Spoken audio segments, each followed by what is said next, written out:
Warming up. It is warming. It is warming. And it is warm. It says we're live. I think we're live. Hello, people of the interwebs. Could you please confirm that you are receiving our radio broadcast?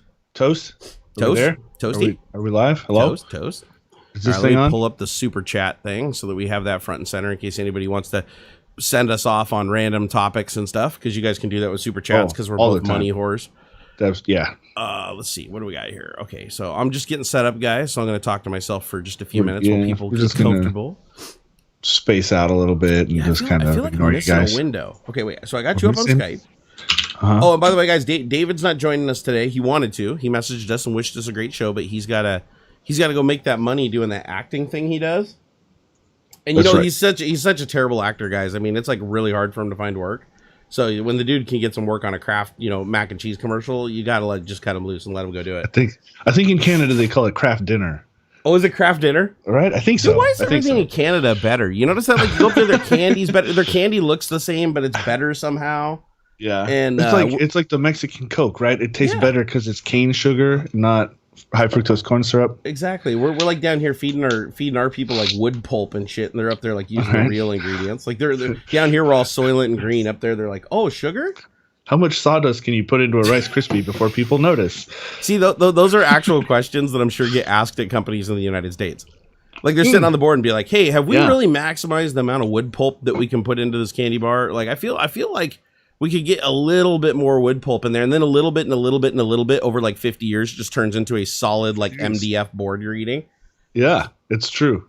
Yeah. Or like you'll see, it's like the opposite of, or how do you describe it? Like if a cereal company were to put a big splash on their box that says like arsenic free, right? Yeah. Well, it's like, of course, all the cereal should be, but by having one box say arsenic free implies the rest that don't have that like splash, right? Yeah, it implies that they do. It's like some kind of viral marketing thing, right? It's subliminal, is what it is. Yeah, like no gluten. Have you ever seen the gluten free like label on packages of stuff that would never have gluten anyways? Right. They did that with like trans fats too. They would put like 100% trans fat free. It's like, but that would have had trans fats in it to begin with. Like, yeah, like I saw some. What was it like? Is it Horizon? The brand Horizon milk or something like that? It like in big letters, like on the front label. It might not be Horizon. It's one of the milks, but on the front it says gluten free, and I'm like, I don't remember gluten being in cow's milk. Like, I don't know, there might be, but like that's not the thing you think of, right? That doesn't seem like a principal ingredient. It's not like it's pizza dough. And so I'm like, why the hell would gluten be in milk? It's just weird. It's so weird to see this, but you're right, because you look at it and you're like, well, this one says it doesn't have gluten and the other three didn't put it on their boxes, so obviously they must have gluten. They must, right? Yeah. You know what? That's just going to keep evolving into the future until pretty much people just go into the store and you pick up like a thing of spearmint gum or something that says does not contain nuclear isotopes, does not contain, anthrax, does not contain, instantly death killing ingredients like our competing brands. Exactly. It's like they're faking you out. It's such bullshit. Actually, it's a good segue for that is when was the last time you were down in California? Oh, years ago now. 5. Well, no, it's probably sooner than that, but it's been a while. A few years. Yeah. So you go down to California, and the first thing that you notice, like in about the first 10 minutes walking around the streets, is that every single building, regardless of what business it is, doesn't matter. There's always a sign in the window that says that there's things on this premises known in the state of California to cause cancer. Yeah, Proposition 65. It's on everything, dude. Yeah. Everything. Like you can literally, like a porta potty will have like a thing on it. It's like the plastics used to make this thing are known in the state of California to cause cancer. And I keep asking myself, I'm like, what is the requirements for causing cancer? Because I mean, the requirement must be that like somebody ingested this or touched it at some point that got cancer even 80 years later, and that somehow made a connection. Like we had to put a sign up into Starbucks talking about Proposition 65 and how some of the products blah blah blah blah can contain some sort of carcinogen, obviously, but it's like from just cooking. It's like from baking and stuff. Like it's essentially it's like the burnt, like any of the overcooked burnt crunchy stuff is technically a carcinogen. Yeah, like if you burn meat, right? If you burn meat and it turns into charcoal kind of stuff, then yeah. And so technically, yes, some small percentage of somebody out there could have gotten cancer because of, but it's really more because some people leave their car running, backed into the spot with their exhaust pumping through the front fucking door. Like, pardon my French, but yeah, it's crazy. Oh, you can speak all the French you want here, buddy. Yeah. But they have to label, basically it's like anything. Yeah. Anything that could possibly have had a chance of being bad for you, it has to be labeled. Yeah. I always thought that was really bizarre though. Like when I went down there, it was a culture shock thing. And I also, another thing I noticed, like different states have different quirks, right? Like you go to Oregon, you can't pump your gas, which is the weirdest thing ever. Cause like we talked about that before. You're gonna steal it? Is that the deal? I don't know. No, I think they think you're gonna like. I think they think their people are so dumb that you're gonna just start like dumping gas on the ground and then like start like rubbing your cell phone in it and like sparking it and like trying to like pull out your like your flint and like try to strike it on the ground and like start a fire to heat your hands or something. I don't know. Do we have any Oregonians in here that can explain like, is it just to create jobs or something? Because I've done it twice now, where I've gone to Oregon and I got out and tried to pump my own gas because like nobody was around, right? Even though it was a full service station, I'm like, fuck it, I'm gonna get out and pump my own gas. You even touch that pump, dude. They're like coming at you with like fucking ARs and like coming down, like, rappelling lines and stuff and putting handcuffs on you. Yeah, they're nuts, serious. Dude. They're absolutely nuts. And that's like that's my neighboring state, right? We can drive down there in like 2.5 hours, right? It's not that far away. Yeah. Another culture shock is you go to New York. When I've been to New York, let's see, 3 times, I think 3 times now. I've been in New York, mostly like the Flushing area, like Queens, and then I worked my way into like Manhattan and stuff like that. But I could not believe like how many health inspector signs there are on buildings. Mm-hmm. That's the thing. Just like you go to California and every sign is like, oh, this premises contains nothing but carcinogens. You go to New York and every single building has a sign with a giant like letter from like A to like D- or F or something like that. And it's on restaurants, anything that serves food. It could literally be like a coffee shop. It can be like a self-serve food buffet, and they have this damn sign up there. And it's crazy because you're like walking down the street, and it's like they get to the point where they're all pretty much like A-, or B+. Like they're all within that gamut. Like I never was walking along and just saw one that had like a D or an F because like who the fuck would eat that, right? You get closed up for that. That's what I'm thinking. But it's just funny because it's like you'd imply that if the business wasn't closed down, that must mean that it's okay to eat there. Why would they put a sign up saying it is unsafe to eat here, but then leave the business open? You know what I mean? It seems weird. Like if there's actually like laws that prevent them from, having an F or a D and staying open and operational, you would surmise that by going in there, if it was a D or an F or something like that, they'd have to close the bit. They couldn't feed you, right? But they don't do that for some reason. And then you look and it's like an A, an A+, and a like a C-. And you look at it, it's basically all it is the difference between a really nice restaurant and like McDonald's, right? So it's bizarre. It may be because they have like a certain amount of time to fix it. Like, I didn't think about that. We give you an F, you have to display it. You have 30, 60 days to fix whatever we found wrong. We're going to come back. They're everywhere, though. I couldn't find a single restaurant that didn't have this giant gaping 8x4 sheet of paper. It looks like it comes out of an Epson printer with a giant green A or a yellow C. Yep. And it didn't really affect me going to the restaurant and eating, so it's obviously not really doing its job. Because I'm like, man, I can go in there and get like a whole thing of dumplings for like $3. I'm going in there even if it's an F, bro. Like I'm going to take my chances. There's been it's not like everywhere, but I have noticed similar things in restaurants around here. And there's one pho place that I like to go to that is consistent. So here it's like smiley faces. Mm-hmm. There's like 4 smiley faces, and this place is consistently like, so there's like one big green happy smiley face, like a less green kind of smaller smiley face. Then there's like the like flat face, and then like sad face, right? This guy's consistently like flat face, like like just barely making the cut. And it's bomb. Like I don't even care. I'm going to eat there because it's delicious and awesome. But did you tweet out the stream? By the way, everybody listening, please tweet out the stream. We got to get like 9,000 people in here today. Come on, we need more. It feels empty. It does. It feels empty. There, David. I'm doing a wave emoji, and I said, "Join us for Tech Top. We're live right now." Yeah, right now. And then what I'm going to do is check this out. I'm going to do some like really crazy like Jonestown level shit here. Okay, you ready?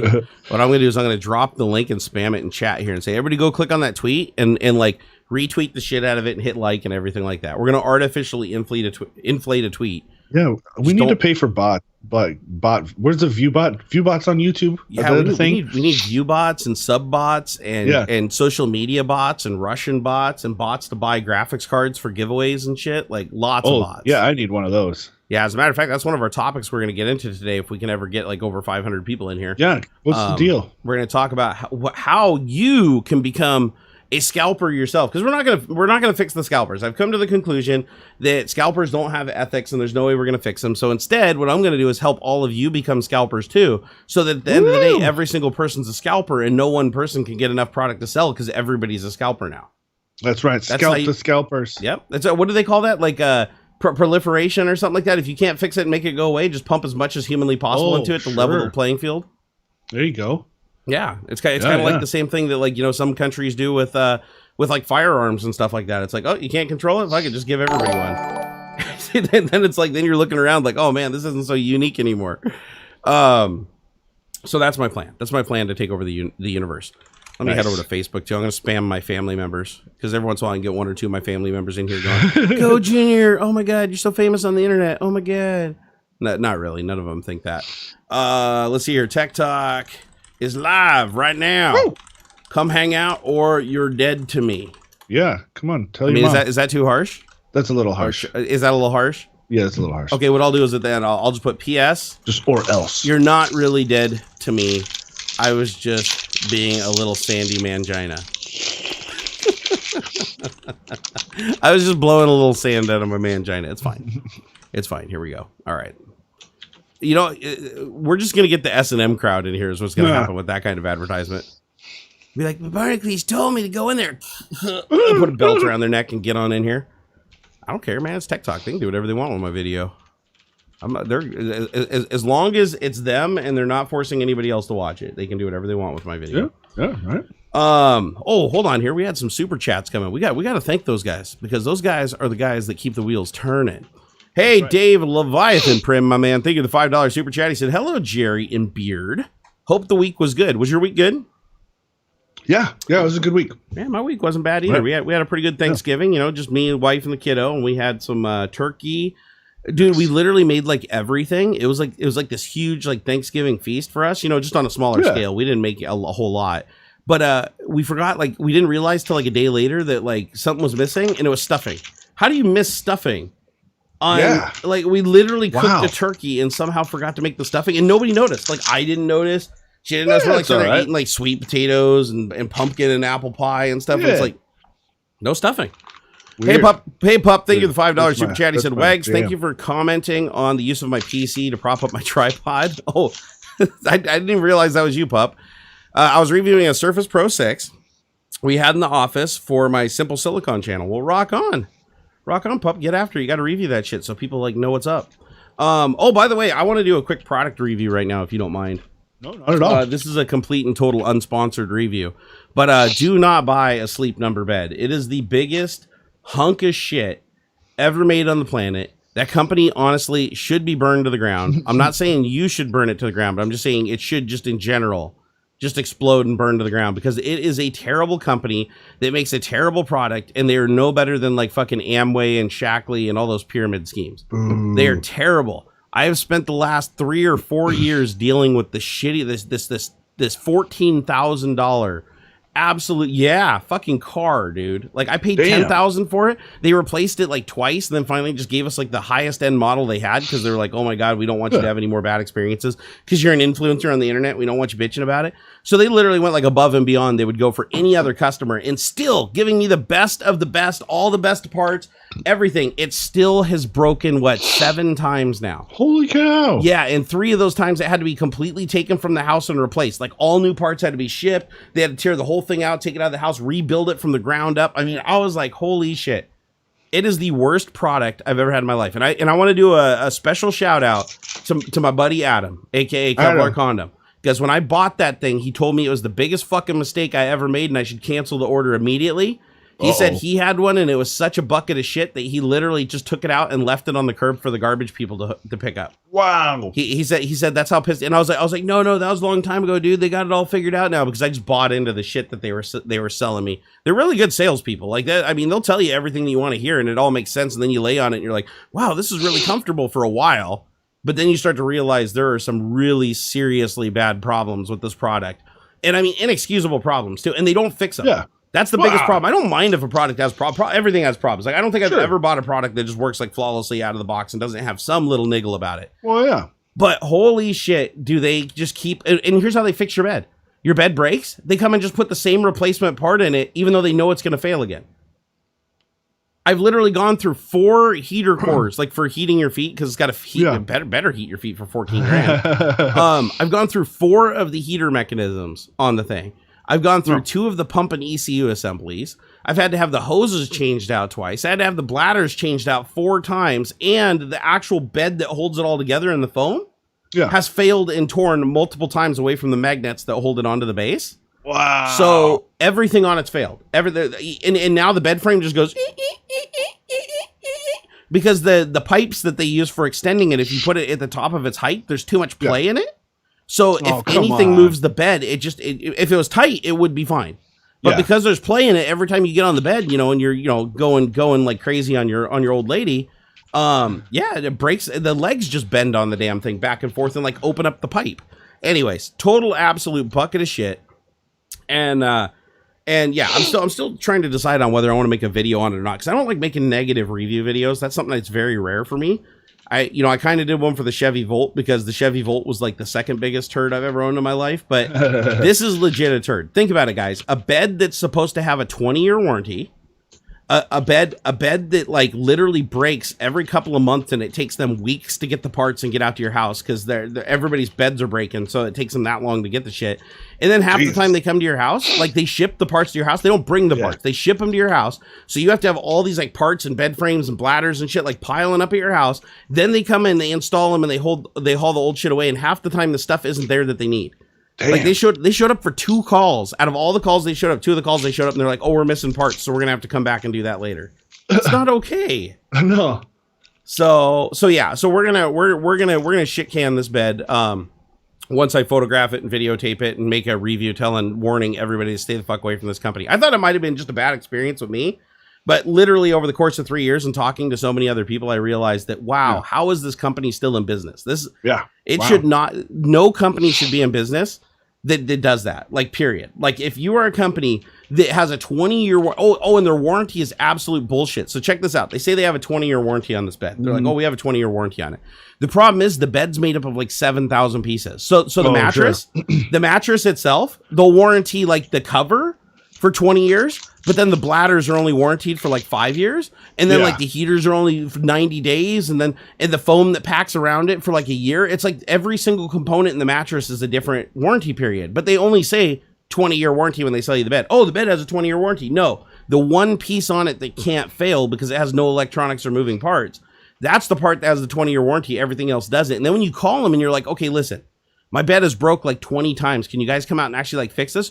Oh yeah, no problem. We'll get out there and fix it. Then they'll send you a bill and it'll be prorated. So like every year that you own the bed, they prorate the service. So like the first year it's like completely free. Then the second year it's like a $20 copay for like a service. And then the year after that, then they're like, oh, you have to pay half of the service bill. It's going to be like $600 to rebuild your bed. You're like, but it's under warranty. And they're like, oh yeah, if it wasn't under warranty, it'd be like $10,000.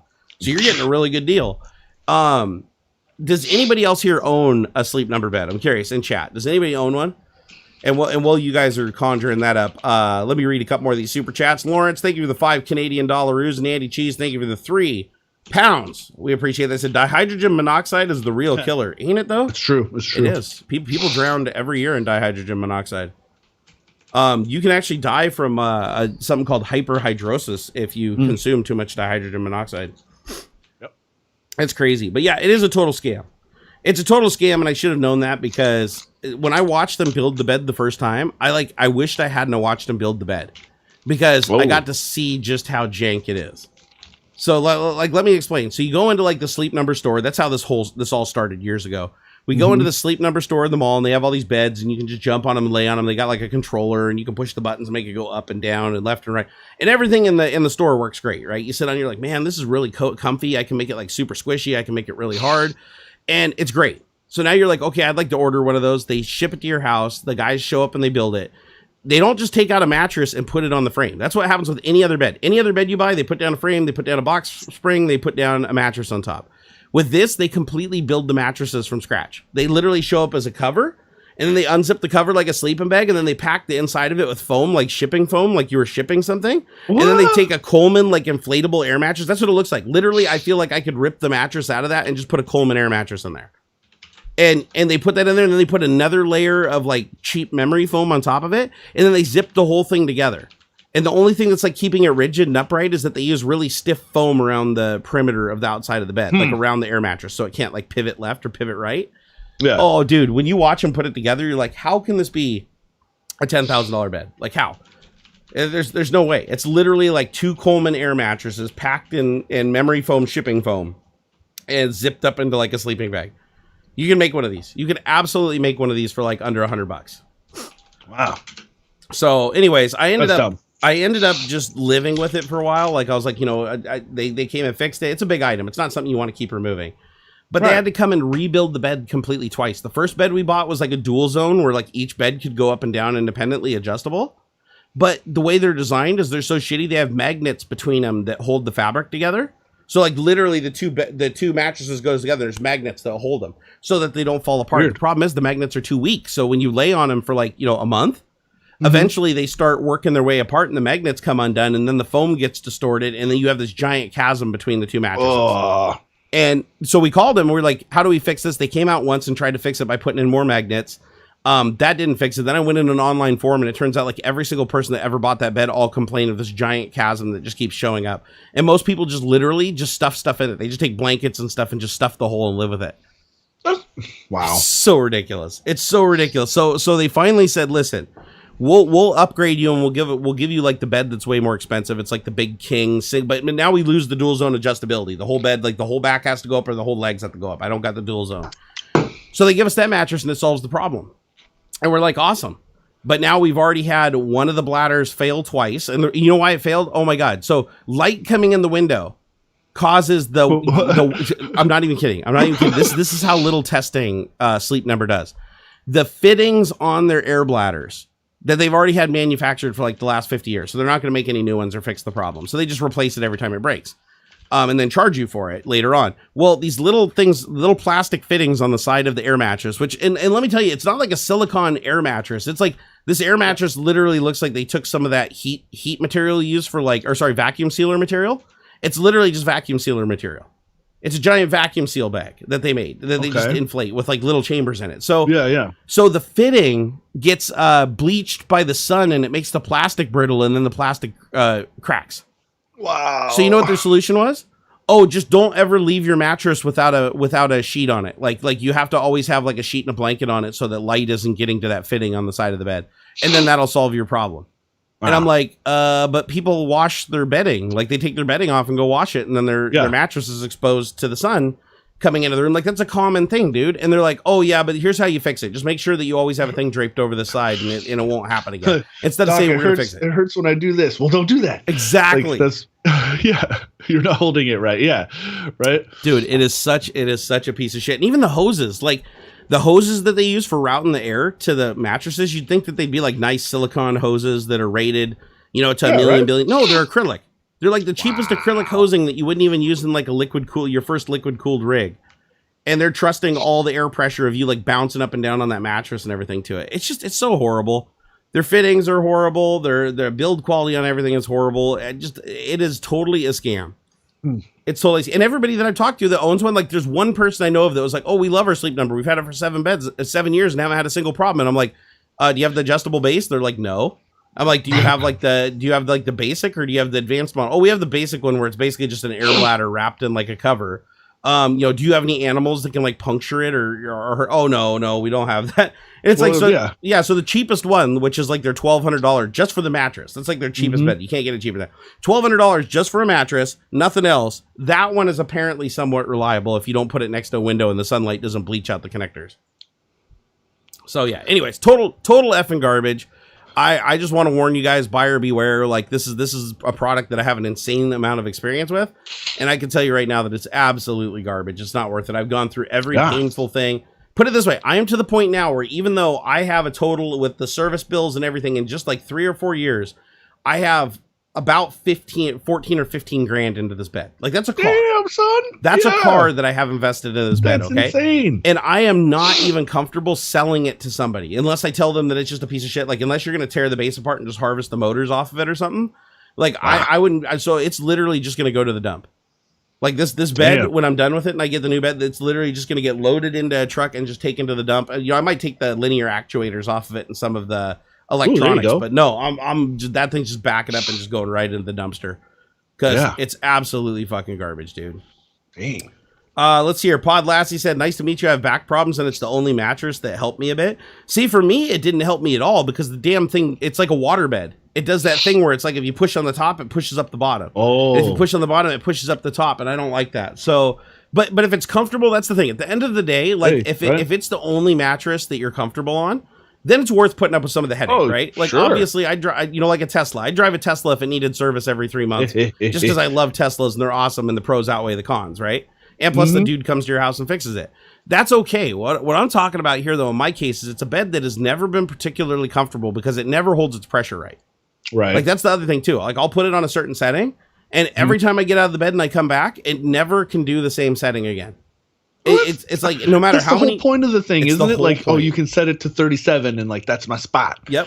But what it is, it's based on body weight and distribution. So unless I lay perfectly flat on the bed, and then allow it to adjust to where I want it to be, and then go to sleep like that, then it gets reasonably in the ballpark. But what happens is if you sit up on the bed, so like you sit upright, like say like Indian style, or you're sitting up against the wall, and it takes any weight off of you, then it completely changes what its number means, like 90 or 100%. Oh, weird. So then it'll like adjust to that, and then you'll get up and move, or you'll go to lay down, and then the pressure's all wrong, and you got to fiddle with it to get it back.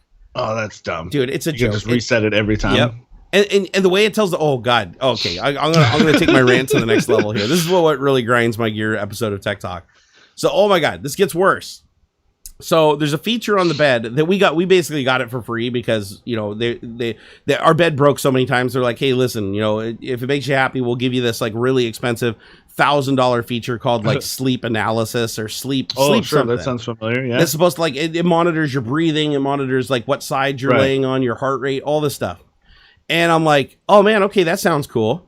Yeah. When are you guys going to come out and install it? They're like, oh, it's just a software feature. We just enable it on our side. I'm like, wait, what? It's $1,000. Oh, Sleep IQ. It's called Sleep IQ. It's the biggest fucking scam ever. And I went and did some research on it. And it's like, it's not backed by any science. There's no it's not medically backed. Like you can't trust it. Like doctors don't even want to look at the data from it. The way it works is there's a hose that comes off the side of the bed that's used for inflating it. That's it, right? It goes into the pump. All they have is a pressure sensor inside of the pump. It's already installed because they need it because otherwise it'd inflate until it blows the bed up. So they already have that pressure sensor. It's one pressure sensor, and all they do is rapidly sample that pressure sensor and make a bunch of fucking assumptions. So like when you're breathing, like when you're laying on the bed and you breathe, it subtly changes the pressure a little bit because when you breathe in and breathe out, you're putting more pressure, taking pressure off the mattress. And that tiny little micro bit of pressure, they can heuristically look at that tiny little fluctuation in that sensor and be like, oh, that's probably their heartbeat. Right. Sure. And if you roll over or you move through the night, then it's going to show big pressure changes. And if it sees big pressure changes, it assumes you moved. And then it fucks with the pressure until you stop moving around. But everything is based. It's one sensor that comes with the thing. And all they do is basically allow you to install a little app on your phone. Like even your phone does the heavy lifting. But you install this little app and then the bed can like tell you all this telemetry and stuff. It's totally a placebo. It's totally just garbage. And they want $1,000. I shit you not. It's $1,000 to enable this feature and and it's already there. That'd be like them selling, and this actually does happen. So that's what makes this funny is Tesla. If you bought a Model 3, the base model, the base Model 3 already has everything that it needs on it to have another 50 horsepower. Wow. Like literally when you buy, what is it? The not the big performance pack, but there's like a little trim thing that you can buy basically for the Tesla Model 3 that adds a couple like visual elements onto it. And then it makes it like a little snappier and gives it like an extra 50 horsepower. There's no difference on the car at all. It is literally 100% a firmware hack. And the reason I know this is because there's a third party company that actually makes the thing that unlocks it. Like, and it's like $1,500 to buy it from this company, but it's even more than that to buy it from Tesla. So people are spending $1,500. They plug this thing into a port on their little OBD, and it programs their Tesla to think that it's got this feature on it that gives it more power. But nothing's different. They've analyzed both cars. They've torn them down. There is no different. You'd think they'd put like heavier capacitors or something. No. Nah, that's cool though. Total I love the workaround stuff. That's always fun. So Tesla puts a lot of their cars out there, and the capabilities are already on the car, and then they just enable them with software. Right. So like autopilot, obviously you have to have some like, hardware, right? With autopilot, they have to have the side cameras and the front cameras and the cameras in the back and all the sensor data, right? Okay. So you can't just enable autopilot, obviously, on a base Tesla without adding those parts to it. Right. However, rumor has it there were some Teslas that were sold that had the auto hardware on them, but they just didn't enable the feature because they needed more cars to satisfy like customer demand. Wow. So I was watching a YouTube video. I think it was Rich Rebuilds, if you ever watched that channel.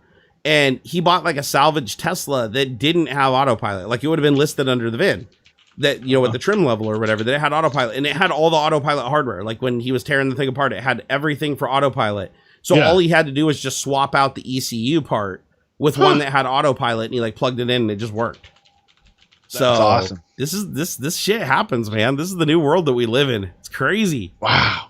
Oh my God. So Andy, anyways, thank you for those super chats, guys. We really do appreciate that. Me and the beard here, we split them, getting close to Christmas time, so every little bit helps. It really does. Thank you. So yeah, that was that was my experience with Sleep Number and why you should not let marketing tricks get into your head. Because looking at the bed in the store, it looked amazing. It looked amazing. It felt amazing. Like their presentation of it, the bedding that they used, the lighting, everything made you like want to have this bed. Like you're like, this is baller. Like you can make the back go up and down. Turns out those adjustable bases don't cost shit. You can go on Amazon and buy a better adjustable base for like $600 than they sell you for like $5,000. Yeah, like it seems like now, like at the mattress store or whatever, like I think there's like it's like a Sleep Country or something like that nearby here. That's like the big gimmick now is like, yo, buy this mattress and it will throw in like the adjustable base for free. Cause I think it's like most everything is foam now. So like it's easy to fold that up with the, with the adjustable base thing. Yeah. All they have is like cable cords going across them. Like you can put any mattress on them. They're interchangeable. And the way Sleep Number did it is absolutely stupid. So every other bed company, you just put straps over the mattress basically to hold it in place. Or you put you put a headboard and a footboard. Oh, and the headboard and the footboard basically you can move the mattress around. It's not going to slide off one end or the other too far. It holds it secure. The way the Sleep Number does it is they literally lay down the cover that they're going to build the mattress in, like the skin. Think of like the skin around the mattress. They lay that down and then they take these giant like washers that like metal washers that are this big around and just screw it down into the wood deck. So, and you'd think that'd be great. You're like, oh man, that's going to hold it like really good. And now you're not going to see anything, no straps, nothing. No, the problem is the material is so thin that when you incline it and you move it down while you're sitting on it and you do this like 500 times, which we used it all the time, right? Yeah. Right. What it does is it starts ripping those washers right through the back of the mattress because where the mattress bends, it tries to lift and then it tries to pull it back down. It's doing that just by the fabric over and over. Until it eventually just cookie cuts the fabric out, or it just rips a giant trough that's like this far that the bolt can move back and forth. It's absolutely terrible. Hi. Oh, he's being hailed.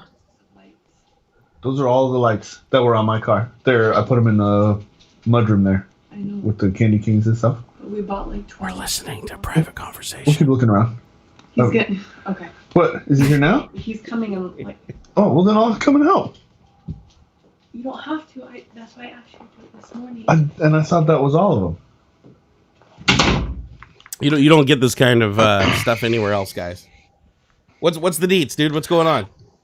We were voyeuring Christmas lights. Oh, need help putting up Christmas lights, or no? I'm missing a few boxes of them. Well, that happens to everybody, though. They're actually designed. It's planned obsolescence, my man. Well, no, we just bought a bunch of brand new ones. We're having somebody come do the house because it's scary high, and I guess I'm still missing some. Look at you hiring other people to come out and hang lights on your house, man. That's how you know. Oh, it's scary. Yeah. Oh, I don't like heights, dude. I straight up don't like heights because gravity hates me more than the average person. Like have you ever done some of the gravity equations, man? Weight seems to play a huge factor in how fast you decelerate when you hit the ground. Right. So that's a big F that. We should segue into planned obsolescence. I just watched a documentary on this the other day.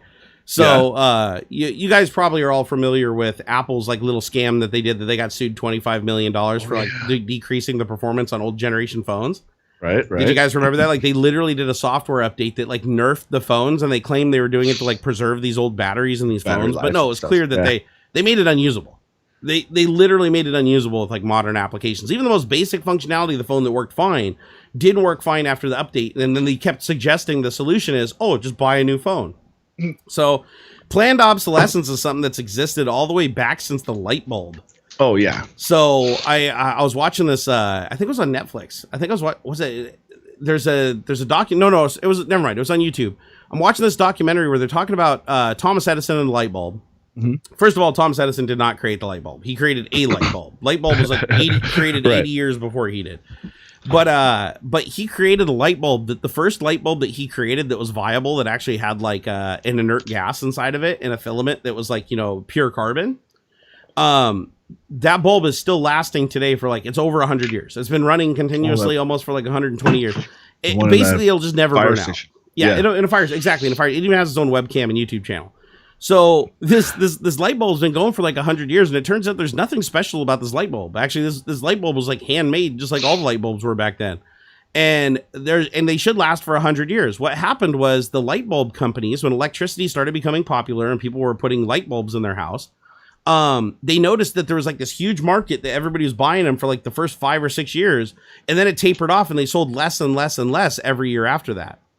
And the reason that they were selling less and less and less is because once you bought a light bulb, you never needed to buy another light bulb for that fixture. Like once you had a light bulb for it, unless you broke it or dropped it or something like that, it would just go forever. It would never break. So modern light bulbs, they actually came together and they actually called it a cartel too, which I thought's funny. I mean, it's appropriate, but they literally called it a cartel. But they had a cartel where all these different countries banded together, their electrical programs banded together and said that no light bulb can last longer than 2,000 hours of continuous use. And so they intentionally started putting research into building light bulbs that would last as close to 2,000 hours without going over. And they had to send testing bulbs to like third party, like adjudicators that would decide whether or not the bulb would exceed the 2,000 hours. And if any bulb exceeded the 2,000 hours and it went into manufacturing and it was already released to the public, the company got fined for each bulb that they sold so much for how many hours it went over the 2,000 hours. So they literally created a cartel that its sole purpose in life was to ensure that you bought an inferior product that was guaranteed to break at some point so that you'd have to keep rebuying it. Well, yeah. And we're starting to see a resurgence of that, not just with cell phones, because like, every year you end up buying a new phone, right? Yeah. Because you have some weird thing that's like, we'll give it to you for nothing. Like the cell company will be like, we'll give it to you for nothing, but we're just going to charge your bill more every month. It's like, it's not nothing's for nothing. And they did it with light bulbs. They've done it with electronics like refrigerators and stoves and stuff. Like, the saying, they don't make them like they used to. Well, they don't. Yeah. And that's by design. True. Yeah. It's literally how cheap can we build something, but not only just how cheap, but how can we rig it to fail at a very, very specific time after warranty? That or remove the ability for the user to repair or even third parties. Like, you're seeing more and more like, appliances and stuff are super. I mean, dude, there's a little computer in there. I get messages from the fridge if it stays open for too long or something, or the cars too. Like, holy cow, the Jeep, my lady's Jeep was having some weird problems, and like the radio was being weird, and I wanted to disconnect the battery, like try and reset everything. Mm-hmm.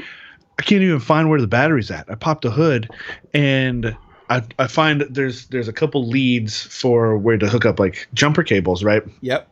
But I'm like, okay, so that's got to go to the battery somewhere, and the negative is like just attached to the frame, like that's good. But then so I'm like, okay, I'll follow the red positive one, and it just disappears under the engine somewhere. I'm like, what the fuck, man? I can't even. How am I supposed to replace battery? Where is it? Dude, ridiculous. There's some weird battery placements in cars, like the Dodge Viper. Yeah. And the Dodge Viper, the battery's like literally in the kick panel of the car. Like you got to take the fender liner out of it to get to the battery. It's crazy. That's nuts. And the funny thing is, everybody that buys Vipers, it's like nobody daily drives Vipers. Like it's rare, right? If you buy a Viper, it's a car that you're gonna like sit in your showroom and drive on the weekend. So like, why would you put the battery in a location where when it fails, it's like a major task to get it out? That doesn't make any sense to me. So you hire somebody else to do it. You got to take it to the dealership, and they charge you $100 an hour to do it. Yep. Like modern Volkswagens, I think they put them in the trunk, and they're not even accessible in the trunk. Like you have to pull out the whole floorboard of the trunk and everything, and they're like way down because they want to keep the center of gravity low. So instead of putting the battery up top where it's like accessible in the engine bay, they take it back and like bury it down with the spare tire. And it's like impossible to get to. So yeah, planned obsolescence. That's becoming a bigger and bigger deal. And what you're seeing with software, they're doing it with software now. So software planned obsolescence is like where you go buy Office. Let's say you go buy like Microsoft Office. Sure. And now they're like, oh, Office 365.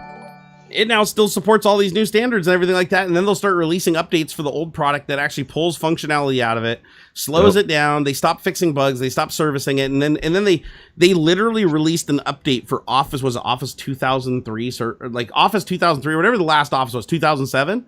The Office 2007 suite, they actually released an update, and all the update did was add a dialog box when you open it up that's saying, hey, did you consider converting to Office 365? We'll give you the first year free.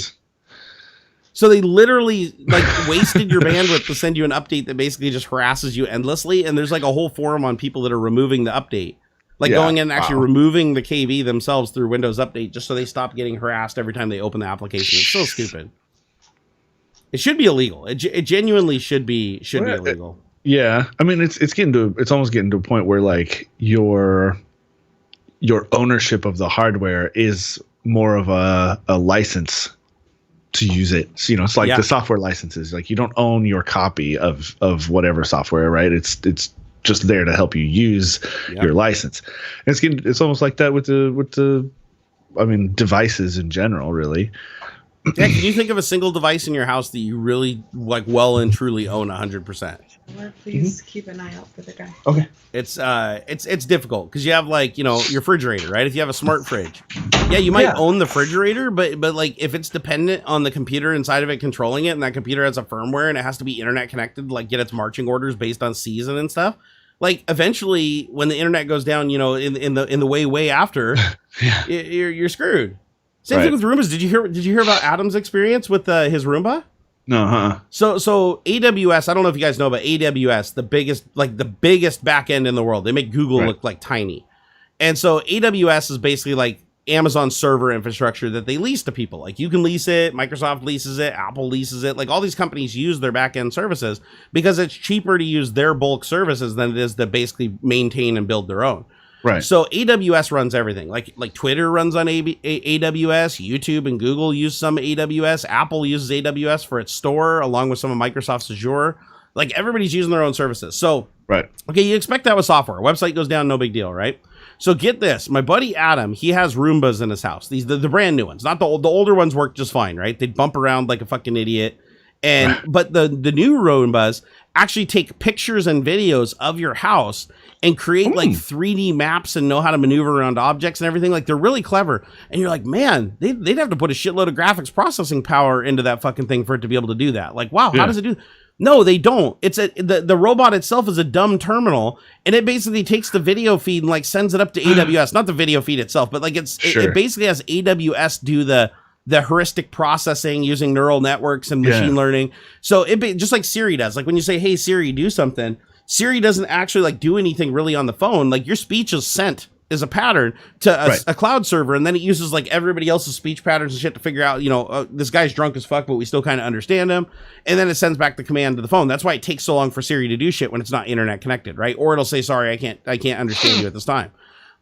It turns out the Roombas use the same technology in AWS. So he's like, his house hasn't been vacuumed for like 18 hours when these things normally turn on like every 2 hours and go do a sweeping run. Right. For like 18 hours, his Roombas never turn on and never deploy. And so he goes online, he like does some research, and Roomba actually released a statement and said, sorry, our back end at AWS or whatever is experiencing an outage. We're aware of it and we're working on it right away. But it's not even Adam knew that these things were like tied to AWS before the outage. Because you just have this device, you take it out of your box, you're like, its job is to go around my house and sweep and vacuum. But realistically, what this thing's doing is going around and taking pictures of you buck naked sprinting around your house and uploading all this shit to AWS so that it can run all these algorithms on it to figure out if the room is going to run into your leg or into a table. And it's silly. Kinect did the same thing, right? The Microsoft Kinect. So it's funny how many times we assume that these devices were like, wow, man, the processing power of this device must be astronomical. But realistically, it's not. No. The processing power is in the cloud. Yeah. And what do you do once the cloud goes away? Like, does your Roomba even work at that point? Like, as a video feed that it doesn't even know how to understand itself. You'd think it would have some basic fallback. If it did, though, why didn't it just start vacuuming? Why didn't it say, oh, I couldn't reach AWS, start vacuuming, instead of just sitting there forever going, come on, AWS, come back online. Come on, AWS. Well, his house is just piling up with, like, dog hair. Yeah, that is, I don't know, I feel like that's a drop on the software guy's side.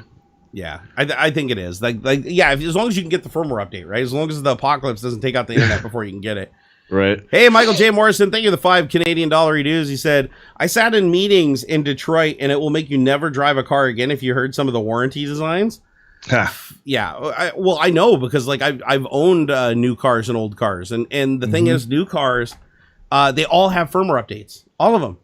Like even my I bought a Subaru Forester. All my other vehicles, I have one other vehicle now. I used to have 3 vehicles, but all my vehicles used to be standalone. If you wanted to update the ECU, you had to plug a cable into it. You had to download some shit. You had to talk to the computer from like a phone or a laptop to update it. Now all these cars have 3G built into them because of the crash, the crash detection, like OnStar and stuff. Right. And you think when you buy it, you're like, oh, okay, well, that's just OnStar. Like the OnStar is using 3G so they can tell you if you get in a car accident.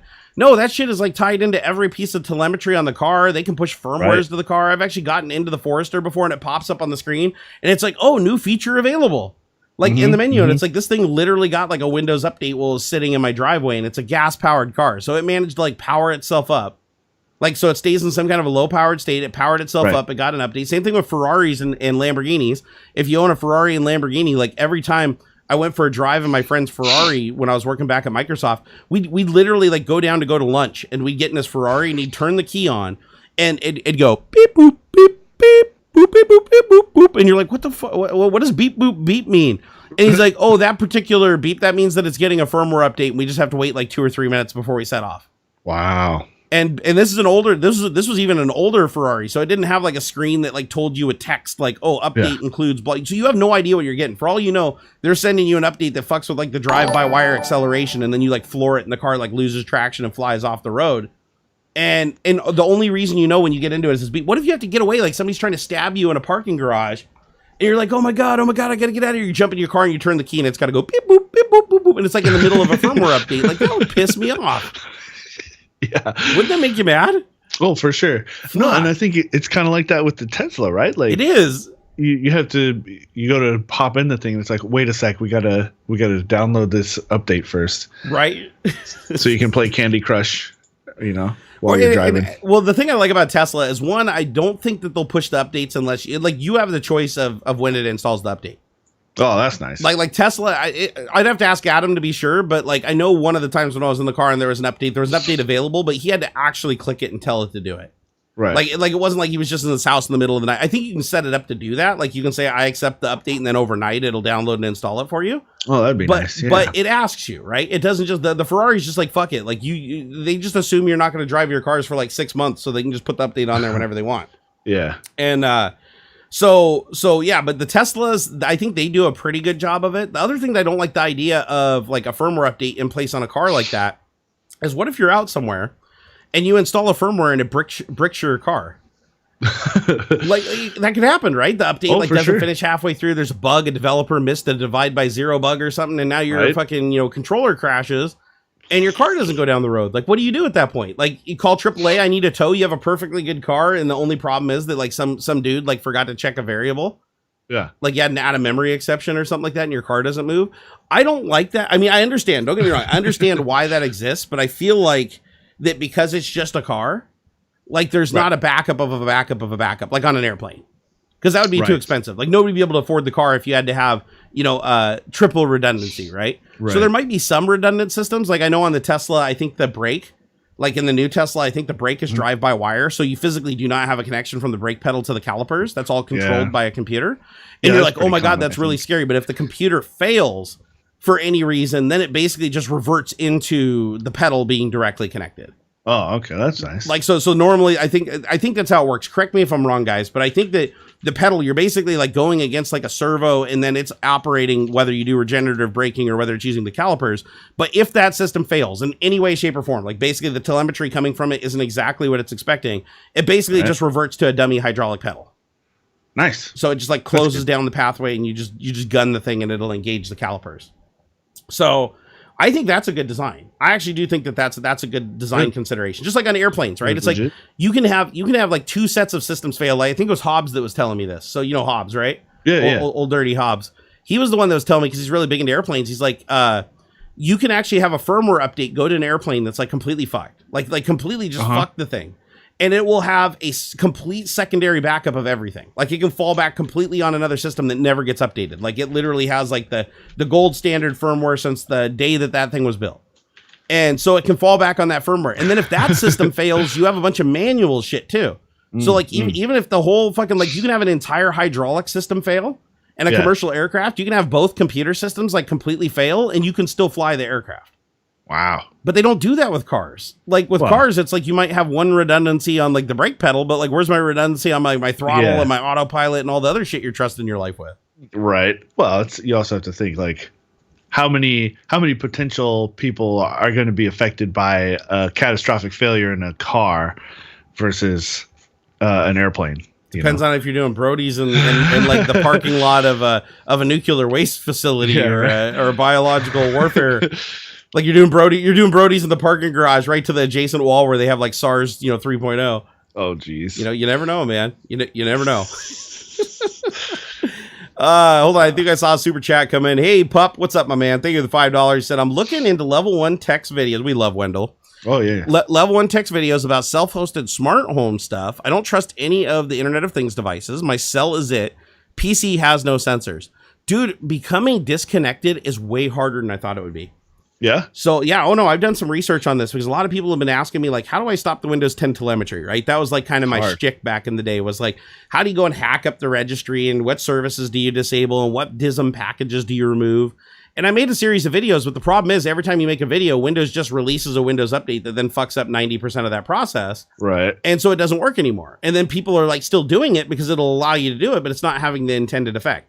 So now I've transferred from that into how do I use network equipment to prevent shit from ratting me out. Oh, there you go. So yeah, so like use a smart router like pfSense and go in and put in rules and packet inspection that says, oh, if I see a packet coming that's a Windows telemetry packet and the header in it indicates that it's Windows telemetry or the port or its destination, then just stop that packet. Just block the connection and make it send back an offline or a 404 and let it just keep trying, forever, and it'll just never be able to upload its payload. There's a couple downsides to that though. And that is what happens if you just your router dies and you plug in a new router later on. Now all that shit's backed up and cached on the computer. It's going to just dump it all at once. So everything you blocked for like 6 months could potentially just, you connect to a Starbucks from your laptop accidentally and it just uploads all your telemetry. So there's no real 100% safe way to do it. Like I've investigated, like there's some better than others, some less intrusive than others, but ultimately they're all pretty damn invasive and they don't work very well. Right. But then I expanded my scope. I was like, okay, I'm so worried about what my Windows box is narking me out to Microsoft for. What other devices in my house are narking me out, right? Holy shit. Have you guys gone to your router and seen how many devices in your house are connected to your Wi-Fi? Like you probably don't realize, because it happens over time, right? You get a device that might want to connect to the Wi-Fi. You tell it to connect. It's like no big deal. You don't think about it, and then you never use the device again. But that fucking thing's still connected to your network. So like, watch here. I'll log into my my router here. Yeah. And I'm going to tell you guys how many devices in my house are connected to the network that are not my computer, my bedroom computer, or my living room computer. So these will all be like various mobile, and I'll even take out the mobile devices. But I'll just give you an idea of like how many things can be connected that you have like no clue are. Why is this not connecting? Hold on here. Are you guys hack sorting my infrastructure? All right, here we go. Let me let's see. What is that right? No. Should probably make sure my keyboard's not visible on screen. You got to be careful. Have you've heard of that? Like, you can actually figure out, like, if you slow things down, you can figure out like what people are typing on their keyboard and figure out their passwords and stuff. That was actually happening, and people couldn't figure it out. Like, there were so many streamers that were like, "Oh my god, how did my account get hacked?" Like, I use 2-factor, and I use it. Well, 2-factor would actually save you in this case, but I don't have 2-factor. Like, how did they get my password? That makes no sense. The database is not leaked. It's like, well, do you live stream? Do you have your keyboard? Do you have your keyboard in view of your camera? Yeah, every single keystroke you're doing, people can slow that down and zoom in on it and one for one, like figure out everything you're typing. It might as well be a keylogger, right? Like people don't think about that, right? When they're live streaming, they're like, "Oh, I'm typing on a keyboard." They can't see what I'm typing on the screen, and you'd be surprised how many people are just oblivious of that. And then you mention it to them, and it's like, "Holy shit!" I always show my keyboard when I'm live streaming. All right, so check this out. So on my network right now, this is just my network. I have 1, 2, 3, 4, 5 wireless and 1 wired device that are unknown. This means that they do not report over, what is it, SNMP or what is it called, SM BIOS. What's the protocol where network devices can report their class of device and telemetry? Oh, I'm not sure. I cannot for the life of me remember the protocol, but it's like not NetBIOS. What the hell is it? Anyway, somebody in chat will say it, but all the devices basically report like their name, their wins, all the information. Well, I have 6 devices on my network that I have no clue what they are. Okay. And now I have, hold on here, go forward again. Damn it. It kicked me out. Okay. Let me get back in here. So, okay. So now check this out. So I have a device called a BRW. Couldn't even tell you what that is. I have 3 Amazon devices. Those are obviously going to be my Alexas, right? So Amazon Alexas. Yeah. I have a device that just is called a A0AA. I don't know what the hell that is. Couldn't tell you. Multiple iPhones, multiple iPads, multiple laptops, and I have my Sense. I have my Nest thermostat. So my power, all the power coming in and out of my house, devices turning on, and all that information is being broadcast out to the internet constantly to a cloud service. Yep. So I don't even know if it's encrypted. I'm going to assume it's encrypted, but I don't know. It might not be, right? They might not consider that secure data, but it could be, because somebody, if they could access that data, could figure out like, hey, is this alarm system on? Is the alarm system on? Are the cameras on? Are the cameras off? Like, they could figure out what devices are powered when and like figure out patterns, right? So that could be used as an attack. My Nest thermostat, that's connected to the network. I don't know if you guys heard about this, but Nest actually has a microphone built into it. This was found a couple of years ago. People were like, why does a thermostat that doesn't have speech recognition have a microphone built into it? And Nest basically came back and said, oh yeah, but we're not using it for anything. Like it was like a hardware consideration, and we just didn't activate it or something like that. And people were like, sure, but it was accessible to the software. Yeah. And somebody like decompiled the software and looked at it, and they were like, no, that microphone was being used for stuff. Wow. Like, so explain that Nest, right? But again, I have this device, you plug it in, you're like, it's a thermostat. Like, what's it going to do? Yeah. What's this thermostat going to do? But no, it's an Internet of Things device. It is connected to the internet 24/7, and it can actually be accessed remotely. So somebody could hack that and turn the temperature in my house up to 100 degrees if they wanted to in the middle of the night. Let's see, what other devices do I have on here that I can think of? My dryer. My brand new dryer that I just got. It can send you a message on your phone when your laundry's dry. Same. Yeah. And it's like a stupid simple dryer. If you saw this, it's like the cheapest dryer that Costco sells because they all are internet connected devices. The problem is there's like no way to like update the firmware on it. There's no app for your phone that tells the dryer what security vulnerabilities does it have? What if it's connecting outward and somebody can and it's such shitty netcode that somebody can get it to connect to them versus and basically blow through your firewall and get access to your internal network. That shit can happen. That absolutely can happen. So my washer machine, my dryer, they can talk to it. Luckily, I have too old of a stove, so my stove doesn't talk to it. But a lot of people's stoves now will like message you when it's up to temperature, tell you how long before your meal's ready. Right. There's these smart connected refrigerators that have cameras on the inside and the outside of them, and they can literally send pictures to your phone of when you're out of stuff. Like if your milk jug looks empty or it's based on the weight on the shelf, it'll take a picture of the jug and send it to you. Mm-hmm. It's like, what's stopping somebody from like hacking into that feeder, into that system, and basically pulling pictures from your fridge? And then like you open up the door on the fridge, and now the camera's outward facing into the kitchen. Yeah. And next thing you know, you got nudes on the internet, right? So it's. People don't think about this stuff though. This isn't like tinfoil hat conspiracy stuff. This is all plausible things. These are all things that, have and can happen. It's just people don't think about it because we're so used to it. Like if you went back 50 years and you explained to somebody that there was like a camera crew in every single room of your house that potentially is sending information out to this, basically out to your driveway to any passerby that wants to see it because of a bug or, the switch got broken, dust got into it and it was on all the time 24/7. Like people would be like, no fucking way would I want that in our house. But we accept it when it's something like here's a good one. This is actually a really good one. So your phone. Everybody here has a smartphone, right? Like I bet you there isn't a single person right now in chat that doesn't have a phone that has a camera on it that they use for posting pictures on social media or FaceTiming with their significant other. Like think about that. Everything in your phone. Did you know that your friggin' camera on your phone is always active?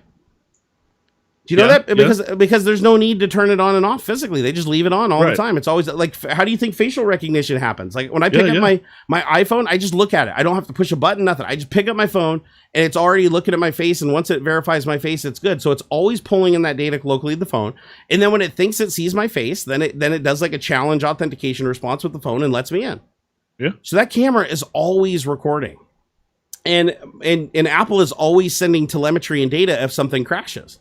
So what happens if I'm picking up that phone and I'm doing a facial recognition, but I just so happen to have the thing pointed at my dong and the app crashes, right? So the app crashes in the middle of that. Once the app crashes, it's going to preserve the memory in a dump file and send it to Apple for analysis. What's the Apple engineer going to do? He's going to open. I've done this myself. I've done this at Microsoft, so I can tell you. Luckily, I never saw anything bad. I mean, knock on wood, but I could have. It could have been easily. This easily could have happened. So what happens now, they open up the dump file to see what's wrong. The very first thing you do when you open up a dump file, when you have something called symbols, basically it's like you have the private keys to look at all the data that's in the dump file. You break it down, you can look at the variables. One of those variables contains a bit stream of my dong. So they can basically pull that up, decode it into an image and look at it and be like, oh, was it a corrupt image? Was the lighting bad? Like, why did the app crash? They're going to look at that image. So somebody is going to physically have access to that image that I never pushed the button to snap and it was never saved locally on my phone. Yeah. Isn't that weird? But we trust it. Like, how many times have you been just laying in bed? Hang on just a sec. Go for it. How many times have you been laying in bed with like your just significant other just laying there buck naked on the other side of the bed? And you're just sitting there with your phone, just like typing on, not even thinking of what it's looking at here, mirrors in the room or anything. Like you just don't care because you're like, well, I'm not taking a video. I'm not taking a picture. Dude, if any app that's using the camera crashes, it's going to take whatever was last seen by the camera and upload that as a part of the report. And you basically signed a EULA saying that you accept that and that's okay. So like I made a joke the other day. I was like, I wonder how many dick pics there are on the internet of me. Just from all these crashes that happened on phones, right? Sure. It doesn't have to be on the camera app. It can be anywhere.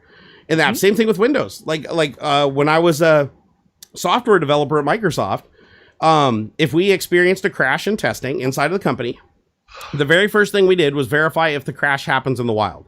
So what we're trying to do is we're trying to figure out, is the crash that I experienced in this build, is this because of new code that was introduced by a developer, or was this a bug that was been in there forever, but we just happened to hit it randomly? They're called transient issues. Okay. So we hit these all the time. Actually, it was more common to hit transient issues that were bugs that were already existing in the code that was out in the wild, and we're just now finding them and debugging them internally than finding new bugs. Huh. So here's what you do in that situation.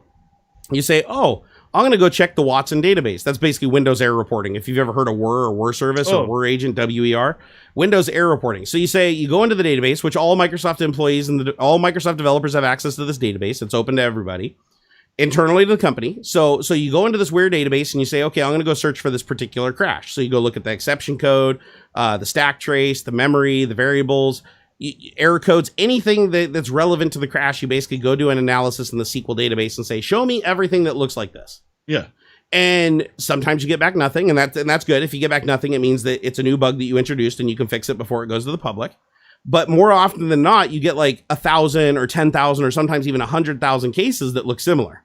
Dang. So when this happens, what you do is you try to find the case that is most complete to debug, because the one that you created internally to the company may not have as much information associated with it as one of these 100,000 cases that happened in the wild. It might have better data, more complete data. Yeah. So let's say the app ran longer before it crashed, or there was just more stuff in the dump file. It was bigger memory print. So what you do is you go in, you open up that dump file, you go through it and you look at it. And every time you do that, you have all the globals and all the local variables, and inevitably one of those will contain personal data, an unencrypted password, what website, if it was a web browser crash, it contained the website that you were on, what you last clicked on, where your mouse was, where your keyboard was. Like, I can extrapolate all that from a crash analysis. Right. And so, but if it happened to be, oh, it crashed while you were taking a picture, I now have a buffer that is the raw output from the camera sensor, and I can drag that over and copy it, put it into Visual Studio, put it into a bitmap, and then save it to a file, and then open the bitmap, and there it is. I have an image that was taken without your permission inside of your house, stored in a Microsoft database. Sort of with your permission. You just didn't realize. That's true, because you agreed to the EULA that Microsoft could send telemetry, and what they failed to tell you was telemetry can also include your picture. But here's the way they get around it, is they don't say that you're sending them the picture. They say that it can contain personal information, but that they won't store that personal information anywhere. Here's where they lie to you. They're saying that they will not intentionally store personal information, meaning that when they get one of these dump files, they're just going to store it verbatim. Like, they don't know what's inside of the variables. They're just going to store them, right? They're not going to look at it. They're not going to profile you. Yeah. So, but the data is still very much there. Like, if I wanted to, I could write a program. Now, I'd have to have access to the database, which I don't. Luckily, Microsoft's been pretty good about not allowing external access to the Where database. You have to be on the campus. Right. But if you do have access to the Windows Error Reporting database, it would be very trivial. And I mean, like honestly, a couple hours work tops. And I'm not even joking. To create a C# app, well, you can do it in any language, really. You could even write a script. All you need to do is go through the SQL Server and pull every single buffer, every pointer buffer from every dump file, dump it into a bit stream, and output it to a file, and then check to see if the file is corrupted or not. And if it isn't, put it in a folder. That's all you'd have to do. And like everything, doesn't matter if it's an image, video, just dump it into that file, and whichever ones check out, like after you dump the bit stream and you look at it and it is a viable bitmap, then you move it to another folder. And within a couple of hours of going through this database, you would have a folder with literally millions and millions and millions of images that were just in memory. It could have been what the person was looking at in the web browser. It could have been what the camera captured. It could have been a million different things. It could have been an image that like your girlfriend sent to you that was in your SMS app when it crashed, or sent you in an email and you opened it as an attachment and Chrome crashed. But the image was physically loaded into memory when it crashed, so therefore it's in my dump file now. So just keep in mind that like all that shit sits in a database at Microsoft. And Apple has the same database, and Google has the same database. So if you're on a Chromebook and that happens, Google has it. If you're on an Apple product and it happens, Apple has it. If you're on a Microsoft Windows-based product, Microsoft has it. Everyone has it. So at one point in the future, I made this joke, but I meant it when I said it. I said in 5 years we will all be porn stars, whether we want to or not. Oh, because if anybody wanted to bother, sure. Yeah, because that's all it takes is one of these databases to be compromised. It's all it takes. And the second they do that, somebody's going to run an algorithm, just like I said, except for theirs is going to be more complicated because there's people out there that are a hell of a lot smarter and been doing this longer than me. And what they're doing is they're going to create an algorithm that basically analyzes the data in the buffer. Because keep in mind, the data that's in the buffer is unencrypted. So that's the way an application works. The data going in is encrypted and coming out is encrypted, but it has to be stored in an unencrypted state inside of the application. Otherwise, it would just be displaying garbage on the screen. If you can see an image on the screen, you are seeing an unencrypted data stream because every single pixel on the screen that had to be unencrypted before it could show it to you. Does that make sense? Yeah. So because it had to be unencrypted, that means all I have to do is grab the buffer that's associated with those pixels on the screen. It could be the memory from the graphics card. It could be the actual pixel buffer. It could be the red, green, blue values for each individual pixel. Like there's a ton of different places in the dump file I can gather this information. So if you create a program that can analyze these things, then you take it one step further. You train a neural network to do it. You know, the little thing where you say, hey, is it a cat or is it a dog? You say, hey, is it a video? Is it an image? Is it a JPEG? Is it a PNG? Is it a WebM? Is it a YouTube video? Is it Flash video? Is it uncompressed video? Is it streaming video? You basically have all these like trained matrices that search for these various things. You just unleash it on this database and just let it just rip through there every single byte and every single dump file looking for this stuff and harvesting it. And you would ultimately, like the odds that they have pictures of you that you don't know that they have and that you never took is incredibly high. Incredibly high. And they would never want you to know this. Because obviously it would cause like hysteria, right? Like kinda. I mean, I feel like a lot of people just don't care really. And I kind of fall into this category. Like I know and have known, like it's something that I've kind of just accepted that like there isn't anything that I don't know. I don't feel like shame for whatever private info they're getting from me. I don't know. It's just like, what are they going to do with it that is so like, I'm a manly man. I hope malicious, they look at it. Or just like, I don't know. If there isn't anything that I don't care that I don't want. Like, you know what I mean? I don't know how I'm not saying this right, but like, I know it's happening. It doesn't bother me that much. I do feel like people should be more aware, but like, I feel like it's a lot of that. Most people aren't doing anything worth hiding, or that anybody's really going to care to like snoop. Like, yeah, all this stuff you're saying is certainly possible, but who's going to go through all the trouble? Who is like, what sort of bad actor for the general populace? Now I could see something like that iCloud thing that happened in 2018 or whatever, where like all those celebrity photos got hacked, and that was just sloppy. That's just sloppy bad passwords. And really. Yeah, and on the flip side, those people did take those pictures, and they did know that those pictures were being uploaded to the cloud. Like that was actually like part of the service, right? Yeah, but there's also an assumption of privacy too. Like they didn't expect that somebody could get access to those things very easily. Especially with Apple, that's their thing. Like Apple's like foundation is like privacy and like security, and so there's a certain level of like complacency and expectation that my private stuff is going to remain private. You trust the company to not do anything nefarious with them, and to have your best interest, at least as far as security is concerned. Well, I agree with you on the company. I don't think the company actually, I take that back a little. I don't think the company really has nefarious intent. I'm more worried about the people that gain access to that data because the company was just ignorant or put too much trust in the system. That's what I'm more worried about. And that's where I do think people should be more aware of what they're doing. The two-factor authentication, having strong passwords and things like that. Yeah. Maybe not trusting cloud services with everything. Sure. That kind of a deal. But like at the same time, I don't mind. I feel like some of the benefits are worth it, right? Targeted advertisement. Like I'm cool with that. You guys, I would rather have ads that I'm interested in seeing. I don't want to see, a bunch of shitty things that I'm not going to buy this. Like, why are you sending me diaper ads? Why are you sending me ads for psoriasis and stuff? Like you should know me enough. Like there is enough data out there that you shouldn't be sending me eczema drug commercials. Obviously I don't. There's enough data out there that is not relevant to me. But Hulu's going to put that in front of me because that's what they're paid to do. Whereas Instagram, I was looking for, there was one particular website that I wanted to buy a bunch of like random stickers from. Mm-hmm. And I knew the site I was looking for. Like I could recognize it if I saw it, but I couldn't remember the URL. So I tricked it. I knew I had seen it on Instagram. I knew that I had browsed that site before, like through Instagram. Like I said, learn more, and like they'll open up their own little browser window. Sure. I knew I had done this, so I went to Google and I looked up like 200 random stickers purchase, and I found a different website. But I poked around and I added something to my cart, and I said, okay, this is enough. I go to Instagram, and within 3 ads, boom, there was the specific spot I was looking for. And it was great. Now I'm going to buy stickers from those guys. I will agree that, again, there's extremes, right? We'll always talk about the extreme cases. Targeted advertisement, like I said, I don't have a problem with that either, because I'd rather watch a video about like a cool car or something like that because they know I like cars versus like, getting a Tampax ad 500 times like on Twitch. Right.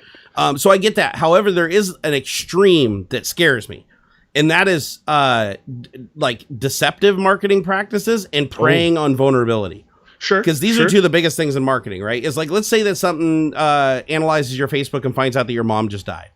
And they can see that you're like super emotional. And then they start putting ads in front of you that's like, honor your mom by naming a star after her. Oh, you just lost your mom. Oh, that's really sad. Like you can get her into heaven if you give $500 to this cult or something. Right. There's some predatory advertisement that can happen there where it's like if you saw that just in the wild, you wouldn't care. You'd be like, oh, this is such a scam.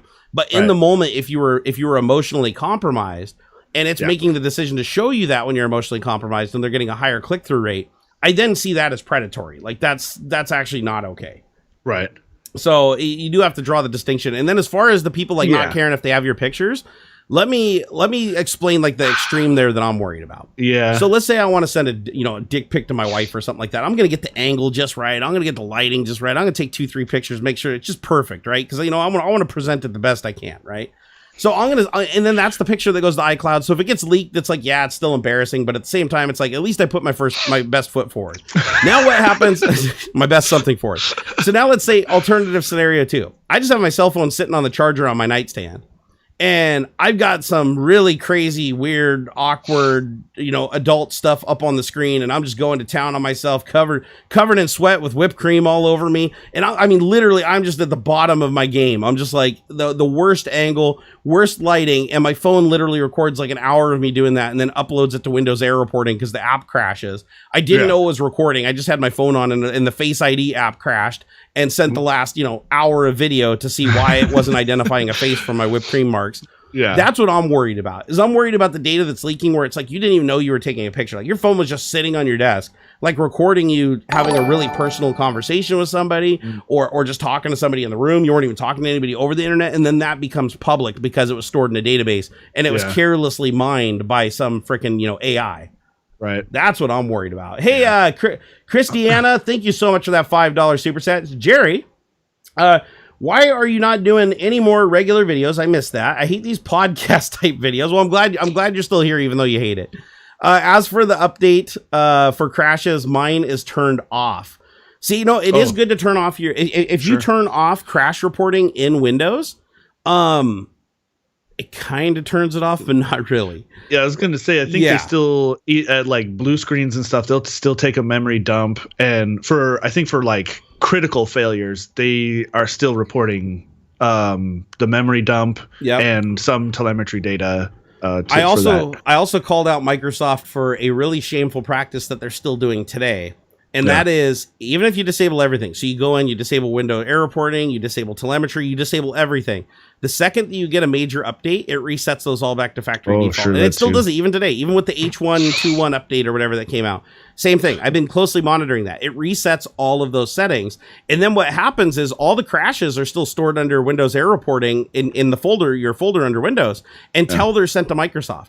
So even if you disabled it, all it takes is one update, turning it back on, your computer rebooting, and it'll just start uploading all that stuff in the background.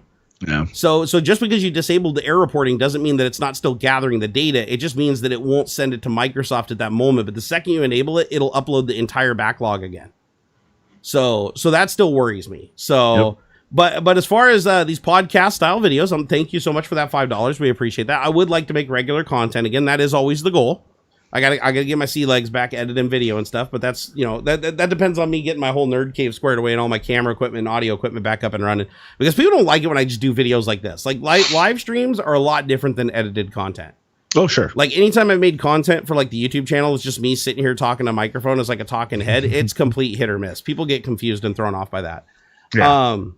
So that's why I keep them separate, but, go for it. I don't know. I feel like that's why you and I do better with live content in general. I think it fits our personalities better. Yeah. And honestly, I feel like you could still do your regular, or what Christiana is referring to, your regular videos.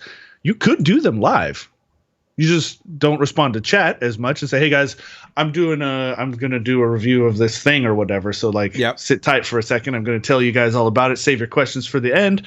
And you're recording locally anyway, and you've got plenty of cameras for B-roll and stuff for after the fact, or you could do prior or after the live stream, and then you cut up the VOD to make a bit more of a, and then you have like FAQ built in too, like, oh yeah, so we also had some questions at the end for this product, blah blah blah. Somebody said, oh, they asked about the feet clicking out, and so I'm going to show that too. And no, that actually does make sense. That's a format that I've thought about a couple of times, but here's the weird thing is I got to figure out how to get over the mental hurdle of the second that I know it's going to be a YouTube video, I fundamentally act different. Sure. And I got to stop that. Like that's the thing is like, I need to do it as a live stream. Like you said, still engage the chat, but do it at like timed intervals, not while I'm actually just so that I have those clear jump cuts for making the actual video. Mm-hmm.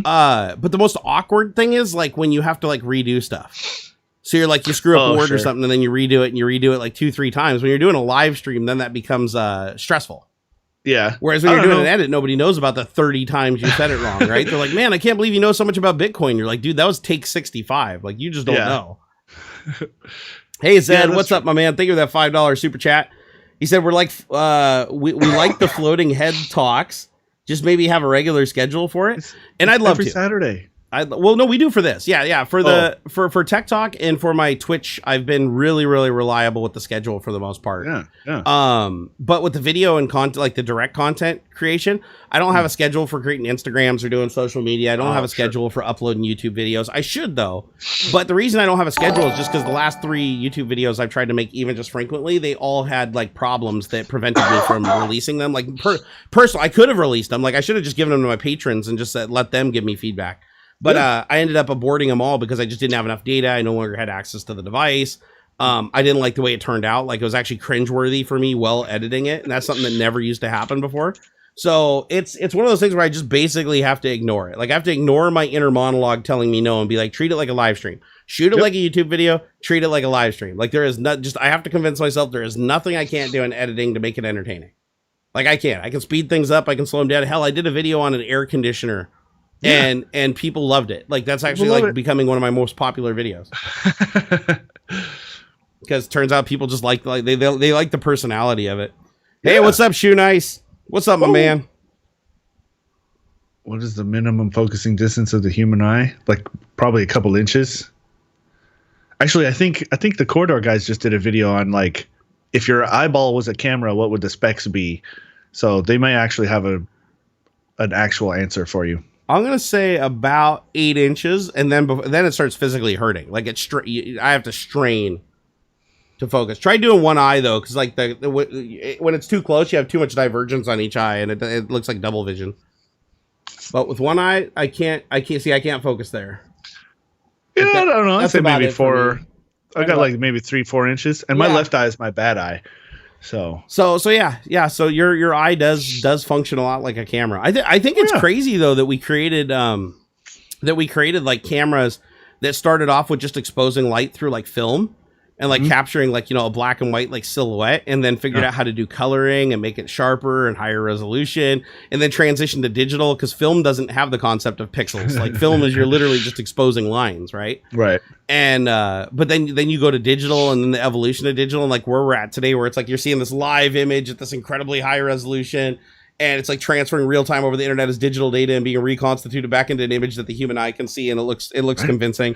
That's wild, awesome. Man. I dig it. It still blows my mind. Like simple things like that people just take for granted.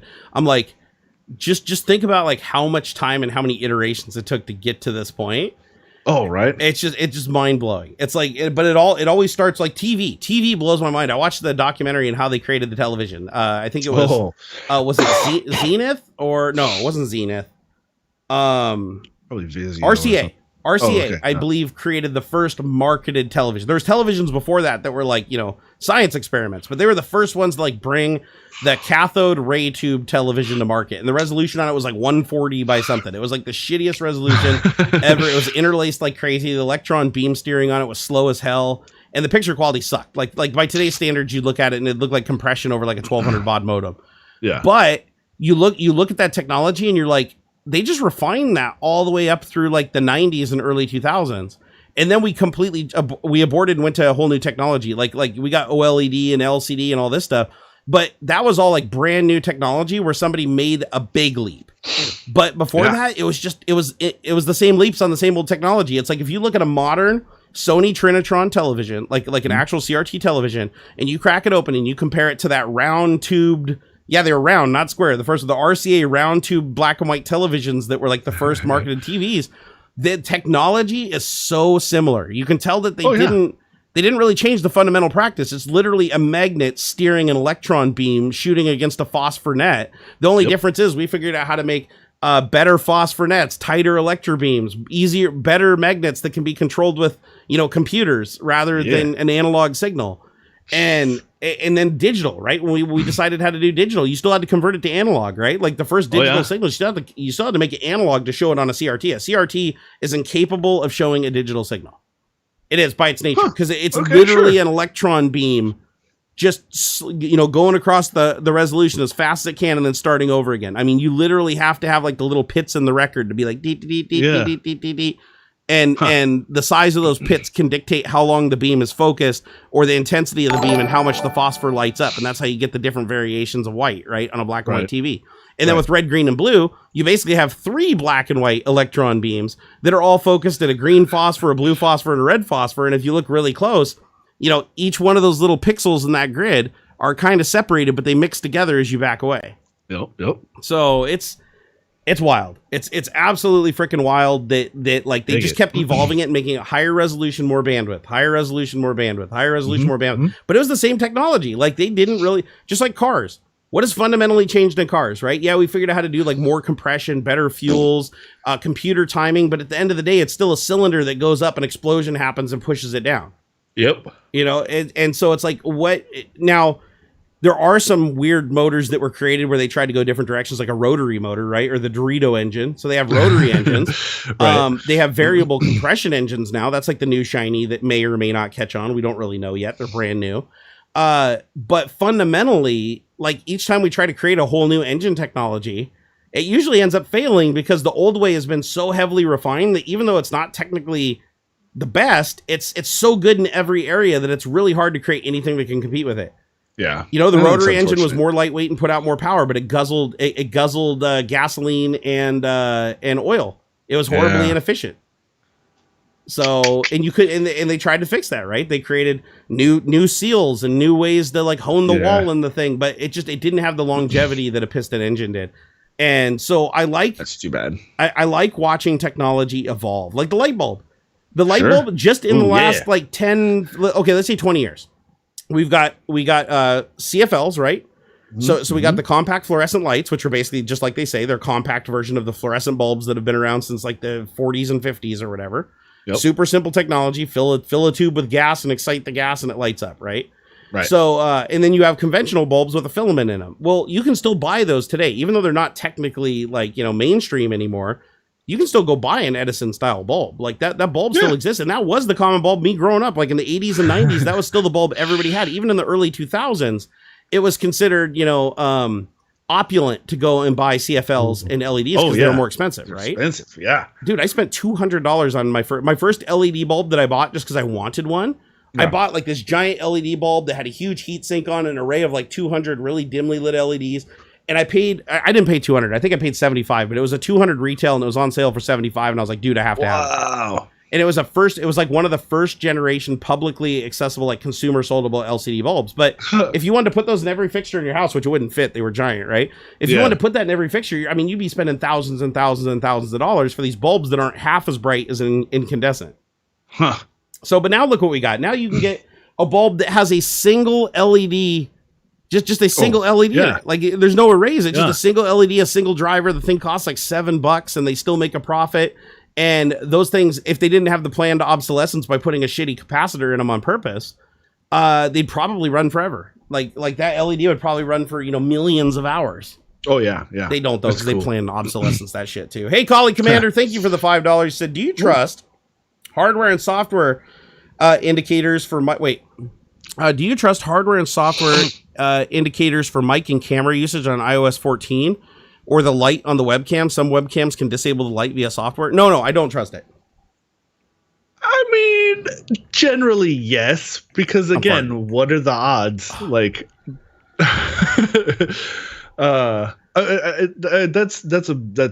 that's probably a bad take in a way. Cause like, you're like so trustworthy. You're just like, man, I don't care. It's not so much a matter of trust. I know that these things happen. It's similar to your car getting broke into or like your kid getting snatched up off the street. Yeah. Yes, it happens. Yes.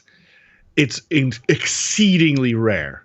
Really, really. Like, again, I've said this bunches of times. We are living in the best times ever to be a human being, despite the things that are dividing us, despite the horrible atrocities that are occurring all across the world. This is still the best time ever to be a human being. Worldwide homicides are at an all-time low. Violent crime in general is just down. Like, this is the best time to be a human being. So, like, yes, your car gets broken into. Yes, my house, being where it is liable to be broken into. But the odds are very slim, and I take the there's a balance of precaution and effort, I suppose, right? like, yes, you could do all kinds of crazy shit to jump through a bunch of hoops to lock your phone down. You could put tape over your webcam. Like, I have a second webcam that is glowing right now because OBS is trying to use it. But like, if that light wasn't on, I would fully believe that it wasn't working. I'm not going to spend an exorbitant amount of time being afraid of the possibilities. You could get hit by a bus crossing the street. You're still going to look both ways. Like, you do as much as you can without like going overboard, and that line is going to be different for everybody. So you're like the pros outweigh the cons, like just at a top scale. In a way, because I think about somebody I don't know, somebody ransomware, right, locks down my shit, and they're holding my stuff for ransom. Nothing I have stored in a place where it would get locked away is like vital, right? I could always walk to the bank and get all my documentation. I could go to the town hall or whatever and restart everything. My wallet gets lost or stolen, it's a phone call or an email, and it's all fixed. Like, what if your baby? What I mean, like, if I had my kid, like baby pictures or something, like the last pictures of your mom or something before she passed away or something like that. What if that was on that computer and there was nowhere else? There was no backup, and that was it. And see, there is where you would take reasonable precautions. That shouldn't be the only place where you keep important stuff. Right? Gotcha. It's not just Google Photos. It's also my phone and I think Dropbox. But again, these are not perfect. I don't have like a local backup. On a hard drive and stuff, which maybe I should. But the odds of me, I'm not important enough. I'm not, in my opinion, I'm a drop in the sea of mediocrity. And so, I take what I feel are reasonable precautions. But I honestly don't believe somebody's going to bother to hack my phone and watch me. Again, a bad actor. I'm sure Google's listening all the time. I know this to be true, but I'm not.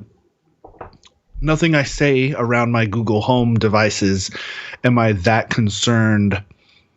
Like, what are they going to do? Blackmail me? Well, and I've tested like, this theory many times where I just sat there and I just say the most fucked up, like illegal, over the top, come arrest me, black helicopter shit to my Amazon Alexa just to put it to the test. While clearly recording something else, just in case it does actually bring hellfire down on me, I can be like, haha, jokes on you guys. I was holding the sign the whole time, said this. I've done that before just as a scientific experiment. Nope. Unless somebody's looking, like they have to be, unless they're actually looking for it or it's matching against something that they're looking for, the odds of them ever seeing it, you're a drop in the ocean. There's too much. It'd be like, honestly, here's a horrible extreme. I could upload a video of me straight up murdering someone. We're talking a straight up snuff film to YouTube. It probably wouldn't get noticed. There's just too much. The YouTube algorithm might catch it because it sniffs through all the visual data to make sure you're not posting wangus pics and stuff, and it'll try. And then in that case, it would just delete it and move on, thinking, "Oh, this violates our TOS. Just delete it." It's not going to like call authorities or anything in some cases. So that is weird to think of. It might get flagged.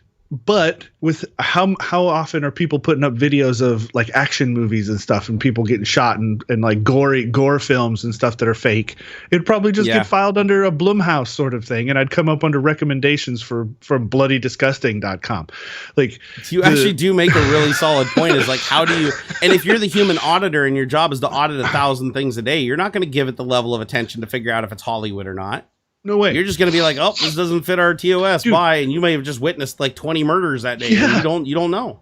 Like the movie Hostel could have been legit and people would just be like, oh shit, that's creepy as fuck. and leave it as that. That's actually a good point. That actually, you make a solid point there that I never really considered, I guess, is that the internet is so desensitized to things and there's so many realistic representations of things that are just completely staged. Right. That there's probably so much stuff that just slips through the radar like completely unnoticed. It's and it's the only, I feel like for the average citizen, the only real fear is having your something private exposed to your circles, your close circles. Like, oh, I don't want my mom finding out that I'm a furry or something along those lines. And Shit, even my then, mom would be a furry if she's still alive. But even then, it's unlikely that like it's going to be held against you for some sort of ransom. Like, oh, I have video. Like, I've gotten those emails. Oh, I have video. Dude, people of you try to hold my it. own video against me for ransom. I had somebody message me and be like, dude, I got a video of you confessing to take Adderall, and if you don't pay me $3,000, I'm going to leak this to the world. I'm like, dude, you got that from a live stream. Like, I literally said that to everybody. Yeah. Like, are you that dumb? Like, but he tried. I mean, hey, I guess credit for thinking he could blackmail me with my own shit. Maybe he thought it was leaked or something. Maybe he didn't know it was a live stream. Somebody else sent it to him. I don't really know, but I thought that was kind of clever and creative on his part. Yeah, and it's not that there's anything wrong with being a furry or whatever. I like that. I was waiting for that, by the way. I was totally waiting for that. Yeah, people in chat are like, woo. It was just an example of something that someone might feel is personally embarrassing or wants to keep secret. I can tell you what's wrong with furries. You want to know what's wrong with furries? We don't have enough of them. We need more furries. And again, there is the nefarious and somewhat extreme sides. Say to everything, there's a kid, some teenager who doesn't want their whatever secret exposed to their family for many legitimate reasons. They are abusive or like ultra conservative or doesn't approve. Yeah. And it could be something as simple as, I want to major in art, but my dad wants me to be a doctor, and I don't want him to find out about some people that get you killed, right? I mean, it just depends on where you live, right? You're dead to me, son. I don't want my deviant art page to my dad to know that I've been doing art classes or whatever. And so like it's more likely to be like your friend who exposes you to this embarrassment than some Chinese hacker who your password gets gobbled up in some breach and it's just unlikely. And so you do what you can to make it as difficult as possible. So it's the same thing we've come over with hacking in general. You lock your doors, you've got an alarm, you've got cameras, you do the best that you can. Yeah. But someone determined enough will get into your home, will take your shit if they really, really want to. It's a risk assessment, right? If they want it that bad, like it doesn't matter. You could literally be standing outside with a gun to their head and they could just walk right past you, thinking you're not going to shoot them. Like they could make any of those assessments. So no, you're absolutely right. So I mean, it is. I guess what it is. It's a risk. It's a risk analysis that each individual has to do themselves. Yeah. Me personally, do I trust that little thing that pops up and tells me my camera is active? No, I don't.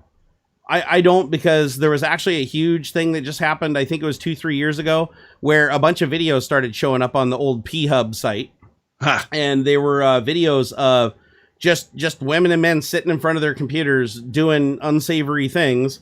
And they didn't know, because it was these guys were going around and they were exploiting a bug in was it Skype or Zoom or something like that, where they could basically activate the Logitech brand of webcam, turn off the active light so that it wouldn't light up and say that the camera is active at that point, and it wouldn't say the camera was in use. And the only way you knew and the only reason they were found out was they kept opening up apps to like do FaceTime or Skype and stuff, and it'd say, sorry, this camera's in use by another application, and they were able to figure out why it was open and what was opening it. And they ended up patching and fixing the bug. But that's why I don't trust it, because as long as that mechanism in the camera, now if it was in line with the circuit and it was like the camera cannot physically get power without this LED also being on, and it was a physical circuit, you can't hack around that. Right. So then I would trust it. But is that the case on a phone where it's showing an image on the screen? No, there's a computer and a sensor, and that can all be manipulated at software level. But I guess what AuxxZillary is saying though is, in his case, he doesn't really care. Like it's watching you whether it is or not. Even on the iPhone, even if that icon just tells you that there's a third-party app on the phone that's using the camera, it doesn't tell you that FaceTime's constantly pulling that thing. It doesn't tell you about the apps and services on the phone that are constantly using it. Like otherwise, it would just always be on. Yeah. So no, I guess that makes sense. Hey, Bazingas, my man. Whoa, $20. Thank you for that $20 make us holler. He said, do you know, if you remember, I am the one who had a fitting leak. Motherboard was dead. Yeah, we remember. Had to replace it. I ripped out all the hard tubing and replaced with compression fittings and clamps. Nice. Any word on a Gen 4 thread ripper? You'd know more about that than me. I mean, it's going to happen. I don't know that there's been any official announcement, but honestly, they'd be stupid not to. I mean, they must. That there's going to be, I know that there's going let me say I'm fairly confident that there's Epic coming too. There, whatever 5000 series or whatever this next gen. I'm not sure what it is. It's all 5000 series, I guess. AMD stuff. There must be a Threadripper. It'll probably just be a little while. Well, I mean, I've been hearing nothing but good stuff about the new Ryzen. So the 5000 series Ryzen. Everybody's just like, wow, man. Like, it's not like, it's okay or it's good or it's competing with Intel. It's like Intel rest in peace. And this is from like Intel fanboys too. It's been, this one's pretty big. I think Intel still kind of squeaks a little bit on like the single threaded stuff, but their talk about 20% improvement, IPC improvement or whatever is very accurate. That wasn't just smoke. That, like, from what I've been seeing from Puget Systems testing, but also like Gamers Nexus and those guys like that, they were legit, which is pretty cool. My next system is going to be it'll be a Ryzen build. I don't know when I'm going to do it. Yeah. Like just depending on circumstance, finances, whatever I happen to be doing at the time. Whether it be a collaboration or just me building it myself. That's what I'm shooting for. Is I want an AMD system, because I haven't had an AMD system since the K5. Like, wow, it's been a while. Like I never did any of the Ryzen stuff or anything. I went like straight from K5 to Intel Celeron, and I was Intel the rest of the time. Like I never ever went back. But now it seems like AMD, I mean, they're taking an ass kick into the market. Like, their GPUs are pretty legendary. Although I will say that from the data I've been looking at, it doesn't look like their new, what is it, the 6000 series GPUs? What are they? Right. So the new GPUs, 6800 XT, I think, something like that. I mean, the performance is great for the power, but I mean, it's like half the speed on ray tracing. Not to say the RTX is like this hugely like amazing thing. It is kind of niche still, right? Right. But at the same time, it's like, I guess I was kind of expecting, since the consoles picked it up, like since PlayStation 5 and Xbox were both using it, I was expecting RDNA 2 to be like literally take a shit kick into Nvidia, and I'm not really seeing that now. Like it doesn't seem like that's the case. I feel like they've kind of caught up. Yeah, I think that's fair. And for cost, I mean, they still are technically cheaper, right? On 2 of the 3 cards. Like I want to say the 30. I think the 3090 competitor is actually way cheaper. Like for raw performance. Like if you're not taking into account like the RTX stuff specifically, just processing power. I believe that, what is it, the 6090 XT or something like that? I don't know the model numbers. Right. But the fastest AMD card that's coming out, apparently for like the money, quite a few people have said that it's absolutely brilliant. And for crypto mining, it still kicks the shit out of Nvidia. I don't know why AMD is doing something so different that if it was crypto mining. I've never really dug into that, but they are the card to crypto mine on. However, a lot of people like laughed at me when I was saying, oh man, a lot of these Nvidia cards are going to be gone because of crypto mining. And they're like, nobody's going to get the Nvidia cards because the AMD cards are going to be so much better. Apparently they're not that much better that they're not still buying Nvidia cards. Because I know a lot of crypto farms that have actually started buying Nvidia cards, even though they said they weren't going to. So if somebody knows why that is, I would personally love to know. I don't know if it's just availability of the cards. But because cryptocurrency is going up in cost so much, a lot of these crypto farms are buying Nvidia cards, and that's not good. We don't want that. Because they're buying those Nvidia cards, they're taking them out of the market for gaming and stuff like that. And the fewer people that have RTX technology, the harder it's going to be for developers and stuff to be developing for it specifically. Wow. So, I mean, we're gonna probably pay for it. And that's why you don't want crypto. Like, I always get upset, and that's what held AMD back, honestly. That's what held AMD back for like 2 generations. No, more than that. Like 4 or 5 generations of their graphics cards. It was because crypto miners were just grabbing them up. And there wasn't enough in the public domain for any of their like functionality to really be exploited. Like to see games and stuff have like free sync and take advantage of like any of the you just didn't really see it that much. And that's the crypto miners' fault. Hey, Bazingas, what's up, my man? Again, thank you for that $20. Jose, thank you for the $2. He said, what do you think about the next gen of Windows X? I think he means Windows 10 there. I don't think Microsoft has ever referred to it as X because that's an OS X thing. Here's what I think about it. Hold on. Ew. Oh, that's what I think about. Sorry, man. I got like bad, wicked Thanksgiving gas. Oh, it's been killing me. Oh, that feels so much better now, though. That's gross. Oh, it feels so much better. Shame. Oh, shame. I have very little shame these days. I don't know. I think the internet killed my shame circuit. Right. What do I think about the next gen of Windows 10? I guess I don't really understand what you mean by that, because Windows 10 is a perpetual project. Like Windows 10 is just in perpetual development. It's like Microsoft used to release a new product like every 5 years, they're about 3 to 5 years. Yeah. And they don't do it anymore. They just release new Windows 10s. But it's still evolving at a faster rate than any previous operating system, in my opinion. So yeah, and I mean I think that was a smart move, honestly. That's why they pushed so hard for everybody to upgrade from Windows 7. Made it for free and all that stuff. Is they want everybody on Windows 10 because they're taking the same. I misunderstood. No, they were talking about Windows 10X. They're talking about the ARM version of Windows 10. Oh, sorry about that, guys. I completely misunderstood because you said Windows X and X means 10, but Windows naming conventions suck. So of course they called it Windows 10X, and I wasn't getting that. That's basically the operating system for their bespoke device that has an Android as a kernel.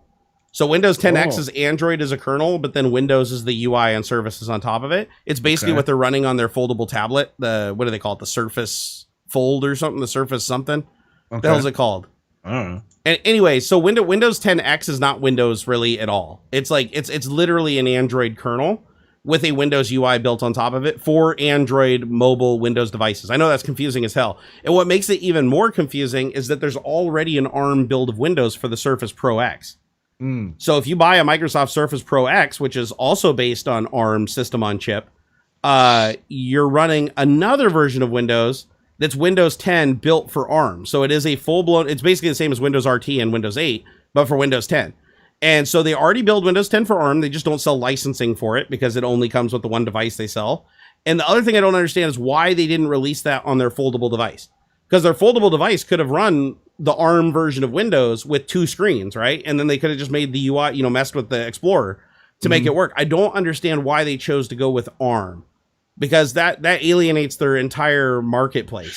So I don't know. I don't have enough information on it. I haven't played with it too much. Honestly, after RT failed so miserably, I had no interest in playing with RT devices anymore.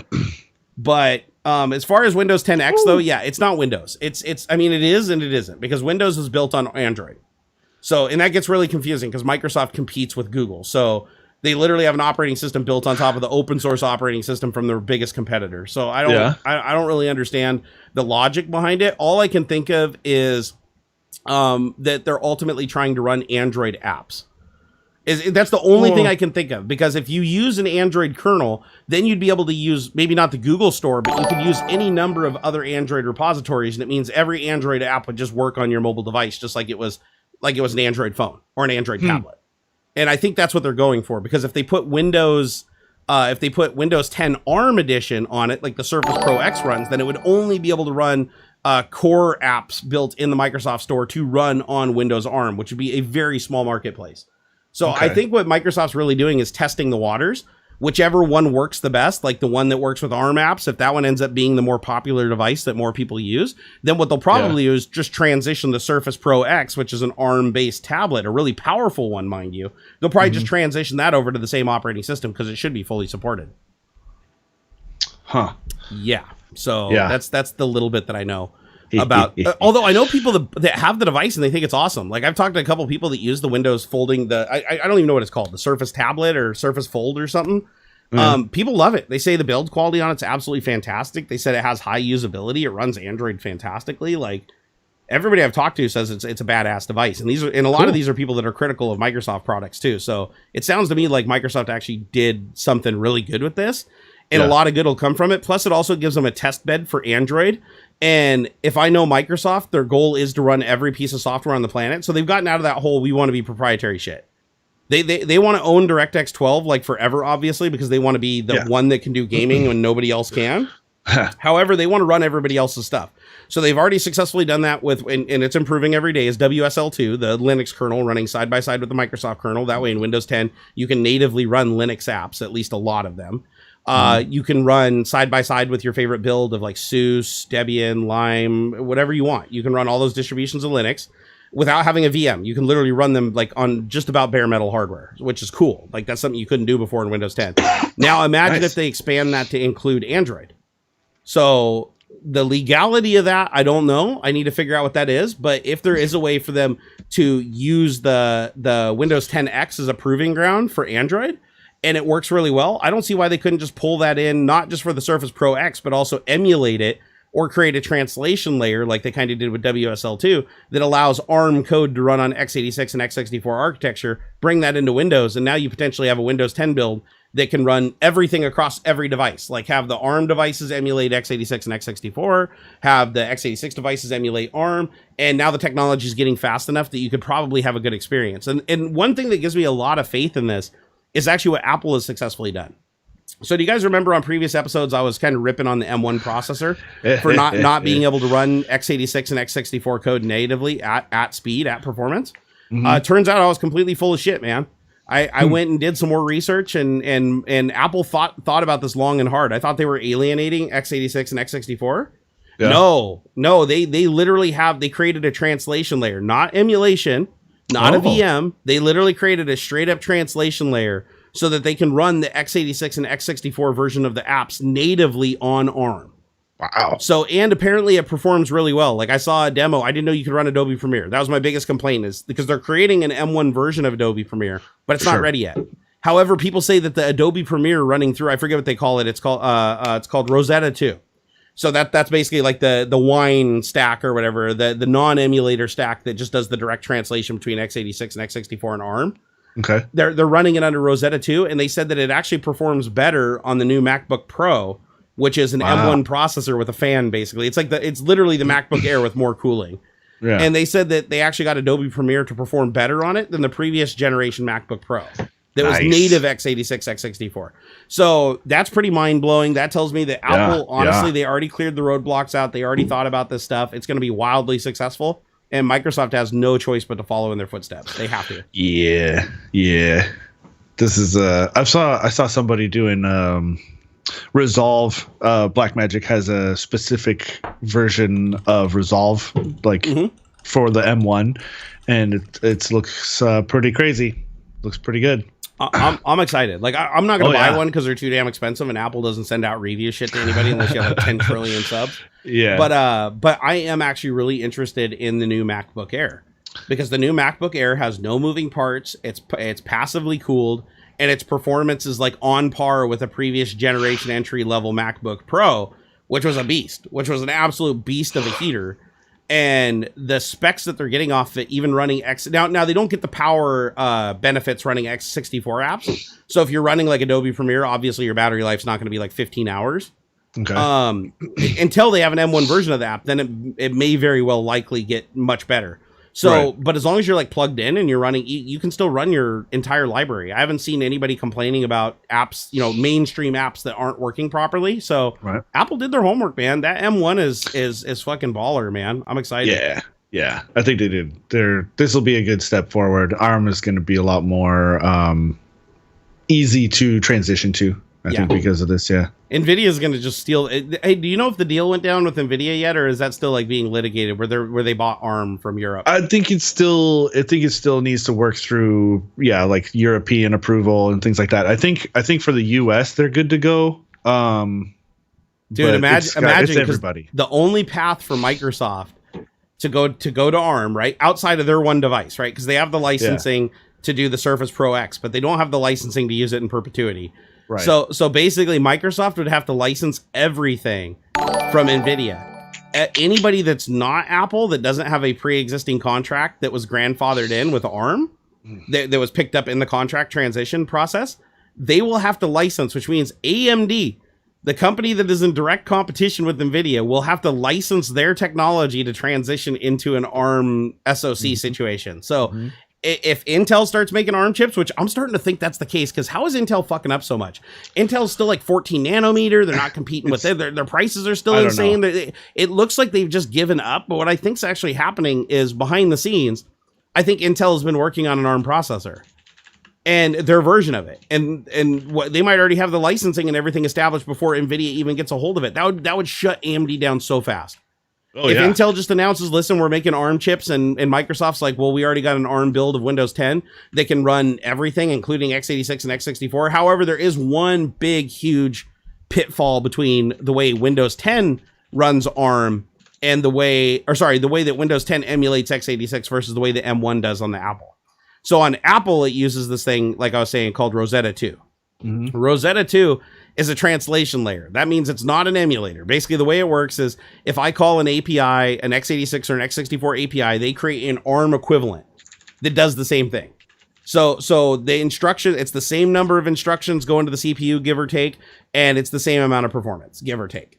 The way Microsoft does it, unfortunately, on their ARM build of Windows is through emulation, which means they're literally emulating the ARM or using a VM, which means more resources, slower performance, lower video performance. So until Microsoft can figure out how to create a direct translation layer like Rosetta is to M1, even if Intel starts making ARM chips, it does them no good. Because they're gonna start building systems with ARM chips, and if that entire software library of x86 and x64 stuff can't work and be performant, like nobody's gonna buy it. Because there's no way, right? I mean, you don't have that established marketplace. So Apple right now can run all their old software, x86, x64 from the old generation, which I didn't think they could do, but I found out they can. They can do it without having to use emulation or having to use VMs. So it's super resource tight and it's gonna run fast. So they have their entire library, everything. So the M1 chip MacBook can literally run more software than its predecessor, which I didn't think was possible. So they succeeded. Now, Microsoft, on the other hand, the only way for them to run x86 on an ARM chip would be through emulation or VM. And that pretty much kills them because they're not going to be able to get enough performance out of their first generation ARM processors to basically run a VM with all that overhead and run those apps that are graphically intense and stuff like that. It's just not going to happen. So I'm hoping that Intel has a skunkworks thing going on where they're basically like, maybe that's what Windows 10X is their attempt to use Android as the kernel and then be able to run x86, x64 and ARM all on the same platform through a translation layer instead of emulation or a VM. If they are doing that, then and Intel's creating an ARM chip, AMD just gets kicked in the balls instantly and all their progress and all their hard work goes down the toilet in like a year. So I'm hoping that's not the case, because think about it. How would AMD compete in that situation? So let's assume that Intel's already doing it. This is purely speculative, but let's assume that Intel's already working on an ARM chip.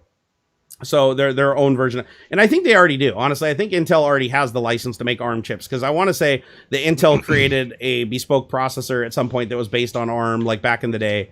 So I think they have that contract already. So let's say Intel builds an ARM chip and Microsoft says, okay, Intel, we're going to give you an operating system that'll run on that ARM chip. And they make that deal. AMD is going to be over there going, well, we don't have a contract to build ARM.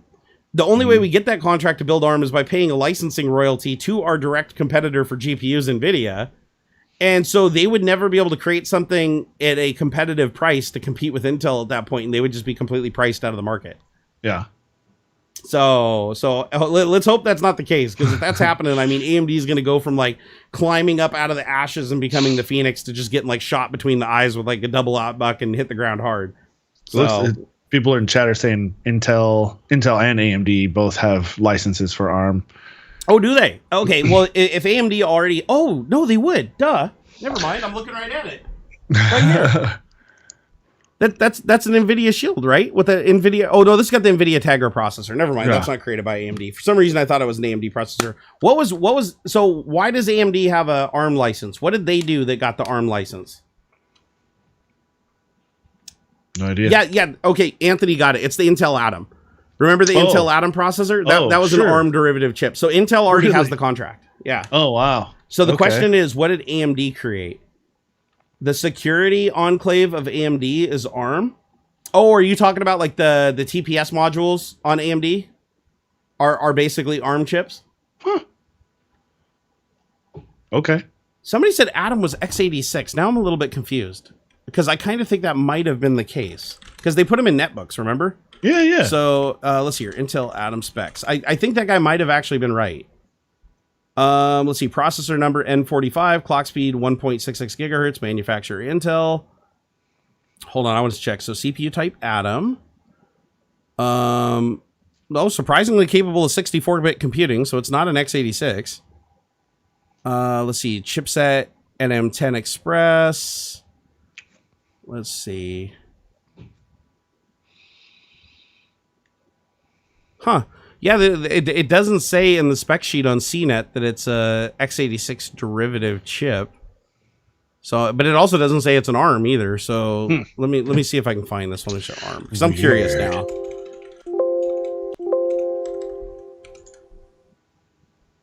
So let's see. ARM was AMD. They sold it. Yeah, but that doesn't necessarily mean they still have the rights to manufacture it if they sold it. Yeah, that's right. The Atom did run Windows natively. No, you're absolutely right. So the Atom would have had to have been x86.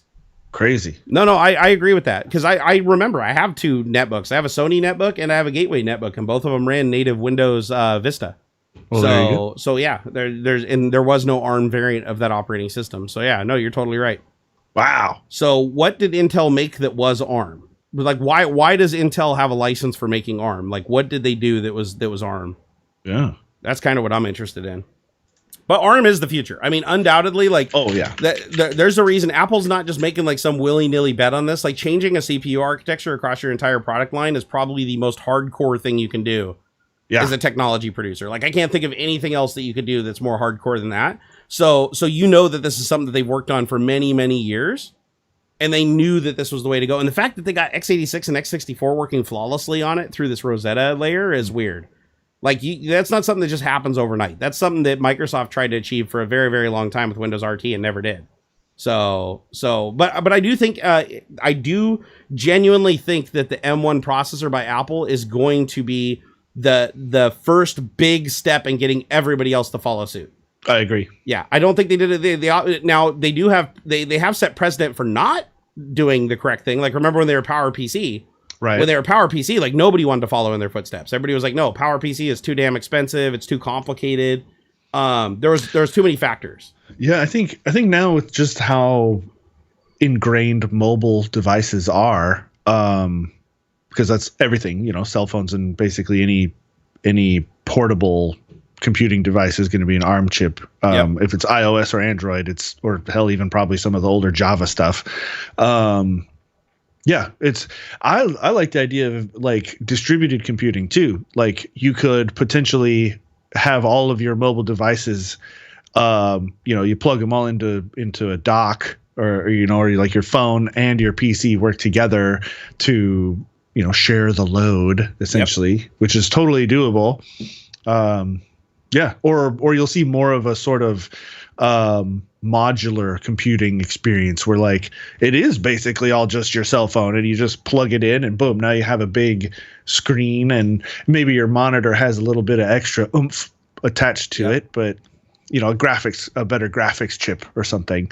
But yeah, man, it's definitely, it'll be, I mean, when the top supercomputer is all ARM right now, so ARM and AMD, I think. Yeah, ARM is it's cheap, it's efficient, and now that it's performant. That was the big problem they had before, was compatibility and performance, and Apple's nailed that.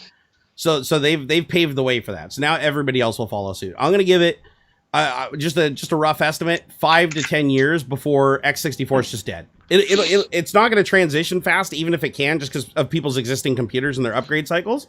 I don't think people are going to just go out and replace their like $5,000 gaming computer with ARM overnight. That's not going to happen. But I do think that if they can do what Apple did in the PC space, so Windows releases a version of Windows 10X that supports all pre-existing apps and maintains their performance at the same or better performance or similar performance to the previous generation.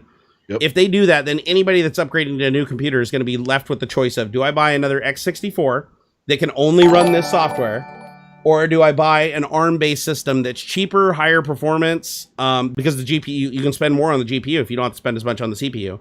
More power efficient, so there's more power to feed the GPU. There's so many other reasons why ARM is better. And so as long as that software constraint isn't there, everybody's going to just instinctively go ARM. Yep. And you're going to see the entire ecosystem shift. And there's going to be no reason to, because you don't lose anything by doing it. Like, if you lose the software, that's where Microsoft went wrong with Windows RT. Because Windows RT had no way to run x86 and x64 apps, not even in a VM. You couldn't even, like, they could have, it just would have been slower than shit, right? But they didn't support it. They didn't support it. So everybody that bought one of those devices, it's like, yeah, it lasts for 10 hours. Yeah, it should wait like half the price of a regular tablet.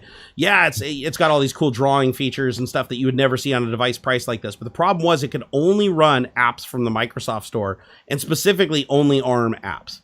And because of that, there was just, you couldn't run Adobe Premiere, you couldn't run your editing suite, you couldn't run like good graphics editing software, only the shit that Microsoft created for it, and put in the marketplace.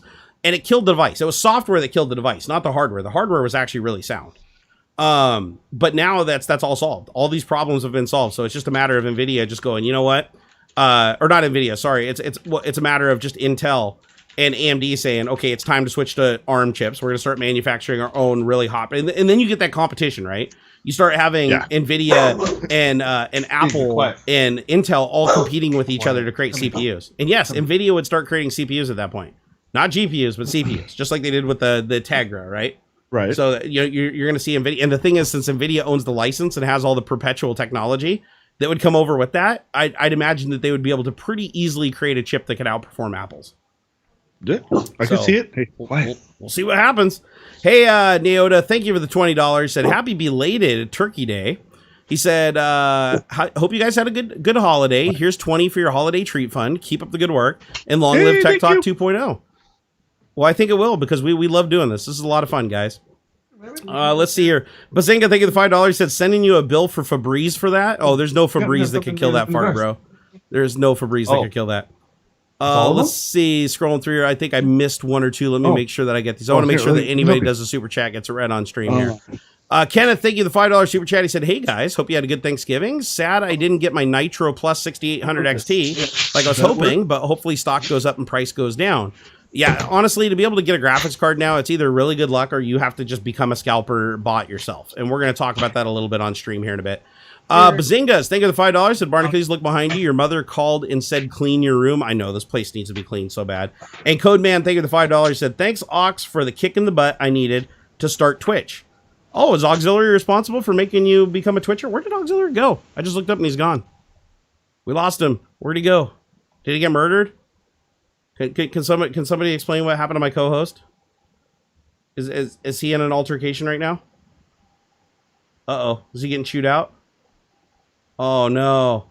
Oh, no. Him's got chewed out. Oh, look at him. Look at him. See his little beard poking down there? Oh, man. Oh, look at that beard. Oh, that is a sexy beard right there. What's he doing? Licking the top of the webcam? Like, what is he doing here? Okay, now he's under the desk. Oh, you know things have gone wrong when you're under the desk. Oh, you know you're wrong. Oh, is something going on with the doggo? So it's okay. I can give you guys a play-by-play of what's going on. So what about Black Friday deals? Did you guys get any awesome Black Friday deals? I would love to hear, because I did not. I did not find anything on Black Friday that was worthy of my purchasism. I also had a lot of people message me and say that there really wasn't a lot going on at the stores either, because everybody's afraid of the whole virus thing. Where did you go? Sorry. I had to unplug something real quick. We needed more plugs for the Christmas lights. Oh, gotcha. Okay, I was like sitting here talking. I look up and you're just completely disappeared. I'm like, where'd you go?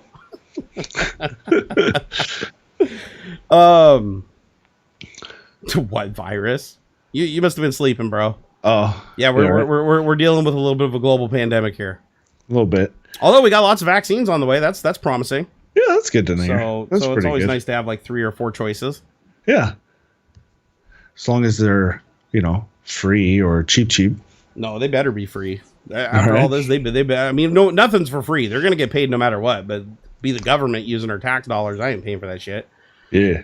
But I'm just a big talker. I'd literally pay like if I knew it worked 100%, I'd pay virtually anything for it just to get life back to normal.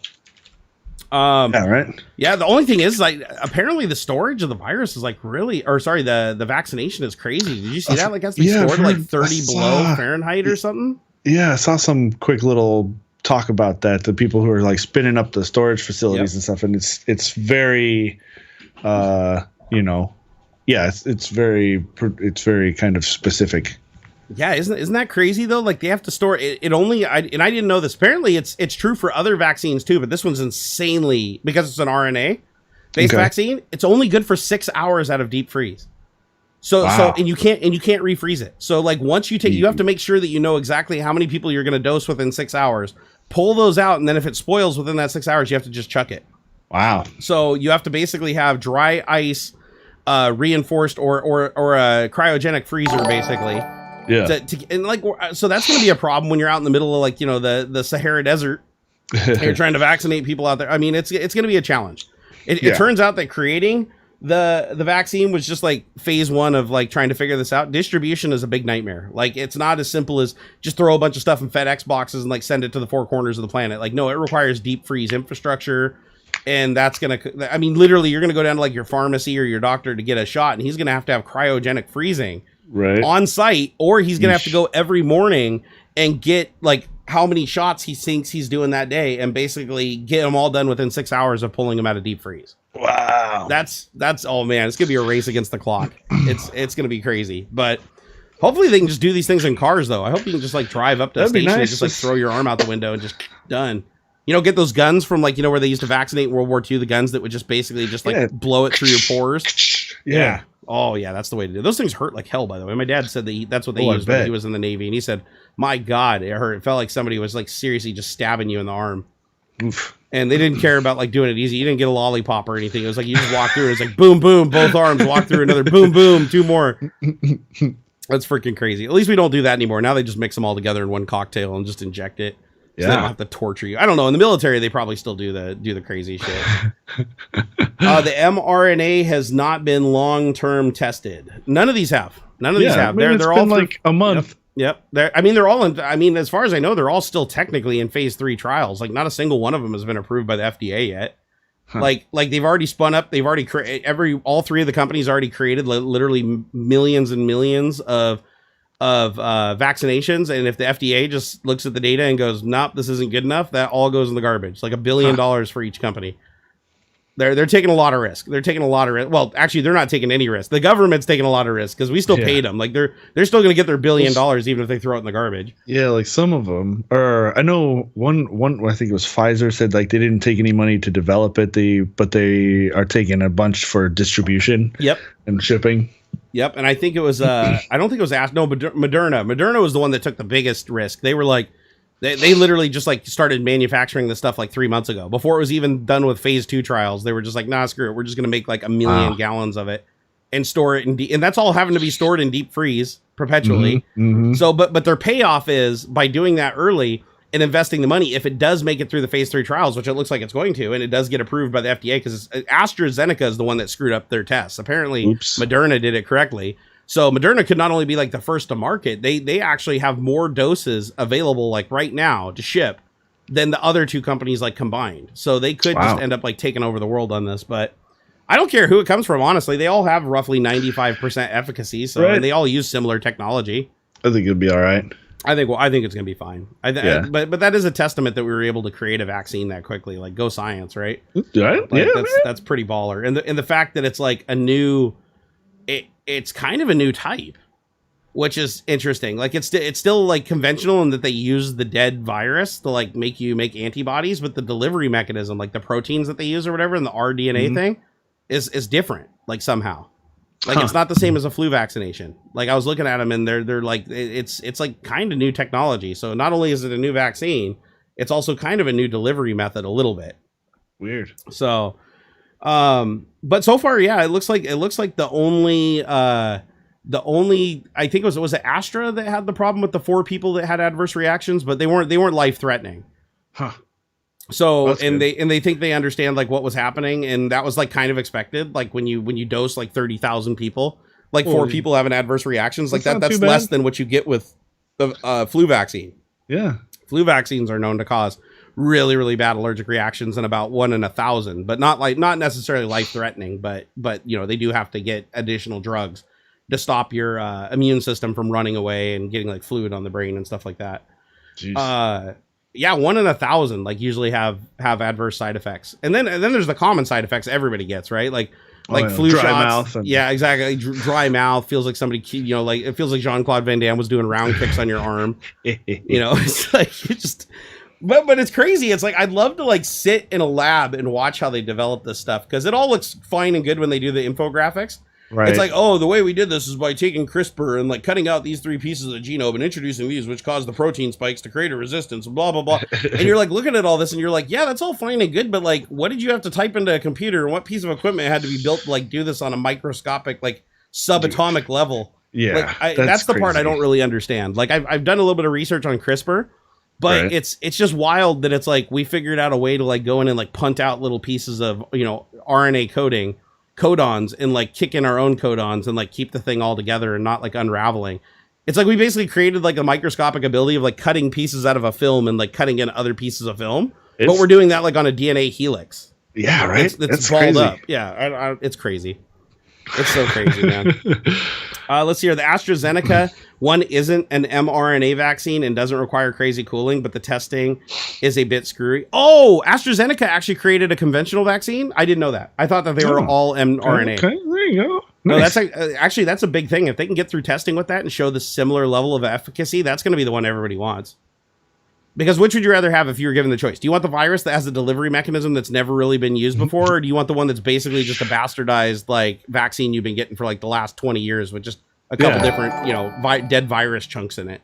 Right. Yeah, that's good. That's the one I'd go for. Yeah, the normal one. That's what I would do. I'd go for the, do the one Right.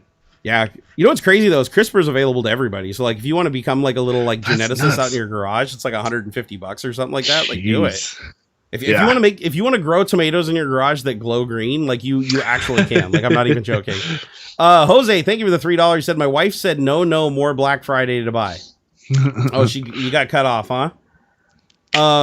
Yeah, actually, what'd you pick up for Black? Actually, here before you do that, here entertain the troops for a second. I gotta go drain the wang, and I will be back here in just a few minutes. We're gonna talk about that. Black Friday sales. I want to hear about what you got when I get back. So don't tell them right now. Okay. When we get back, we're going to talk about how I can make you into a shitty scalper bot like everybody else so that we can just flood the market with shitty scalper bots. And that's how we're going to fix this whole scalping problem is by just making everybody a scalper. Nice. Okay. I'll be back here in just a few minutes. Don't tell them bad things about me while I'm gone. Okay. Oh, I won't. It'll be nothing but good. Right. All good stuff. So what's up, guys? Quick. This is the short AMA section of the stream. Quick. You have like 30 seconds. Actually, by the time you guys hear this, it's less than that even. Fight scalpers with scalpers? Yeah, that's it.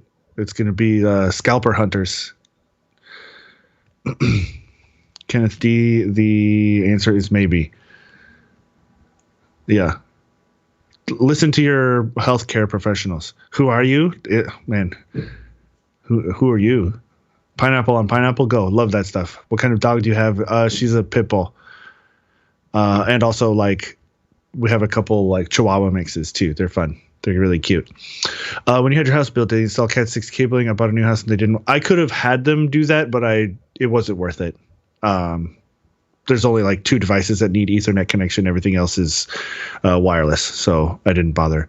Do you know any German? Like, kind of, maybe. Like a word or two. Beard shaving, no, obviously.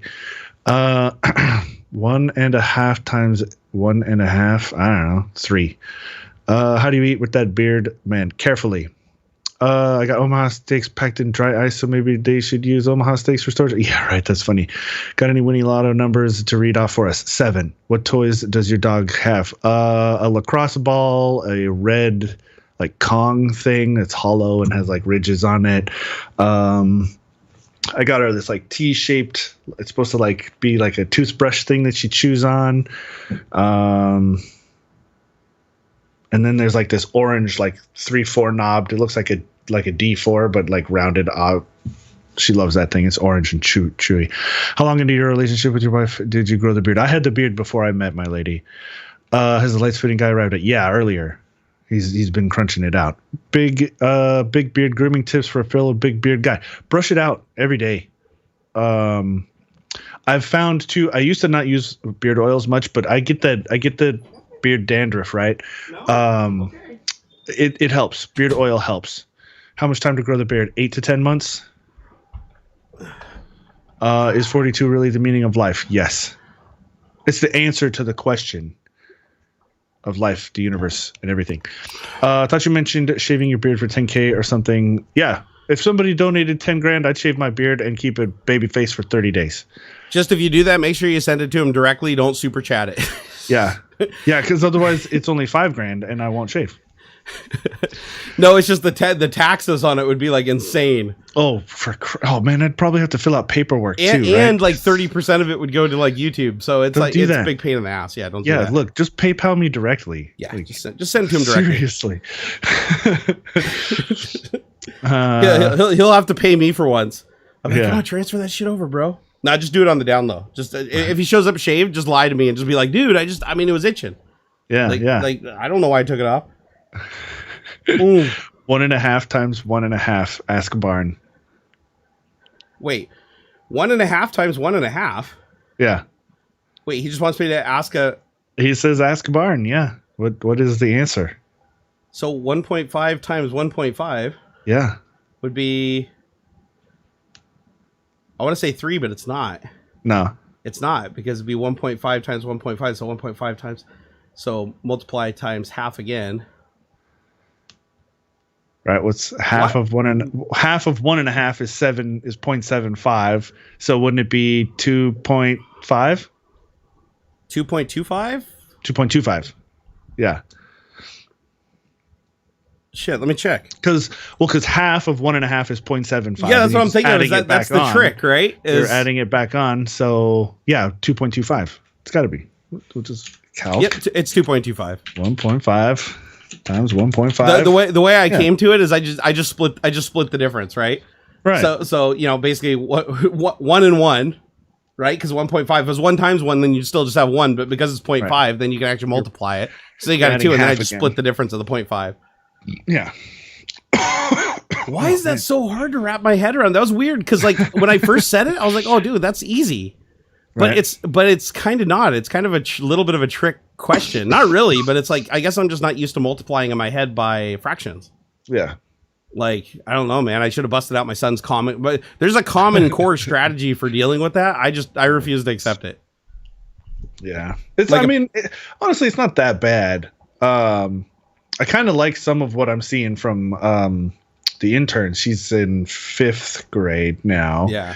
And watching her do math is actually, it makes sense. I kind of like it. I feel like if you are starting from scratch, it is a good way of like mentally visualizing the math. Yeah. And that's where I got misled by it, is when I was first looking at it. Like when I first looked at Common Core, I was like, man, this is poopy because I already knew how to do everything on paper. Well, sure. But the thing is, you don't realize because you learned it that way. But when you think about it mentally in your head where you don't have a piece of paper, Common Core makes sense. Yeah. Because Common Core is more about visualizing and solving the problem in your head and like with the least amount of steps. And it's like with conventional math where you do it on paper, you have to kind of do it on paper in your head, right? You have to remember to carry the one. Whereas with Common Core, it's like in your head, you're visualizing it as like the lowest common denominators of all the problems. Then you're literally reducing it to like multiplying by 10 and 5. Instead, like your multiplication tables are like way easier to remember. So now that I understand that that's like the purpose, but what sucks is it's like we already know how to do it. Like we literally spent years and years and years learning how to do it the one way. And now when you look at it the second way, even though technically it makes sense when you're thinking in your head how to solve the problem, then when you try to put it on paper, it sucks. So it's almost like Common Core for me. It's like it's better for math in your head, but it's not as good for math on paper, if that makes sense. So, but trying to learn both ways of doing math is very confusing. So I just choose not to. I just let the computer do the math for me. I like C# core. C# core is my favorite kind of math. I like the .NET Core framework. It does all the math for me. It's very nice. Yeah. Oh, you know what? You know what I should show people? We were talking about LEDs earlier, and you know that during planned obsolescence. Do you want to see my massive flashlight, sir? Yeah. Do you want to see the big old boy? Look at that. Oh, geez. That is 18 LEDs driven by insane. 8 21.7 something cells, like the same ones Tesla uses, like not the 18650s. I got corrected on that by Kevlar Condom. They're the 21.7 something blah blah blah. Anyways, there's like 8 of them in there. It weighs 7 pounds. Dude, it is just a metal dumbbell. That's crazy. It's got a temperature treated glass lens because it gets so hot it sets things on fire. And it gets to 100,000 lumens. Wow. That is more lumens than you can probably even imagine. Like here, I'll give you. You guys want to demo this? Like check. Oh yeah, 21700. That's it. So it's got 8 21700 modules in it. In the base right here, and this screws off. This is the battery. Like you literally have to charge the battery in the metal case. Like there's, and if you want to rebuild it, you have to actually like crack it open. But look how big the copper contacts are to pull power from this thing. Wow. Because it pulls over 500 watts continuous. That's insane. For LEDs, that's not 500 watt equivalent. These LEDs are pulling 500 watts. which is probably like 50,000 watts equivalent of halogen. Wow. In a handheld. Dude, it's stupid. It's like nobody should even own this. Adam bought me one because he knows I'm a flashlight nerd, and I was bragging about my 2500 lumen Duracell flashlight. That's funny. And he's like, no, that's not a flashlight. This is a flashlight. So let me walk you around its features here. So see, there's a little OLED screen right there. So like if I click it 5 times, 1, 2, 3, 4, 5, it locks it. Did you guys see the little? There's like, you can't see it because light, but a little lock symbol. Okay. And now I can't do anything with it, but I got to click it 5 more times, and then it disables the lock. Oh yeah, I see it. Yeah. And then I turn it on as 1 click, and that should put it in low power mode. Geez. Yep. Oh, so that's 700 lumens. You're gonna burn out the camera. So this I can shine at my face. It hurts. It's still the brightest flashlight I own, but this is only 700 lumens. This is as dim as it gets. It can run over 24 hours like this on one charge. So if you're camping, you could just hang this from a tree for like over a day. And so check this out though. So now if I hold the button down, it'll go up in lumens in steps of like. I mean, I don't even know what the multiplier is. 1,000,000. But check this out. Just watch how far this like drowns out the camera as I'm doing this. My whole room is lit. Just so you guys know, I've got the windows, sunlight. I've got 2 lights on the ceiling, and I've got 2 LED arrays from Aperture lighting me right now. So just to give you an idea, I want to back up. I don't want to be near this. This is what my room looks like. I've got so I lower the exposure on my camera. My whole room is well lit right now. Yeah. But you see how dim I am? Yeah. So I have to use studio lights to overcome it. Like it's super bright in here. So I want you to keep that in mind while I'm doing this. So that's 700 lumens. Okay. I'm going to up it. Okay. That's 2,000 lumens. That is 5,000 lumens. Just wait for it. Okay. This is 10,000 lumens and it's already hurting my eyes. This is 22,000 lumens. Holy crap. This is 30,000 lumens. This is 60,000 lumens. It's the sun. Okay. I'm not even pointing it at the camera. I'm not. This is like... Okay, now ready? I'm going to go to 100,000. Is that a fan going off in your flashlight? It is. It has a giant copper heatsink, and it needs active cooling, otherwise it burns out. That's ridiculous. So now watch. I'm going to give it the full. You haven't seen the 100,000. This is 100. This is what 100,000 lumens looks like. Wait. There's the 100,000. It's because my camera adjusted to it. But watch this. Okay, so I got some black. Oh, ow! It's already burning me. Okay, so this is black packaging that I have in my hand. Dude, it's going to catch fire. Yeah, watch this. Oh my God! Did you see that? Like what? Watch how fast it starts. This is ow! This is cardboard. Ow! This is just black cardboard. Watch. Count how long it takes to like catch fire when I do this. 4 or 5 seconds. Wow! You can't even see the flames though because the light is so bright. That's insane. You're gonna catch your house on fire, man. Be careful. I am. So I'm gonna turn it off. The ceiling's gonna start getting toasted. Damn! It's so much light. Like, watch here. I'll turn off the light so it's just daylight out there. Oh, hold on. That's 700 lumens. Let me put it on. There we go. 100,000, and I'm gone. Oh my gosh! Isn't that just nuts? Crazy. I wonder if it burned wood. Here, let's see. Hold on. Here we go. Oh. You can't look at it. Hold on. Oh God! Ow! Oh. Jeez, it's gonna leave like a scorch mark on the desk.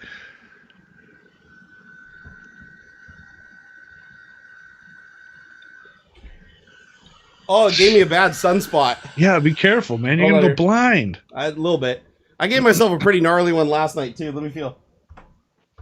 Oh, it's hot. It's not black, though. Because it's not black, it reflects a lot of light because it's kind of got a shiny veneer on it. Sure. But if you set it on there, it would start burning the wood. Dang, man. Isn't it nuts, though? And the thing is, it's not even halogen. This is LEDs burning stuff. Yeah, this is as close as I can get. Watch here, I'll put it on. So my hand... I want to see how close I can get it to it before it starts burning me bad. So this is the flashlight. This is already really uncomfortable, even just right there. What?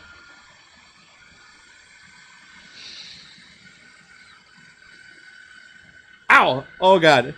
It puts out so much damn heat. Careful, man.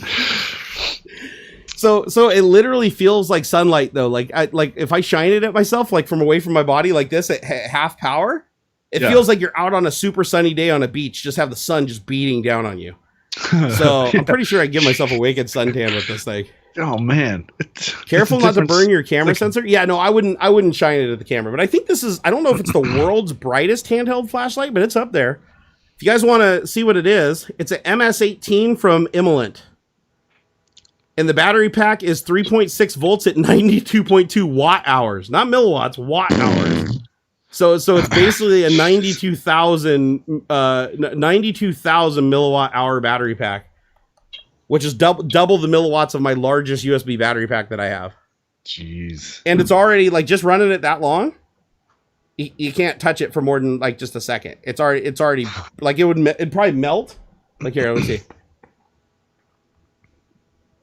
Yeah, it's hot. It's got to be just crazy hot. It's melting the wax layer off the plastic. Wow. And deforming it. Yeah, it's hot, dude. so usually you leave the fan on. So 4 clicks turns on the fan. And then you can set it down and let it cool off. And even with the fans running full tilt like that, it'll still take like 5 minutes to cool down to room temperature. Yeah. It's crazy. Wow. I don't know. Did you guys want me to drop my link for it in the chat? Yeah, I can do that. A couple people asked for it. I think they might be out of stock, but let me see. What is it? It's let me pull up my little Amazon affiliate thing. See if they got any more in stock. They might be out on Amazon. Then if they are, you just buy it right from their website. Let me log in here and see this. Got to try to make that money. Although once they see the price, they're going to be like, "What?" Yeah, right.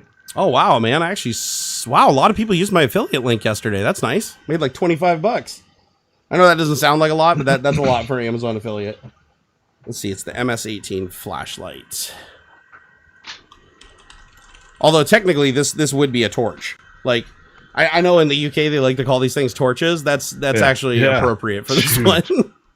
Because you could start a campfire with this. Oh, yeah. So I'll put a video on Instagram later. So follow me on Instagram, guys. If you take it outside and you take like the wet grass and you like scrape together some wet leaves and you put it over, steam just comes billowing out like a huge ball of steam, and it just dries all the leaves out instantly and then catches them on fire. It's really freaking cool. All right, so here's the link, guys. If you would like to buy, it's actually on sale right now. So it's but here, this is what it's on sale for. Anybody want to guess how much it costs without clicking the link? $3,500. Oh no, that's come on, that's ridiculous, dude. Oh, I don't No, know. $569 on sale. Normally about $700. Oh, so but it's it can cast a beam up to 1,350 meters. And keep in mind, it's not a spotlight. Spotlights can go really long distance. This is a floodlight. This lights up everything 180 degrees in like every direction. Yeah. So I took it outside and I shined it in the sky and it just lit up my whole neighborhood. Like the refraction off the clouds, it looked like the clouds were light bulbs. And so the fact that it can go 1,350 meters with a beam that's literally spread out like across the entire like length of the forest, that's wild. This is really, really wild. However, there are some caveats. I feel like with any device, you have to be honest about the good and the bad. Sure. One, this is not a sponsored review. This was actually given to me as a gift from a friend that knows I like flashlights, and he wanted me to have like one of the most powerful flashlights in the world because that's how he rolls. But I will tell you that the things that are scary about it is it does get so hot on high power that after about 3 minutes, you can't handle it without a glove. It will get, so the heat will creep down into the handle because it's all metal, right? It creeps down to where you can't comfortably hold it without like a hot mitt or a hot glove. Yeah. It also throttles after about 3.5, 4 minutes, depending on the ambient temperature outside. So you can only run it at 100,000 lumens for about 3 or 4 minutes. But the good news is you wouldn't be able to run it much longer than that anyways, because it'll drain the entire battery pack by then. At the lowest power mode, 700 lumens, which is like already a super bright camping flashlight, it'll run for over 24 hours. Wow. So that tells you how much power it's drawing to make 100,000 lumens. Like it's definitely an exponential curve, right? It's not like double the power, double the lumens. It's like you get up to the 100,000 lumens, it drains this entire freaking 94 watt hour battery pack in like 5 minutes. Jeez. So, and charge time on it with the charger that's included with it, it takes about 4.5 hours to go from dead to full. Wow. So, and you can buy more battery packs if you want and screw them on there. But, but honestly, like if I was going to use this as a camping flashlight, I would always just use it in this mode. This is 700 lumens, which is already like super bright. Like, right. I mean, like that's what my lights turned off in the room. You can already see it's like, I mean, that's as bright as you'd ever need camping. And then like if a bear is attacking you, then you just turn it off and double tap it. And then it's like, oh God, it's on fire. Oh shit, they're burning. Oh God, what a world. Yeah, don't look at it. Yeah, don't do that. I do it so you don't have to. Oh my God, that thing puts off so much heat.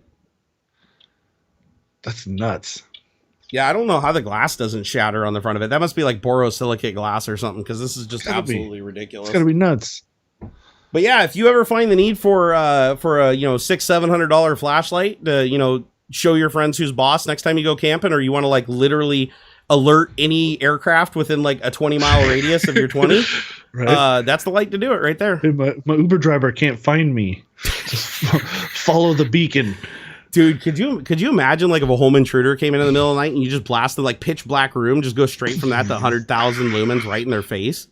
Dude, they wouldn't be able to see shit. They'd be tripping over. It's like the equivalent of a flashbang continuously in your face. Yeah, right? It's nuts, dude. It's absolutely nuts. But it's like, it's not practical at all. Like don't buy this as a flashlight.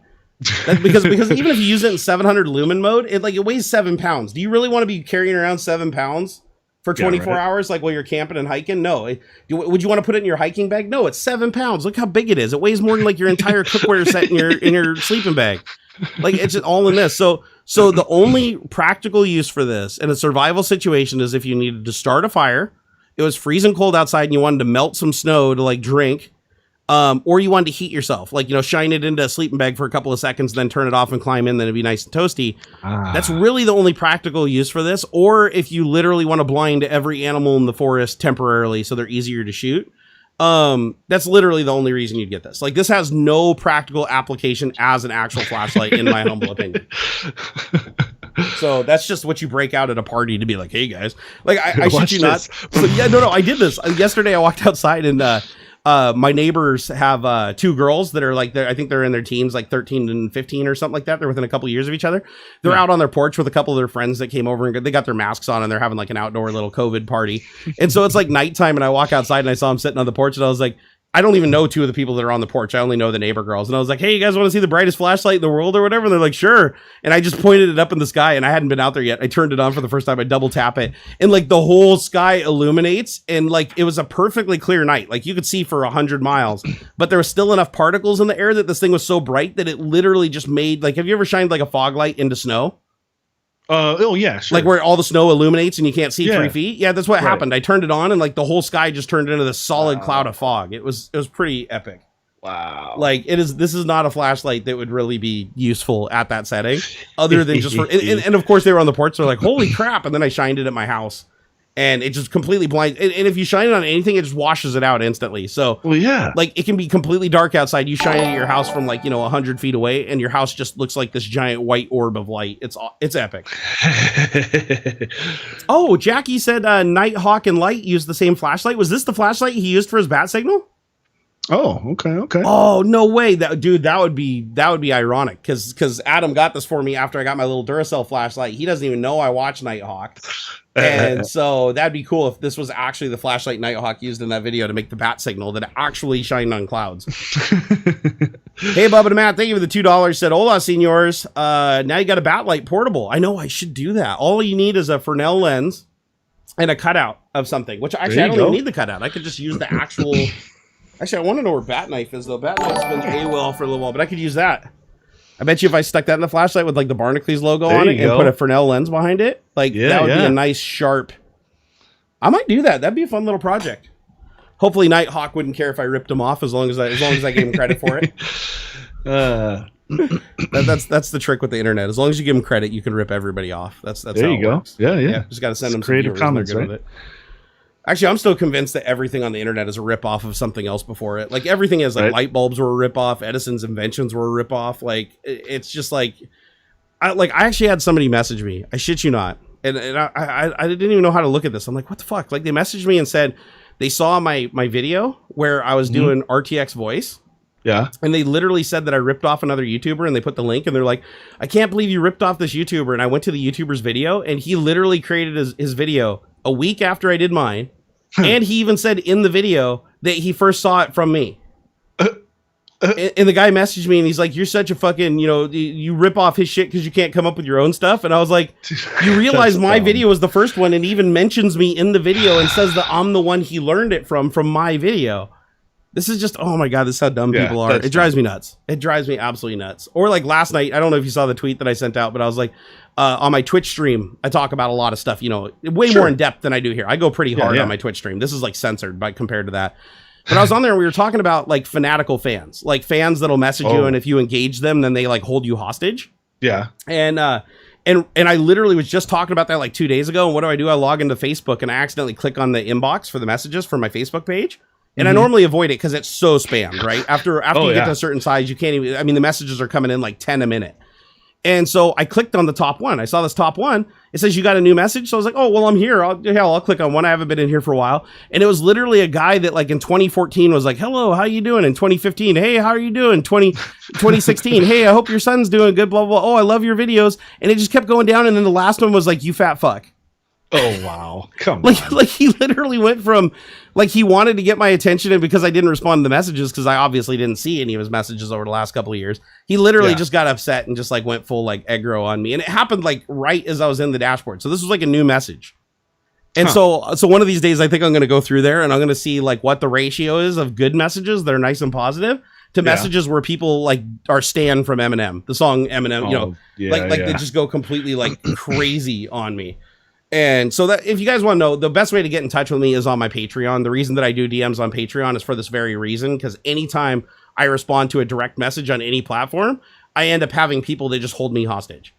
And I can't allow that to happen. Like I talked to my therapist because it was really getting to me. Like the most notable one that happened a couple of months ago that pretty much was the straw on the camel's back, and I was like done, was I had a person message me and they said, hey, they were feeling really depressed and they didn't know what to do. And they saw my video on my when I talked about suicide. And they said it like really helped them. And I replied back and I said, hey, thank you. I'm glad that the video helped you. I hope that you're doing well. You know, just take it one day at a time. And then he replied back like a couple hours later and he goes, I'm in a really dark place. I've got a gun right now. I'm going to kill myself. He's like, here's my phone number. Please call me. You're the only one that can save me right now. I know that you'll understand and that you'll call me. And I was like, my heart just sunk and I was like, oh shit, what do I do? Because this has happened before. This isn't the first time this happened, but I haven't had it happen in a while. And so I was like, what do I do? Do I even respond? Do I do anything? And I didn't. I immediately, I blocked it.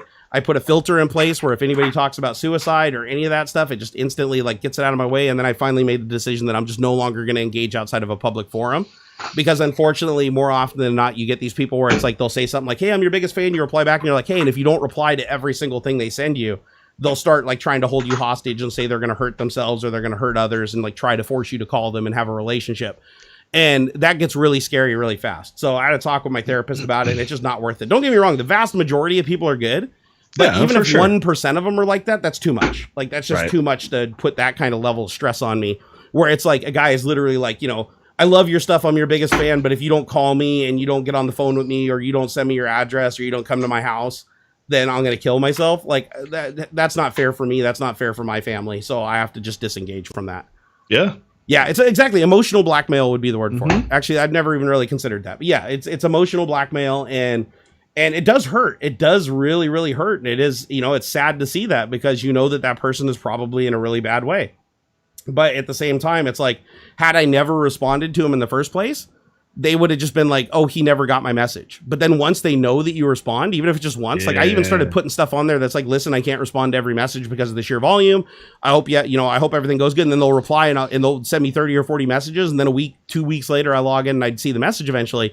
And it would just go from like, you know, hey, I love what you do. You're doing great, to just, you know, fucking, I hope your wife dies in front of you. I hope you die so you can understand how I feel right now. You're such a fake and phony. And they just, you can see the de-evolution where it's like they expected that reply to turn into just a regular friendship. And unfortunately, you can't let that happen. That's one thing that I had to learn the hard way, that I wish I had to just listen to others' advice on. And it made things a lot better. Like put it this way, I had to literally get in therapy because it was getting to me that much. Yeesh. Same thing with the GoFundMe people, where they're like, share my GoFundMe, and every once in a while you're like, okay, I'll share your GoFundMe, and then you get a message from a bunch of other people. They're like, you need to share my GoFundMe too, because, you know, my kid's even in worse shape, or I have more family members that are dying, so you have to share mine. And then if you don't reply to them, they'll reply back and they'll be like, oh, I see how it is. You only share the ones that you want or whatever, and you think and then, oh, you're racist now and you hate women or you hate dogs, or I mean, it was just getting ridiculous. But I understand these people are desperate. A lot of them are desperate, and they're going to say desperate things. So I just said, you know what? It's just seeing this stuff is too stressful, so I'm going to go ahead and just filter it out.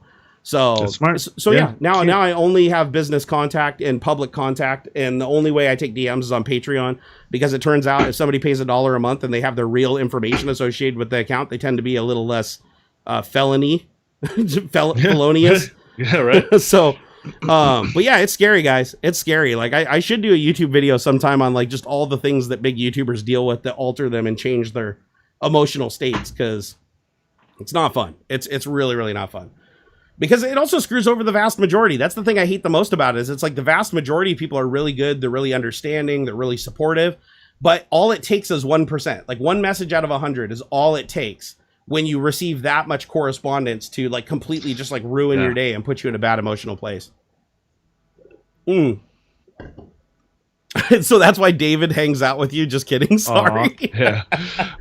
Yeah, I hold him emotionally sabotage. If he doesn't come on my stream, then I just go to every single forum and badmouth Stargate Atlantis. That's what I do. Boo. I'm like, boo, Stargate Atlantis. I go to Yelp and like give him like reviews on his IMDb movie. That's what I do.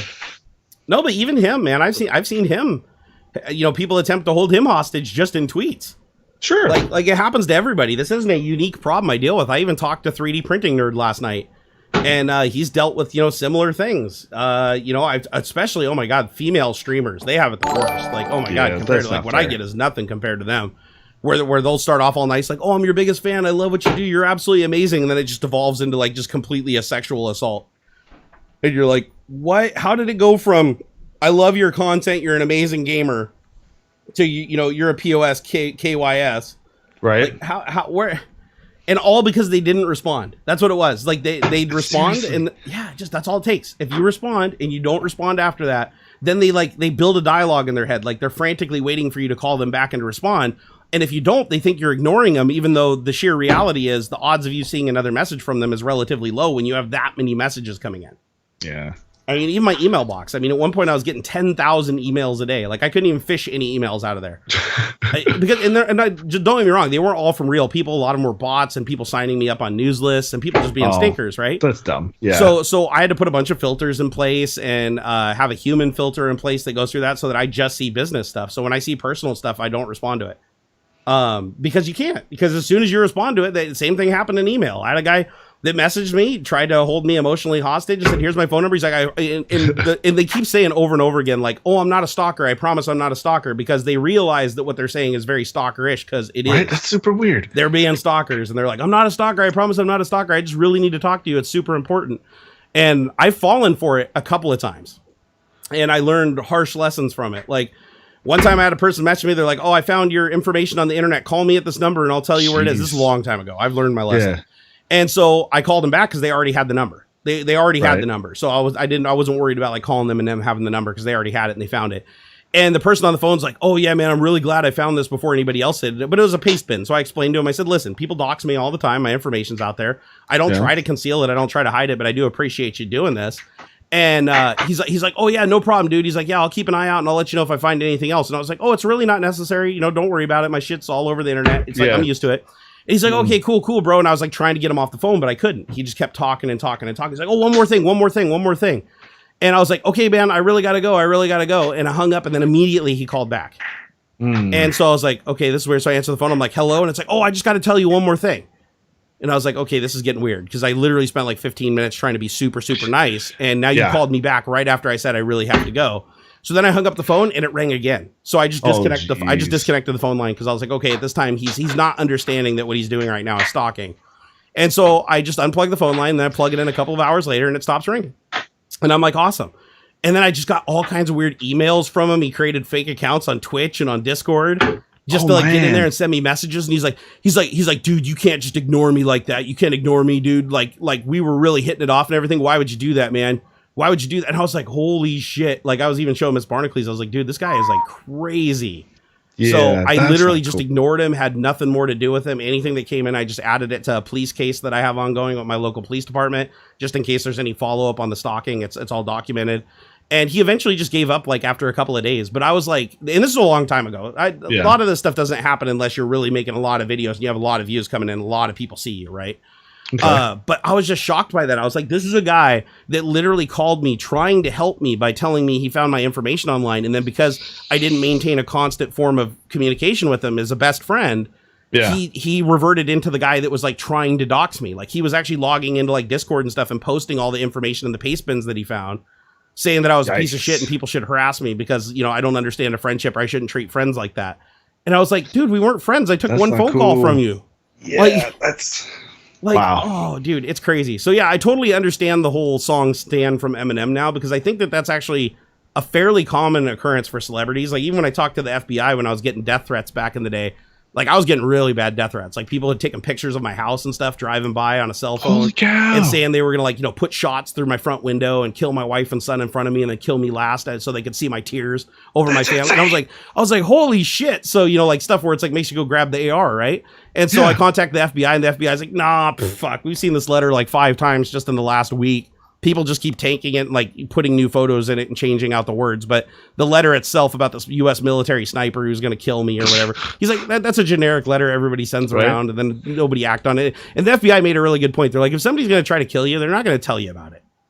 Like, they're not going to tell you about it. Like, that's the dumbest thing you could do, right? Like, unless you want to go to jail yourself or whatever, you're not going to be like, oh, yeah, I'm going to kill you. At this time, I'm going to be standing in this location doing this thing. It's like you just call the cops and be like, hey, could you guys go park over there and, like, get this guy when he pops out? Like, he told me he's going to be there at this time. Just go grab him. So the FBI is like, yeah, usually you don't have to worry about too much stuff like this because, if they're going to act on it, they're not going to call you first, which kind of wigged me out because I'm like, okay, so what? And they're like, yeah, if somebody breaks into your house, just if you can call the cops, cool. If you can't, then put them down. Yeah. The FBI said that like literally on the phone. They're like, do you have a firearm? I'm like, yeah. And they're like, well, yeah, if somebody breaks, you're in Washington, right? If somebody breaks into your house and they're uninvited, or you call the police and the police aren't getting there in time, then yeah, you were within your rights to take action. And I was like, okay, well, thank you for confirming my law in Washington State. I appreciate that. But they kept reiterating. They're like, oh, well, the odds of this happening are like incredibly low, but they do happen. I mean, Boogie, look at Boogie. He had a psychopath fan come to his house. That was really scary. Like that guy was obviously very, very mentally unhinged and dangerous. Yeah. So yeah, crazy. That's so crazy, dude.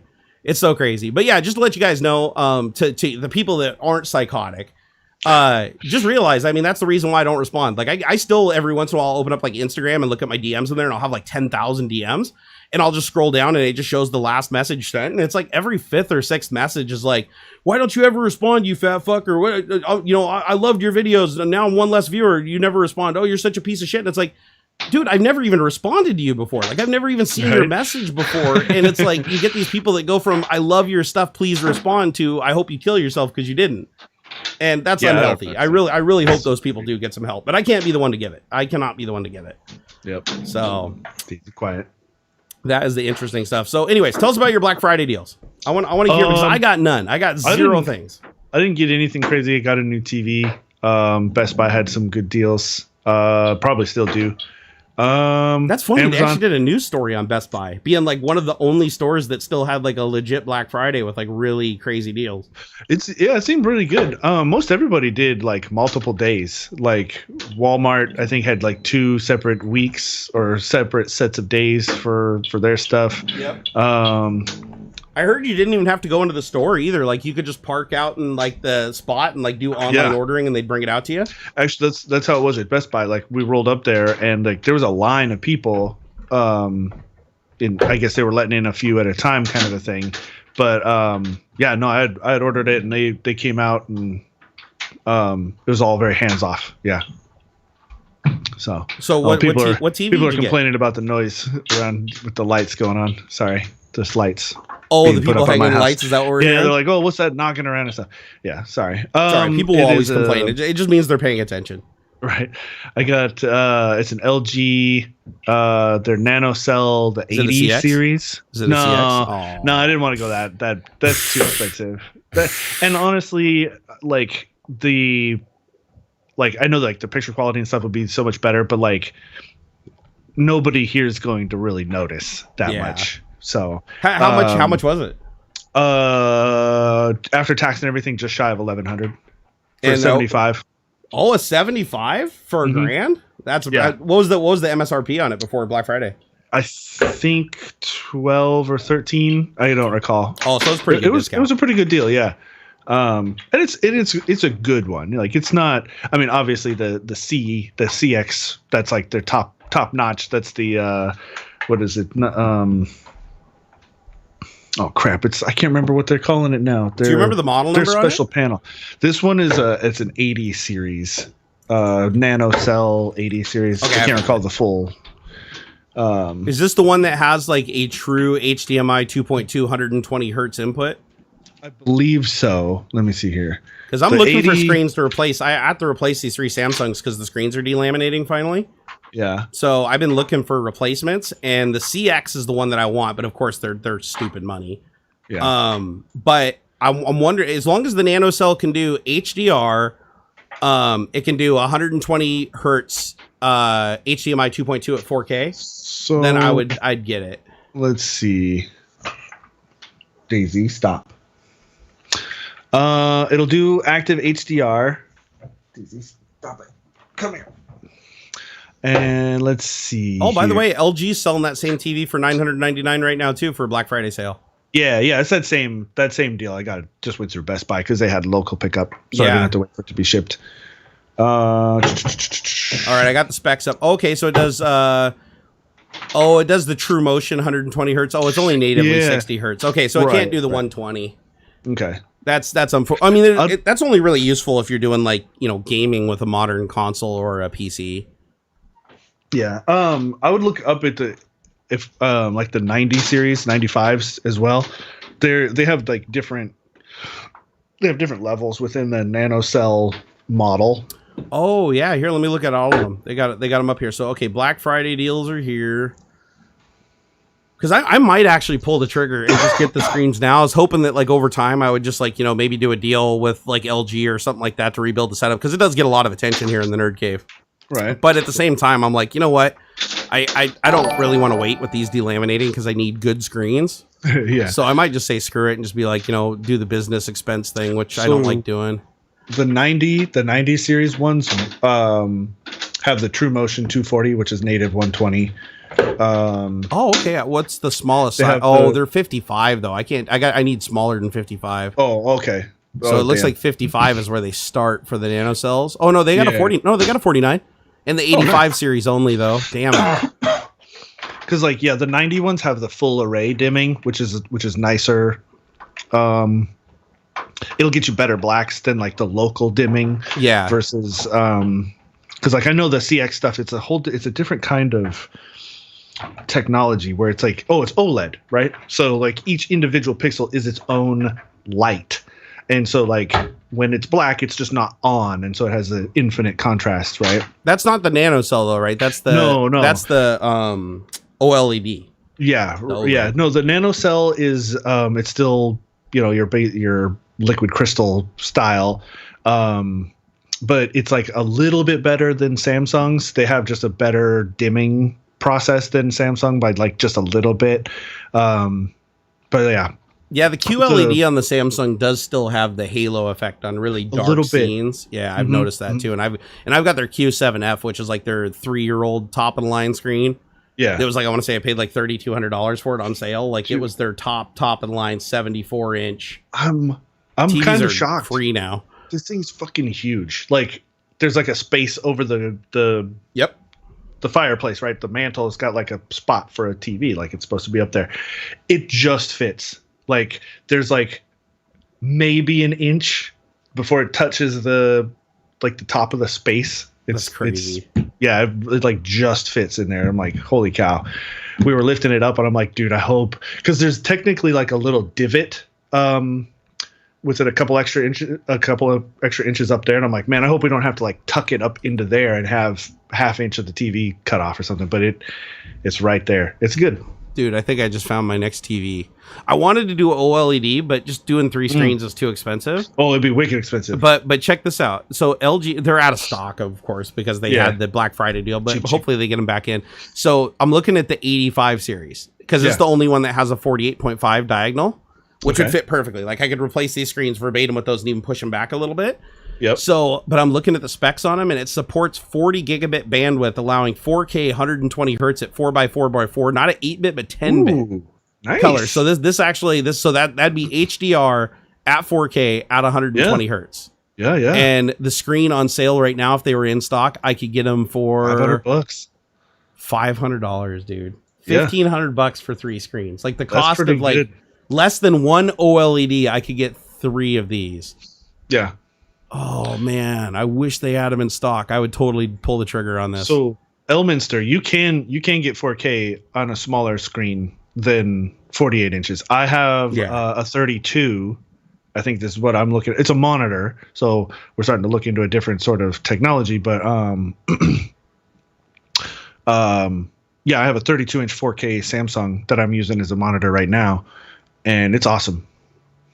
So, dude, this is I didn't realize they were getting this cheap. This is nuts. Like, I just can't even imagine that. Like, replacing all these with so my current screens are 4K 60 hertz 4x4x4 8-bit. Mm-hmm. So which is non-HDR. That's just regular RGB space. Yeah, I could get and these screens when I bought them new, I got them on sale at the end of their production run at video only for I want to say $750 a pop. So nice. So still over $2,000.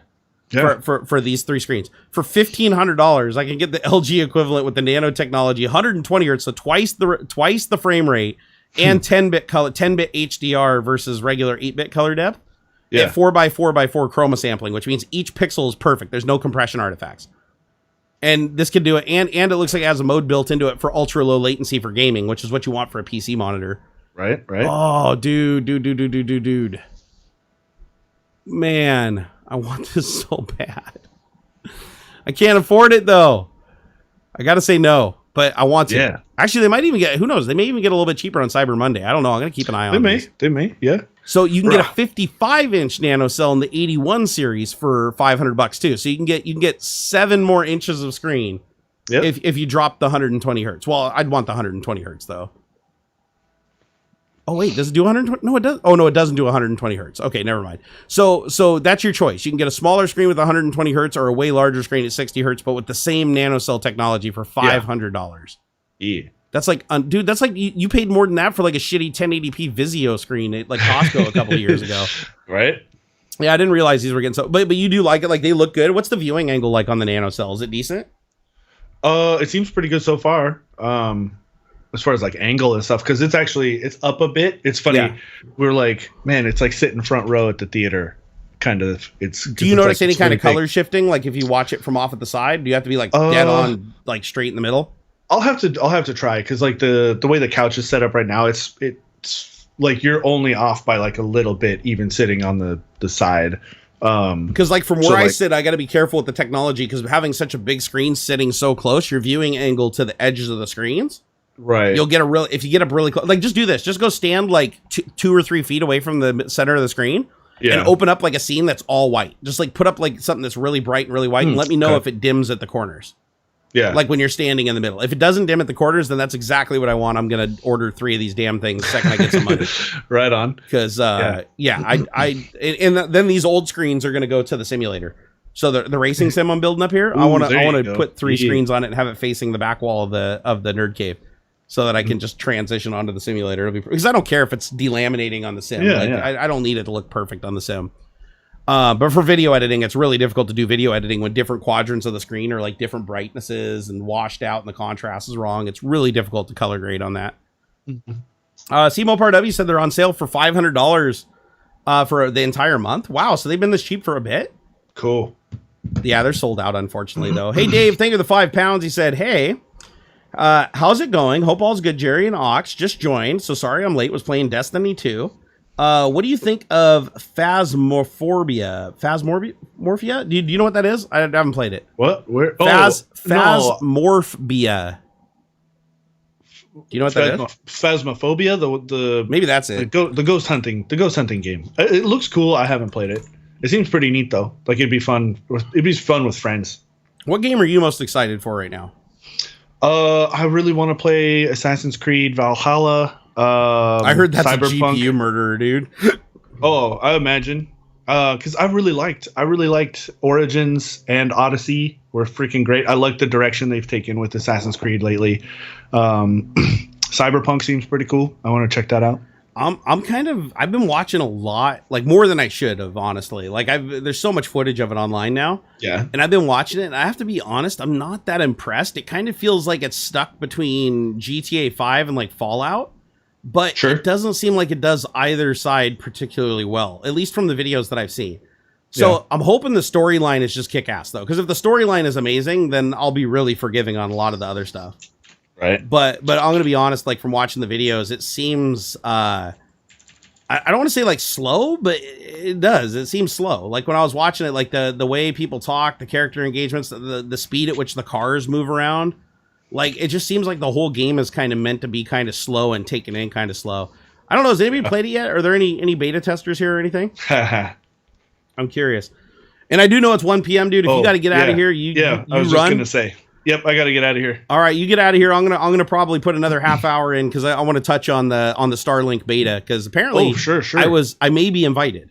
I don't know yet. It's not 100%, but apparently it's available in my area, and Tesla thought it was prudent to send me a message saying it's available in my area. So hopefully that means they'll accept me into the program, and I can give them my money to swear and cuss at their technology.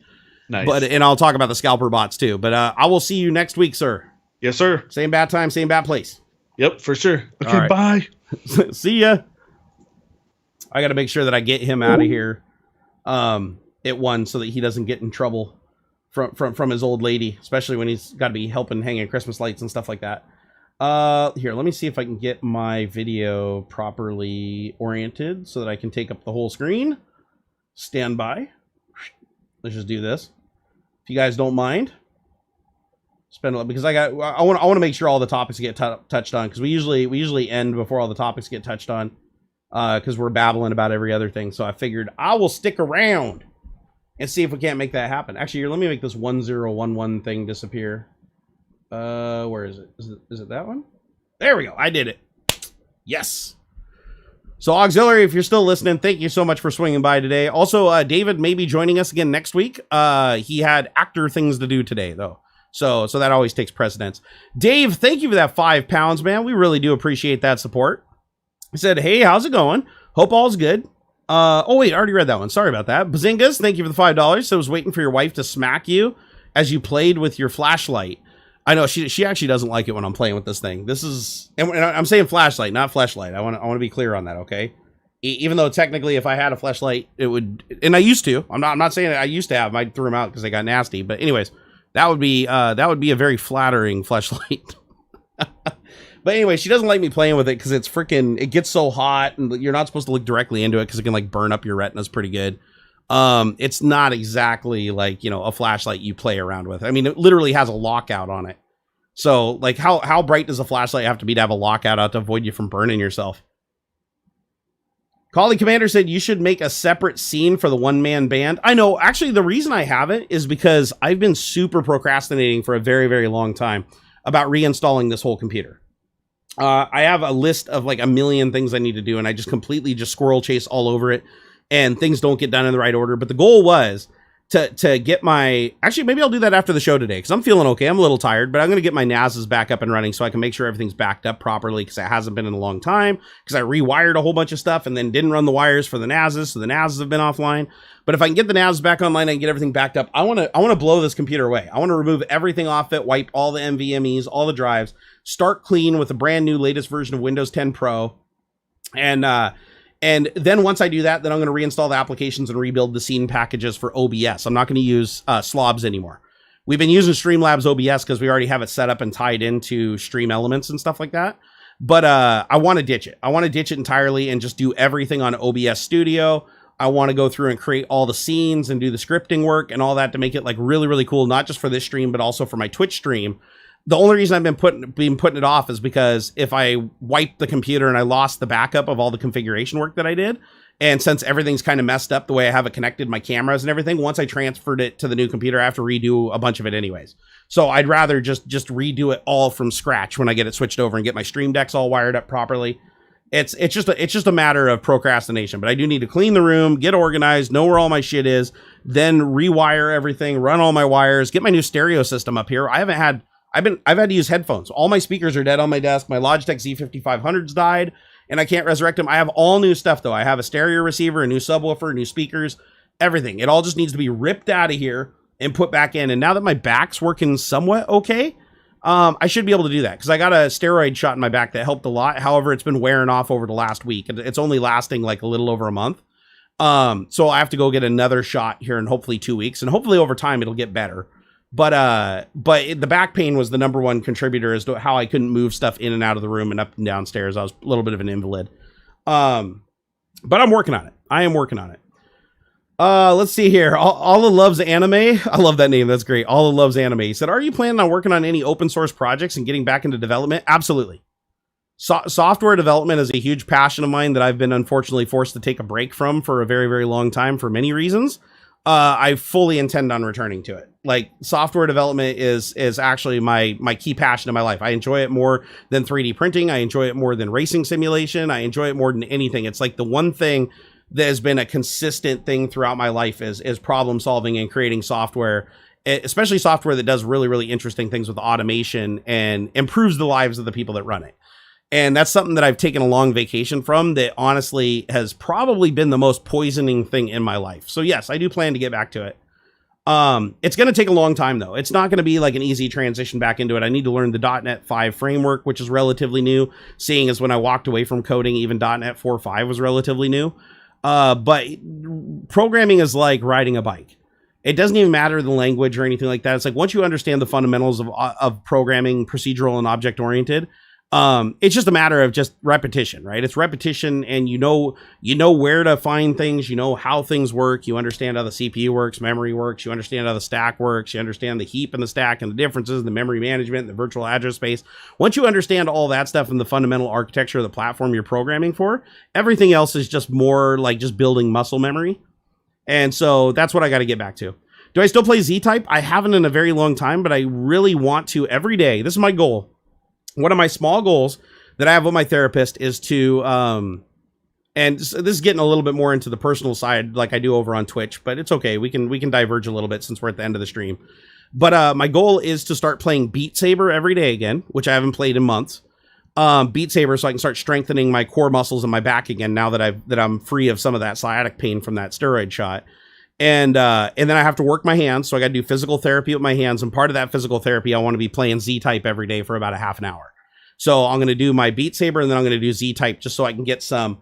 My hands are really stiff, and they don't they feel like I'm wearing a baseball mitt. Like, they just don't feel right. The nerves in them are a little messed up, and I think that a lot of typing, even though it's uncomfortable, is going to help loosen all that up again.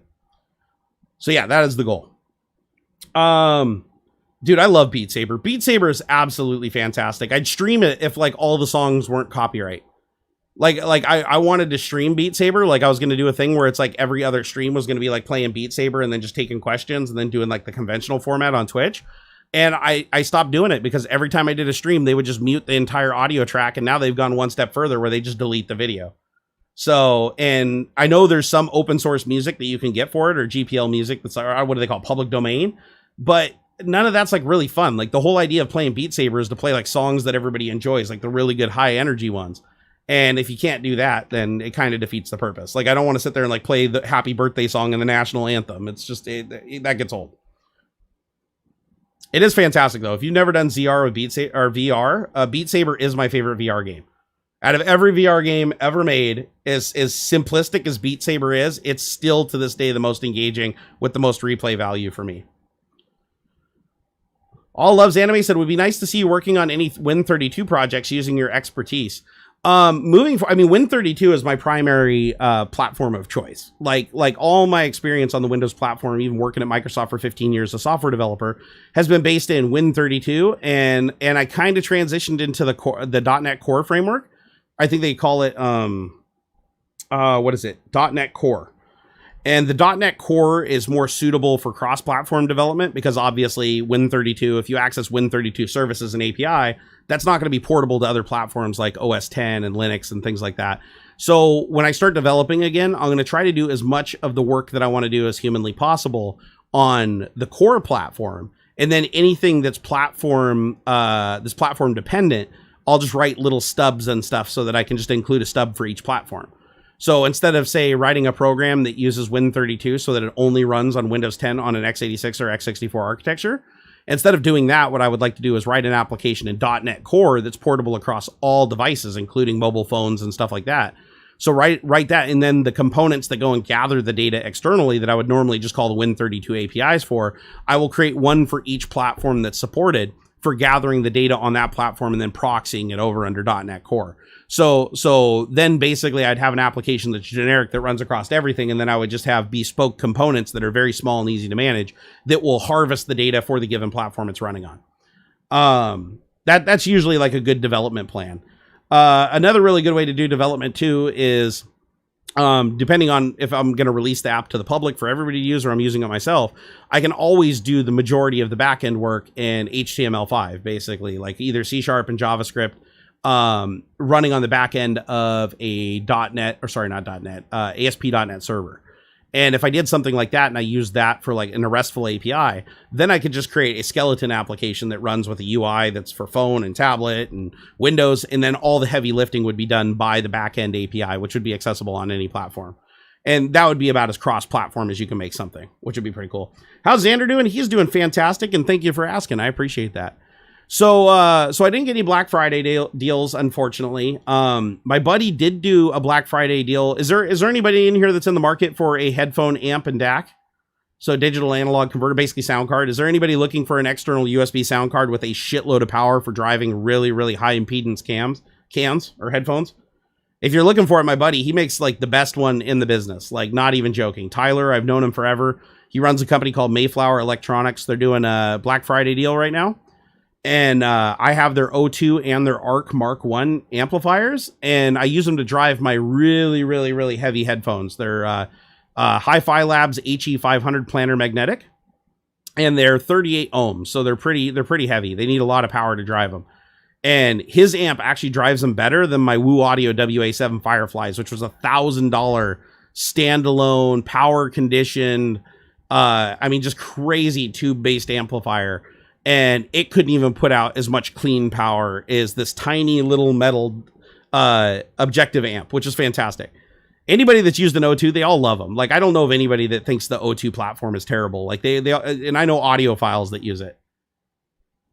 But if you want one of those, I can give you guys a link to it. I think I linked it this morning over on my Twitter. If you look on my Twitter, and I think on the O2 it's $15 off, and then on the ARC it's like $60 off. The big fundamental difference between the two, other than like the base technology, they both create.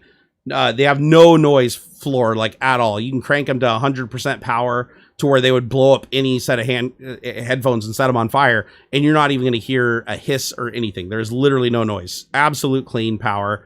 And they run an AC to AC adapter. They don't run DC. They don't convert DC because that can create noise and inefficiency. They literally use an AC to AC. So they take high voltage AC and reduce it to low voltage AC through a transformer going into the device. So you don't have to do that whole AC to DC and then DC to AC and create all that extra noise. Pretty cool stuff.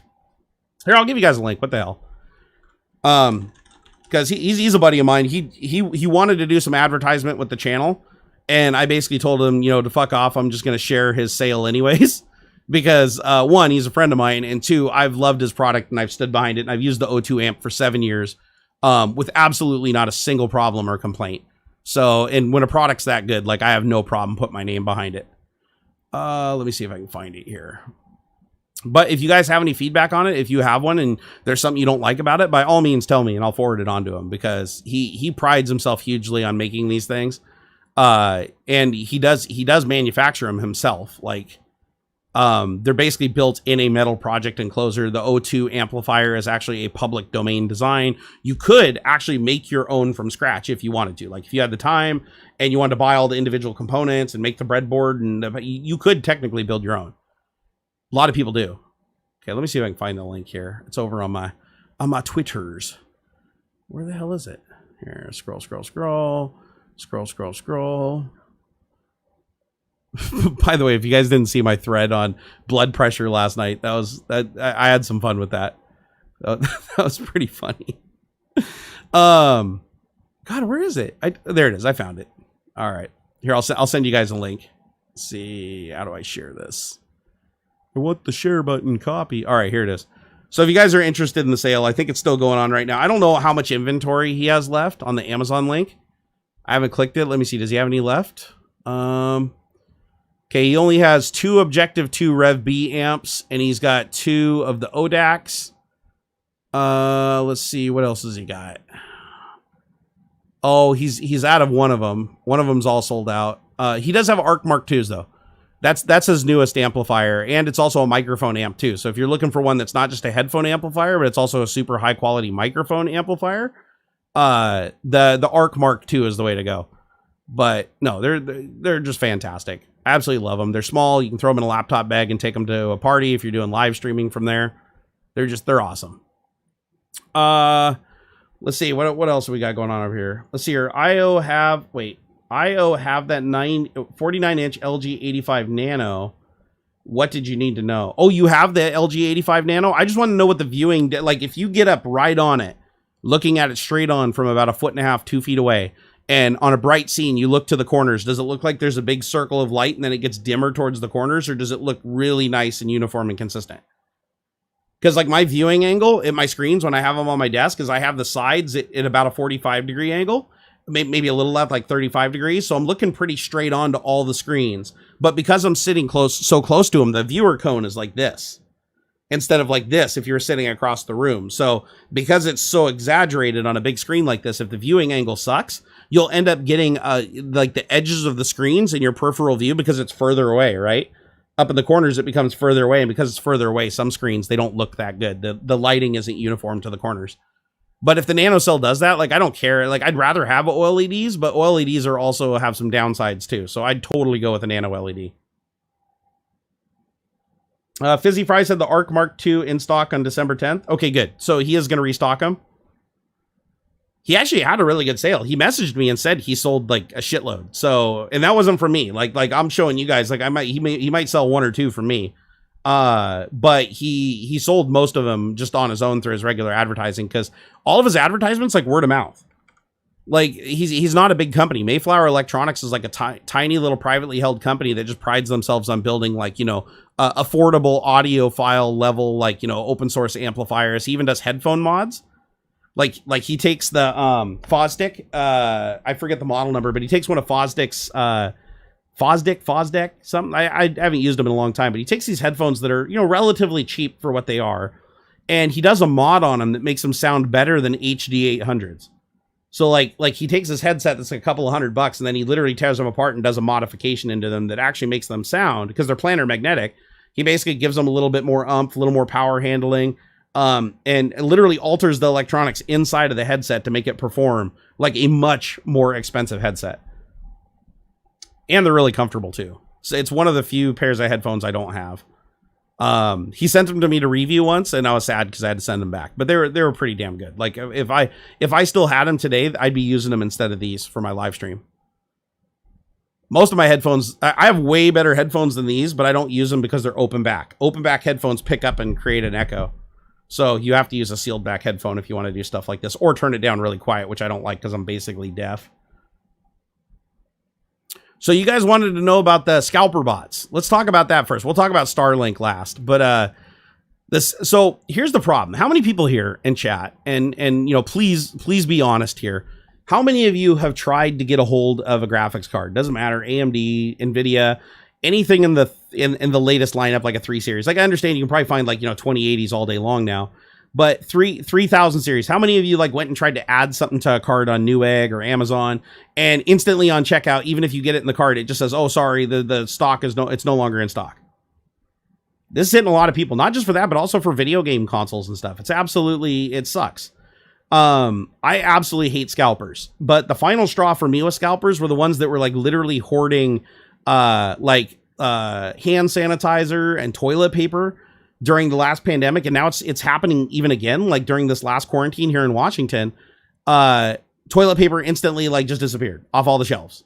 Now, luckily, they were prepared for it this time, so, you know, they were able to stock up again, so a lot of these people didn't get to scalp the stuff. But you end up in this situation where when you have scalpers, they basically create a false demand.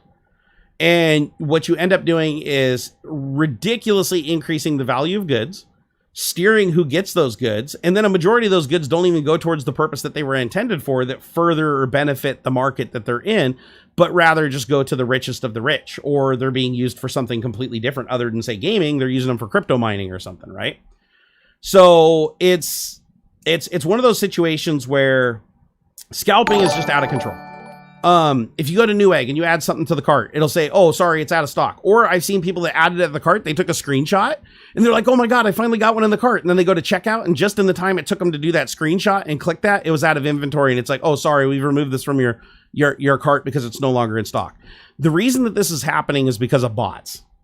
If you don't know what a bot is, it's basically a program that is designed to simulate a user buying something on a website. I mean, different bots do different things, but Scalper bots are designed to do one thing. They basically just try to buy a product like 1,000 times a minute. And they do it in the fast and most efficient way possible without looking at the UI, without moving the mouse, without typing in things on the keyboard. It does it all at the API level. So that it can literally carry out the operation as fast as humanly possible. A good bot with a good internet connection can literally refresh a page, and as soon as it sees something in stock, it can add it to the shopping cart, go through the complete checkout process, including credit card number, verification, like the whole 9 yards. It can go through that entire thing in like 0.2 of a second. Like maybe at the absolute most 1 second. So 1 second, it can go from the product page to in the cart, verify you want to buy it, check out, put in your address, put in your credit card number, submit it, go to the email if it needs one, click the email, verify the purchase, and get the receipt.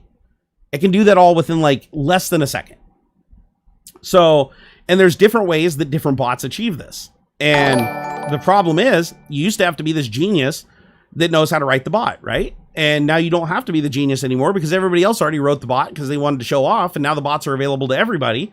But it turns out that most of the people that are using them are, well, the more technical assholes. I'll put it that way.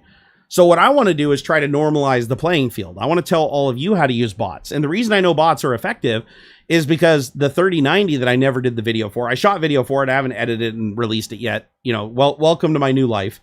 The reason I was able to review a 3090 and play with it was because my buddy tried to buy one for a week. He tried pre-ordering it. He tried doing everything. He could not get his hands on one. And then his buddy from work downloaded a bot from GitHub, compiled it, and ran it himself. And the very first night that he executed the bot, I think it was within 6 hours, 2 cards showed up in inventory on Newegg, and he was able to grab both of them, add them to the cart, and check out so fast that it actually went through and he got a receipt, and the card showed up 3 days later. And these are for products that literally thousands and thousands of entries in forums, Reddit, Twitter. Everybody's like, I can't get one. Damn it. I couldn't get it in the cart again. Damn it. They said more inventory, but it never showed up. Oh, it's gone instantaneously. He got 2 of them on his first try. Now, is there some luck component there? Yes, obviously there is some luck component there because if 1,000 bots are running, obviously that's 999 opportunities for a bot to outsnipe your bot. But depending on how fast your internet connection is and how many times it's trying per second and how persistent it's being, you can greatly improve your odds. But I'll guarantee you, you're not going to get one without a bot. Now, the other problem is there's now these online companies that are selling or basically renting bots. So I don't want to link any of these sites because this is completely unethical and like terrible behavior. So I'm going to tell you how to do it for free. So there's lots of places you can go online. You can lease a bot. Like you can pay like $30 a month or $40 a month for a purchase bot. And then you basically go into the purchase bot and you tell it the products you want and at the prices that you're willing to pay. And it will actually go out and continuously bid snipe and like cut the line on everybody and get you the product first. So what they're doing is they're basically, instead of using the botnet to buy the products themselves and then scalp it, which can be difficult, right? You can be blacklisted from ever buying from them again. They can blacklist your payment. They can prevent you from returning them. There's all kinds of blockades that actually kind of slow down like bid snipers and scalpers these days. However, if they can make money directly from customers by, you know, basically like buying on their behalf, then they get to keep the money and they're providing a service and then they don't have to worry about all the logistical stuff. So what I'm going to tell you is, well, I'm not going to tell you flat out because I obviously don't want to make it like so easy that like every single person is doing it. But what I do want to do is tell you guys how they're doing it so that you have the opportunity to do a little research and use your own bot. Because I think the more bots that exist, the better chance we're going to have of sites like Newegg and Amazon putting more effort into stopping the bots. So not only is the bot probably going to help you finally get something that you couldn't get, and hopefully you're not scalping it. Like if I give this information, obviously some people are going to use it to become the bad guy themselves. But what I'm hoping is that the overwhelming majority, you will use the bot to get something that you really wanted for a price that you could actually afford and actually use the thing rather than, you know, having the same urge everybody does, throw it up on eBay for like twice as much money and get paid. Like actually use the products, because if you don't, and this keeps happening over and over again, we're going to continue to have this problem every holiday season. So there's a couple things we can do. to shut down these dirty, rotten. And there's always going to be people like in chat. I'm surprised I haven't seen in chat yet anybody tagging me going, hey, scalping's just business. I'm no different than Best Buy. I'm just a retailer. No, you're very different than Best Buy because one, Best Buy has to sell the cards at manufacturer suggested retail price. That's not what you're doing. If you're scalping a bunch of cards and selling them for MSRP, then that's fine. Like go ahead. Like I have no problem with that. Like if you're just changing the availability of the market, hey, rock on. But none of you are doing that. You're not. You're going and buying the card and then you're selling it for twice what it's worth on eBay, hoping that you're price gouging people that really, really need that technology or need to use that technology for something interesting. And that's exactly what you're doing. You're basically putting their ass against a wall. I don't like that. So you can have your opinion. I'll have mine. So what makes a fucking asshole scalper is if you're buying up all the product, it should be available to other people, circumventing rules that allow like one per person or something like that to get more than one per person, and you're turning around and selling that shit at a huge profit, like an unrealistic profit. Now I don't care if you buy a card and sell it for $20 over retail to make $20 or whatever, then rock on. Like, okay, kudos. Somebody still was able to get the card and use it. I'm talking about the people that are literally buying the shit and selling it for like twice what it's worth. I'm talking about the people that are buying like an Xbox Series 1 X and then like selling it for like $2,000 on eBay. Those are the fuckers. Those are the ones that are literally taking video game systems away from kids that have like saved their like fucking life savings to get that shit. And basically just handing it to like the rich grandma and grandpa that want to buy a console for like their kid that doesn't even really give a shit because he's driving around in a Lambo. I'm just saying, keep it an equal playing field. Stop fucking with our market. So, since I can't stop the scalpers, I'm going to tell you how to become them yourself. Hey, Root Tour, thank you for the $5. Those super chats keep us going, brother. He said, love the ethical opinions. Thank you for all the content over the years. You are very welcome. Hopefully a lot more to come. Hey, Pinking554, thank you for the 5 bits. Said, have you ever heard of Grado headphones? Yes, I have. As a matter of fact, I think Grado headphones are made here in Washington. I think I heard that. They're the one pair of headphones I've never tried. I mean, there's a lot of headphones I haven't tried, but as far as like the main brands, let's see here, headphones. I want to say they're Washington or Oregon or something. Let's see here. Grado, they're expensive though. All right, so Grado, where do you guys make headphones? Does anybody know? Like, where are they based out of? I mean, they're beautiful. Like, they're beautifully designed headphones. Like, I absolutely love their designs. People that listen to them, most people say that they sound just absolutely amazing. I've wanted to reach out to them for a review unit for a long time, and I just never got around to it. But from everything I hear from everybody else, they're well worth the investment. Like, they're a fantastic headphone. Oh, it's New York. They're made in New York. I knew they were made somewhere here in the United States. So yeah, I would love a pair to try sometime. C Mopar, thank you for the $5 tip. He said, I'm not a snob, but viewing angles he's talking about on his LG screen doesn't seem to dim on the edges. Given the downsides to the model is edge lit, not full array, I have yet to really use. See, actually, that is kind of a big deal breaker for me because these are edge lit too. I'm not a huge fan of edge-lit LED anymore. I kind of feel like edge-lit is played out. Like, I like having the array behind the screen, but I also understand the reason that they can keep the cost down and sell you like a screen that can do 120 hertz at 4K, at 10-bit color, at 4x4x4 chroma. The only reason they're able to do that for $500 is because they don't have that full local dimming array behind the screen. So that's the trade-off. But I'm going to do a little research.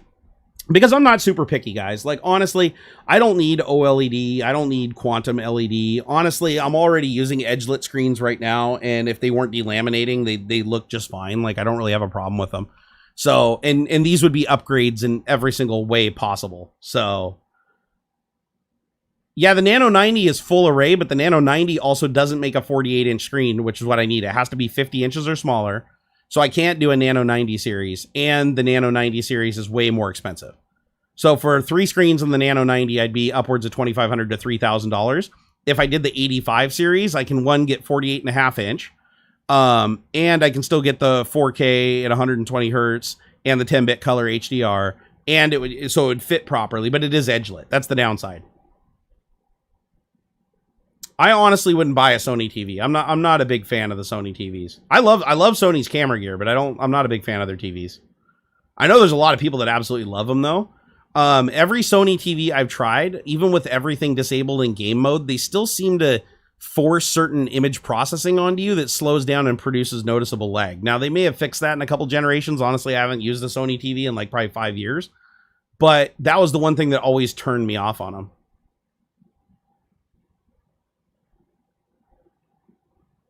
You're not going to get those kind of frame rates on 1440p on ultra settings.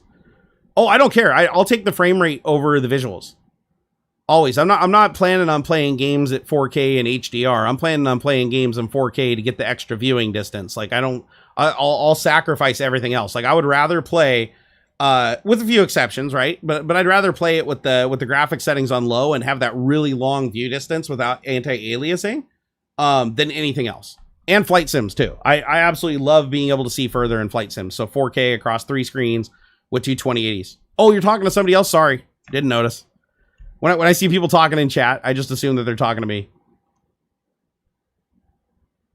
Sony does. Sony makes the sensors that are in most cameras now. Like, if you can think of like a really, really good camera, like a video camera, chances are there's a Sony sensor in there. Like Sony, as a matter of fact, doesn't GoPro use Sony sensors?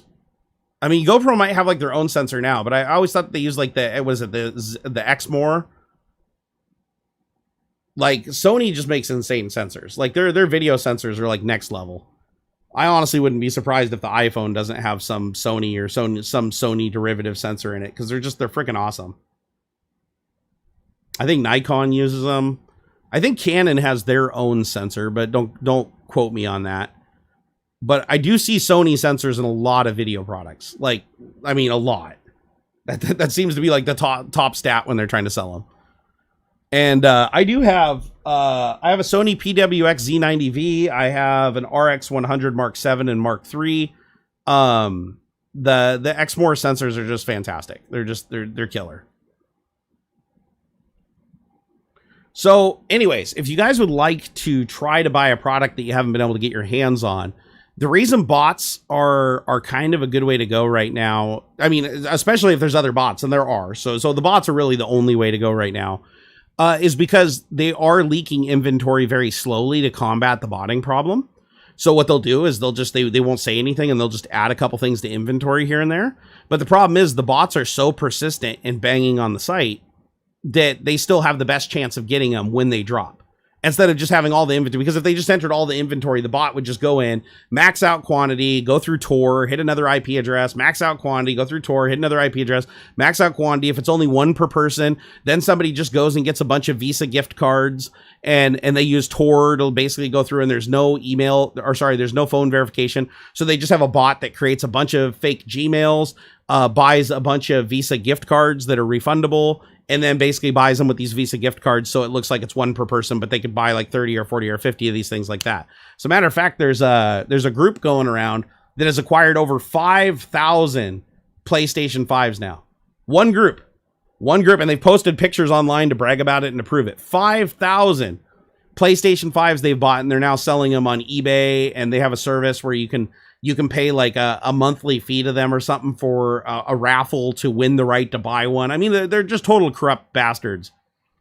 But the fact that even with all of the mechanisms that Sony has put in play, and the companies that sell their products have put in play to combat botting, it's been largely unsuccessful because the bots they evolve so fast. Like, go to GitHub.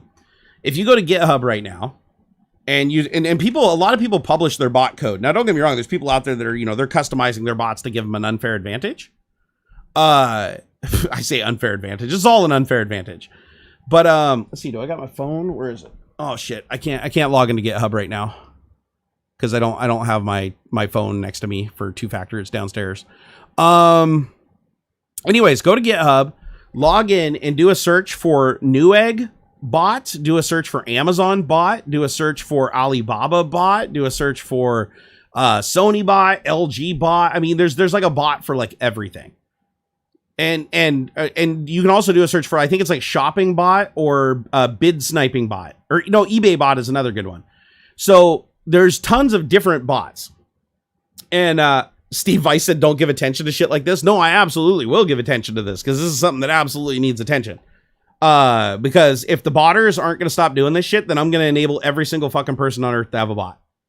I am going to create so many bots that Newegg and these sites that really don't give a shit, like they say they care about the botting, they don't. At the end of the day, if they sell their product, that gives them kudos, right? And if the bots buy the products faster than anybody else, that makes them look better as to management and to their investors. So they might say like, oh, we're trying to combat botting, and they will if they're called on it like directly, but they have no real incentive. The only way to incentivize it is if everybody has bots and they're literally just beating the ever living fuck out of their services to try to buy shit faster than everybody else. Then it forces them to go, whoa, whoa, whoa, whoa, whoa. We need to start putting some shit in place. We need to start limiting the number of times an IP address can connect to the shopping cart. We need to start looking for other identifying factors outside of just IP address in case they're using things like Tor. We need to make sure that one per person also includes one per person for phone number. We need to make sure that we're actually using CAPTCHAs, like Google CAPTCHA V4 instead of like V2 and V1 that have been defeated. They need to implement all those mechanisms so that the bots basically get stopped in their tracks. And the only way they're going to do that is if literally everybody's buying with bots.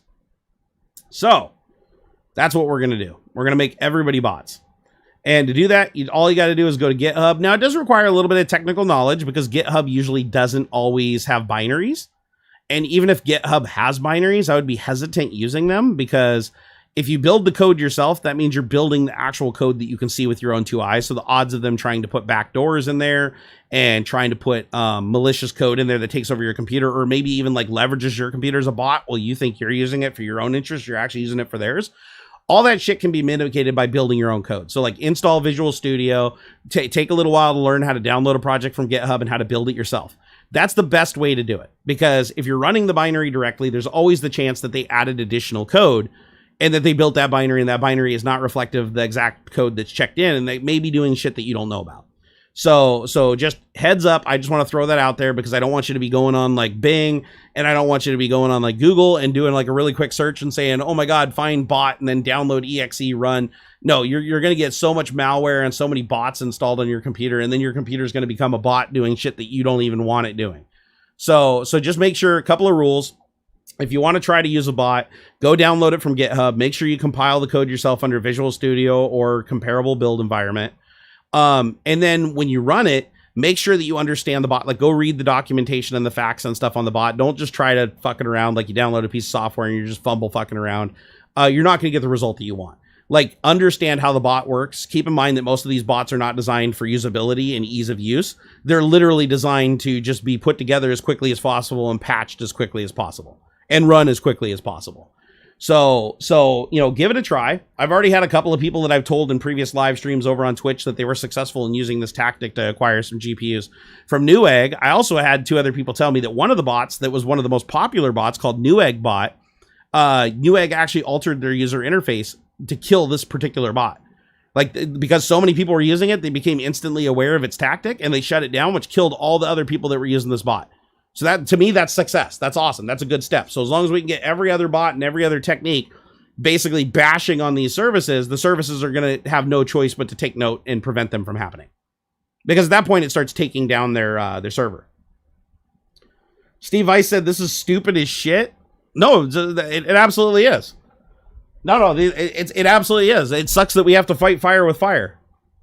So, but that's how it happens. Let's see here. This just enables anyone savvy enough. This does not enable every man or woman. I mean, are you too fucking dumb to figure this out? Because, I mean, if you are, that's fine. Don't do it. But no, everything's on GitHub. It's open source. You can go and educate yourself. You can go and take the time to learn. The whole point of this isn't for you to just go fucking download something and become a little bid sniping piece of shit. No, it's like you need to put in a little effort. And it's good. It's good that you have to put in a little effort, because if you don't, then you're just going to go download a bunch of shit you don't understand, and you're going to install it, and it's going to end up taking over your computer, and you're going to be sending Nigerian spam mails while you think you're buying a GTX something or other. So I'm honestly, like, I have zero tolerance for that shit when somebody's like, oh, that's not fair. That only enables smart people. No, you can learn. You can absolutely learn how this shit works. I'm handing you everything. GitHub literally has facts. It has text. It has all the code. You don't even have to look at the code, honestly. Just look at the facts and read the documentation on it. If you are too lazy to do that, then you shouldn't be using a bot in the first place. Let's see here. The sneakers guy. Wait, the sneaker guys have moved into the tech industry. They're still gonna do sneakers, but they've been doing this shit for years. Oh, no, I'm well aware of the sneaker guys. Like bid sniping on platforms like eBay and stuff has been a thing for a very, very long time. This is nothing new. It's just the bots have expanded. Like it used to be. Wait, what is going on here? Do I got to ban this Den Tuco guy? Maybe I should just get him out of here. Wait, he's complaining about spamming, but he's the one that's spamming. Yeah, I think we're going to go ahead and just ban him. He shouldn't be here. Let's just go ahead and get rid of him. Oh, I'm not on Twitch. I got to actually like go find him and click on him. Oh, man. All right, stand by. I'll do this the old school way. All right, he's gone. I must not have any mods in the channel right now. I'm going to have to be my own mod today and lay down the law. I'm going to have to do a little law laying down today. Hey, what's up, Adam? How's it going, man? My family's doing pretty good. We're hanging in there. We're surviving. It's a new brave world that we're living in here. Yeah, I don't, in case you guys haven't noticed, like if you've been following me on social media and stuff, I really give zero fucks these days. Like I'm not, the whole, oh my God, you lost a follower, you lost a viewer. Like I give zero fucks. Like I'm not playing that game. I'm not the, oh my God, give me a follow, blah, blah, blah. No, I just do what I want. And if people enjoy it, they enjoy it. And if they don't, they just fucking leave. It's that simple. Look, I got cool people like Sumo Power W and Root Beer or Root Toot and Pinking. And I mean, I got all these people that are really fucking nice and enjoy what I tell them and have a good time. So I'm done even thinking about a bunch of assholes. Hey, Pinking, thank you for the $5. I appreciate that. Simo Par W, thank you for that $5. And hey, Barnacules, how do we run Windows Sandbox and keep secure when running these bots for people that aren't going to do the extra work verifying the code? If you want a safe environment where you can run this and make sure that you can clean it up like immaculately, Windows Sandbox is a good option. So to do that, just go to Add Remove Features under Windows. Just go to open up the search bar and just do a search for Add Remove. Go to Add Remove Features, go into Windows Features, and add the Windows Sandbox feature. Once you do that, you can open the Windows Sandbox. Basically, it's a Windows 10 virtual machine that when you open it, it's completely clean. You can install the bot, you can run the bot, you can fuck around with it, you can install things that you suspect of having viruses in it, whatever. And then if shit goes south and it turns into ransomware or hijacks your computer or starts doing a bunch of shit that you don't want it to do, you click the little X and poof, it goes away. It has no physical interaction with the computer it's encapsulating. So Windows Sandbox is actually a really, really cool feature. I encourage everybody to use it. Another place where it's really good is if you ever download a piece of software, like an old legacy piece of software from something like Mega or Dropbox or something like that you just found a link for somewhere. Don't ever trust that software. Like, even if it's VeriSign, like, don't trust that shit. Unless it comes directly from the source that's trusted with a checksum, don't trust that shit. Open it up in a sandbox, put it through its paces, make sure that it's doing the things that it's supposed to be doing. And more importantly, that when you close it, it's completely closing and it's not sticking around. And because if it is, then it might be too late if you're on your main box. But if you're under a Windows Sandbox, you hit X, no matter what kind of foothold it got, no matter how many things it syskeyed and encrypted, you're good. Just click the button, it's gone, you can start over from scratch. It's good stuff. Liam said you teach coding? Yeah, I did for a really long time. I mean, I haven't in a while, but go do a search for Codegasm, Codegasm on YouTube, and you'll find 6 of my episodes, and all the code for those projects is uploaded to GitHub, and you are more than welcome to do anything you want with it, as long as you don't sell it. Let's see. Am I ready for Christmas? Not particularly. Be honest, I'm not really big on holidays. Fun fact, lol means cock in Dutch. I didn't know that, Josh Walker. So every time I'm saying lol, I'm saying cock. I love it. What's the name of the town? I just watched a news article on a town called Fucking, and it's literally spelled that way. Like there's a town somewhere in the world named Fucking. I don't remember which country it's in, but they're changing their name to Fugging, Fugging, because everybody keeps stealing their signs. Because like their sign in town says like welcome to Fucking, and their sign is like, you know, the Fucking Expo or the Fucking Rec Center. And it's just so funny because it's spelled exactly like that, but it doesn't mean that in that language. Oh, it's Germany? Oh, dude. See, I just like that. It'd be like, hey guys, you want to go down to Fucking? Or be like, oh man, I can't believe we went to that fucking city, you know? And it's like, it'd be like saying, I can't believe we went to Flushing Meadows City.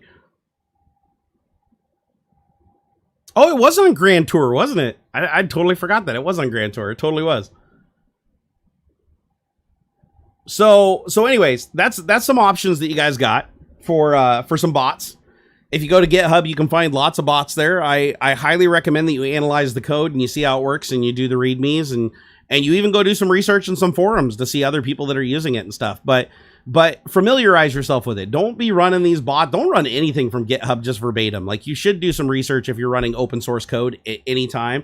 You should be running it in a sandbox or under a VM. Like, don't just give it like full run of your computer and give it implicit trust. That's a bad idea, even if it is something published on a platform like GitHub. But you can actually use a bot. You can use a bot. And the more people that use bots, one, it's going to hopefully help you get a graphics card or something that you'd never get, because the bots are going to steal them all, and they will continue to steal them all the way up past January 1st. Hopefully it gets you something. If it does get you something, please drop me a line over on Twitter and let me know. I've already had a couple of people that were successful using the Newegg bot that I told them about on my Twitch live stream. By the way, if you guys don't follow me on Twitch, please everybody go over there and follow me on Twitch right now. I stream way more on Twitch than I do even here. And we go pretty hard over there. So it's a way different stream than what I do here and I don't have a co-host. It's just me. What are most of these bots written in? It varies. A bunch of them are written in Python. I've seen a couple written in Perl. I saw one or two that were written in C#. I saw one that was completely in browser. I don't think it's a Newegg bot, but I think it was an eBay bot or something, but it basically loads is a plugin. It's a Chrome browser plugin that basically will do bid sniping and everything, like right through the web page using the web page. That way it doesn't rely on API or anything like that. Steve Weiss said, fuck bots, you are ruining it for everyone. Steve, let me ask you a question. How am I ruining it for everyone by giving everybody access? The bots already exist, so you can't get shit without a bot. So the only thing I'm doing is telling you how to level the playing field. So, Steve, I'm going to have to assume at this point that the reason that you're talking shit about me telling people how to use bots is because you are already using a bot yourself, and you are already price gouging people and selling shit on eBay, in which case you can go fuck yourself. So, if you're going to be some lazy piece of shit that uses somebody else's bot to go and fucking buy a bunch of shit and sell it at enormous cost increases, then I'm going to be the first guy to give that technology to everybody. So, oh, he's working on it, Salvador. He's working on it. See? Right there. Boom. He's gone. Fuck you, Steve Weiss. Go somewhere else. Actually, Steve Weiss, I have an idea. Why don't you go tell everybody what I just told you? See, you're right. It's not my whole audience. So go tell everybody else. Get on social media. Get on Twitter. Hell, I'll even tweet it right after this. I'll make sure every fucking person knows about this. Whether they want to know it or not, that's up to them. But I'll make it available to them. God, I am so dumb. I am so done with stupid people. I am so done with stupid people, guys. I don't go into it nearly as much on here as I do over on my Twitch stream, obviously, because, we try to keep it censored in technology here for the most part. I know I cuss a lot, and it's like, censored? No, it's way worse over on Twitch. Trust me. So if you don't like me cussing, you don't like seeing me animated, definitely don't watch my Twitch stream. But yeah, I don't tolerate idiots. Because I can tell you right now, the way Steve was acting in his messaging, I can already tell you everything about the guy, right? He literally is using a bot that he didn't write to buy a bunch of stuff that he can turn around and sell on eBay or his local network or his Facebook marketplace so that he can make a bunch of money by screwing over a bunch of people. And that's why he's mad that I'm telling other people about it. Because he's like, don't tell other people about it. Like, we want to keep it as small as possible for these people to make money. No, that's not fair. That's not fair. Like, if you wrote your own bot and you're doing your own thing and everything like that, that's one thing. And I couldn't give your bot away because it wouldn't be available on GitHub. But every bot that's written and deployed on GitHub, which is more than likely the bot that you're using, because I'm pretty sure Steve doesn't know how to write a bot. He probably barely even knows how to use the one he's got. But the fact that he's using the bot doesn't mean that I'm not going to tell everybody else. No, it's a level playing field. It's absolutely a level playing field. I will keep it a level playing field as much as humanly possible. And it's like, I don't mind. I'll like cuss. I don't care if this video gets demonetized. Like, most of my living I make off of people over on Twitch and on Patreon and stuff that can give me a couple of bucks or sub to my channel or throw a couple bits my way here and there. That's how I make my living now. I don't make my living by pandering to businesses and doing whatever makes the most money and gets the most views and grows the business the biggest. That's not what I'm interested in anymore. I won't go off on too much of a rant here because, again, that's for my Twitch show. But I've changed my mind about like what things look like after watching so much other stuff go down with other YouTubers, the platform. It's like I finally made my decision, and my decision is I'm going to do what I think is right, and I'm going to do things that I enjoy, and I'm going to do them when I want to do them. And the people that enjoy that can come along for the ride and have a good time. And I really appreciate their support and watching my content and even directly supporting me with channel joins and super chats and tipping me on other platforms or joining my Patreon for $1 a month. Those are the people that help me stay alive while I'm doing my thing because they just enjoy me doing my thing. And that's who I focus on. I'm not interested in taking, $10,000 to do a Raid Shadow Legends pre-roll. I'm not interested in, trying to charge people to watch, a video on YouTube. Like, no, that's not me. That's not what I want to do. It's never really what I wanted to do ever. But that also means that I'm not going to be having like 10 million followers, and I'm not going to be a celebrity that's on like, TV shows and stuff and going on news networks and stuff like that. That's not what I want. That's never what I wanted. So I'm going to keep being real. And if you guys don't like it, you can go or you can stay. I don't even look at my analytics anymore. It's just not worth it.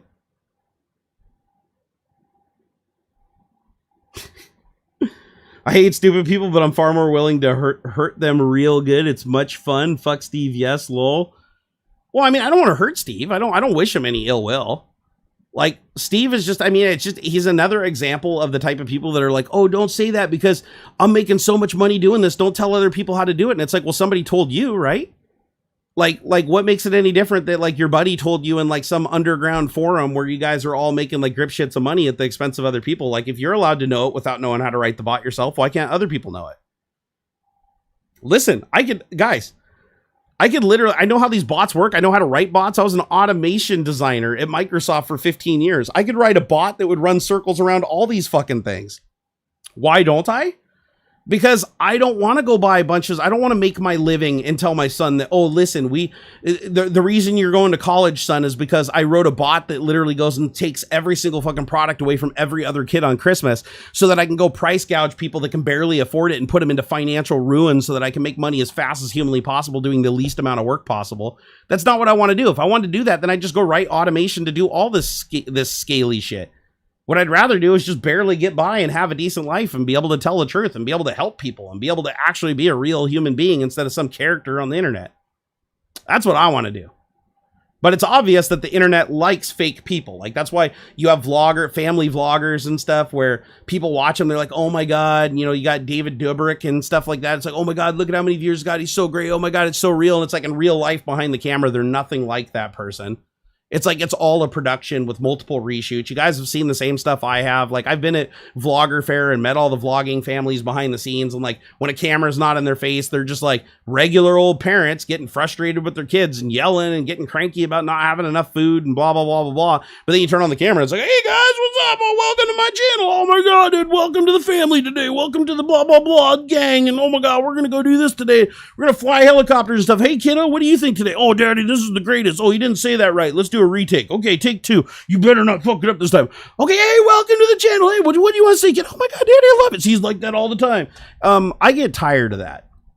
After seeing all that, I was like, I am so done with the whole fake it till you make it thing because, one, it works. I'm not going to say it doesn't. Like, I'm not saying these people are stupid for doing it. Like, they literally are just following the formula. That's how if you want to make a bunch of money on the internet and you want to be like living a lavish lifestyle and be a famous person and have all that garbage that comes along with it, If that's what you want and that is your target, the way you do that is by signing contracts, working with companies, being overly excited about every little thing, and using every single psychological war game trick you can on your audience to keep them engaged and to make them feel like they got to watch the next thing and the next thing, and never ever leave them to where they feel satisfied. Always leave them hungry. And I get that. I understand that business model. Hell, it works on me. Half the YouTube channels that I watch follow that exactly to the T. That's just not what I want to do. When presented with the option, I was like, no, that's not what I want to do. I don't want a bunch of companies saying they like me because I move their bottom line or say that I'm their best friend. They want to bring me out and say how awesome I am to their entire audience and introduce me to everything in exchange for me to say, oh my God, your product is the best in the world. Oh my gosh. No, I just want to meet real, genuine people. Like, there are real, genuine companies that are awesome people to work with that, like, regardless of whether I'm selling their product or not, they're actually like really cool people and they love hanging out and they nerd out about the things that they do. Those are the people that I like. Those are the products that I like. Let's hear. Dave264 said, a man with integrity who will not sell shit like Raycons. Thanks, Barnacules. Dude, here's the thing. Like, every single YouTuber sells the same thing at the same time. I'm starting to think these marketing companies are just like running out of people. Because you ever notice that in waves? Like, even my favorite YouTubers, like, and no shame on them. They get paid a lot. Like I'm the one that's fucked up by not doing it. Like, because Raycons, I'd be making $5,000-$10,000 a pre-roll. By saying, oh, go buy Raycons and use my code, blah, blah, blah, blah. I'd be paying $15,000 a video if I just said, hey, Raid Shadow Legends, go play that shit. I just can't. I can't fucking do it. Like, if I ever do a pre-roll on a video or a sponsored pre-roll, it's going to be for a product I've already had for a good long time and I've used for a long time, and you bet your ass I've already been putting my name all over it. And then I'll be like, sure, yeah, I'll take a paycheck for that. Hell yeah. But no, I'm not going to do the whole thing where, you know, and again, I want to make sure, because people take shit out of context on the internet all the time. I'm not shitting on them for doing that. That's like how you build a business. If you want to have a business and you want your, you know, you want to be able to have all your employees and you want to be able to care for them and get them insurance and everything and actually build like a media empire, there's no other way to do it than that. Like you don't do that by not collaborating with every company and signing contracts and hitting goals and you know, analyzing analytics and steering your audience and using, you know, like actively thinking out like mental tactics and stuff to get people to attach to things and change your attach rate. Like, you have to do those things to be successful on that large, grandiose scale. I just want to be a guy in my pajama pants that can sit on here and complain about the things that are going on in my life, do the fun things that I love in my life, take a break when I need to take a break. And, you know, and just the people that enjoy me for just being me, that's how I live my life. And yeah, it's not the greatest life on earth, because I'm not like, you know, I can't do anything I want whenever I want. I don't have unlimited amounts of money. And I'm going to be honest, I've been going backwards for like the last year, but not by a lot. Like, I'm still surviving and, you know, staying alive. And that's what matters at the end of the day, because I don't have to, like, I'm not fake. I'm real. I'm representative of a damaged human being on the internet that is very real and very honest with you all. And more so on other platforms than I am here. Like, I still try to keep this mostly tech centric and everything, but hey, everybody left. We're at the end of the tech talk. Let's have some fun and talk about some of this stuff. Because a lot of you guys don't go to Twitch because there is a lot of platform loyalty when it comes to stuff like this. Like, you're not going to find Twitter people on Facebook half the time. You're not going to find Twitch people on YouTube or YouTube people on Twitch. It's like, these audiences are all like kind of little different microcosms. So I figured that, you know, I'd bring a little bit over here and tell you guys like about what's going on if you're wondering where the hell I've been. Hey, Eric Hernandez, thank you for that $10 super chat. I appreciate it. I said, thank you for always being honest. I've been a fan of yours since your first thermostat how-to video, the one where I got shocked. That was pretty funny. And I appreciate all your videos and streams. Keep it up. Thank you. I appreciate it, because I live for making content for the people that enjoy it. I don't live for making content just for money. That's one thing nobody can ever accuse me of, is just making content for money. I don't do it. I never have. I never will. Turns out that I don't know if it's a mental condition, but I really don't care that much about money. Money has never been something, like, as long as I've got enough to survive and I've got enough that's, you know, keeping my family fed and a roof over our heads, my entire family. We're not like, oh my God, our goal is to live in a house that's got 60 bedrooms on like a 50-acre compound and drive Lamborghinis and Bugattis. Yeah, all that stuff's really cool. And if it happens, it happens. But that's not my goal. That's not what I'm going to aim for. I'm not going to look at my stuff and say, oh, I'm not being successful unless I hit these fiscal targets. And I'm not successful unless I hit these monetary targets or monetization targets or, you know, oh, I'm going to make sure I do an integration with a brand every single day. Like, that's not what gets my blood going. What gets my blood going is just sharing genuine experiences, good, bad, or otherwise. Having an audience, getting attention, just having a good old time. That's what gets my blood boiling. I love it. Hey, Pinkin, thank you for the $2. He said, been hanging out on Twitch since 2013. It's awesome. I love seeing, I still get people from YouTube that find my Twitch channel. They're like, oh my God, I didn't know you streamed on Twitch. It's like, it's really difficult to move an audience from one place to another. Like, damn near impossible. But I also kind of like that, because it means that Twitch doesn't get overrun. Like, if I do a live stream on YouTube, you know, it can get anywhere from 500 to 4,000 live viewers, depending on when I do it, what day, what the topic is. Over on Twitch, it's like, you know, we pull 600-700 viewers, which is higher than our average for Tech Talk. But it's mostly Twitch viewers. It's people that were kind of raised up on that more hardcore show that I do over there. That if all my YouTube audience just came over in one day, they'd be like, what the shit is going on with this guy? Like, it would be a shock to them. So it's nice that it's been kind of like this slow transition, and that every platform's a little different. Like, everything I do on each platform is a little bit different. And I've always enjoyed that. Thank you, Miss Liz. I appreciate that. Wait, we have mounds that will shear off bumpers of cars that are stanced. Oh, are you guys having a conversation about stanced cars? Oh, Reset, did I miss yours? I'm sorry, buddy. Let me go back and grab that. Let me see. Where was it? Oh, I think I did. I'm sorry about that. It's Richard, right? Thank you for the $10. So, Jerry, how do you feel about the new Windows 10 Cloud version? Apparently, it should be able to be used in browsers. Soon, a phone and a dock is all you will need. I'm going to be honest. I don't think I know anything about Windows 10 Cloud version. When was this announced? Let me see if I can find some information on this. Windows 10 cloud version.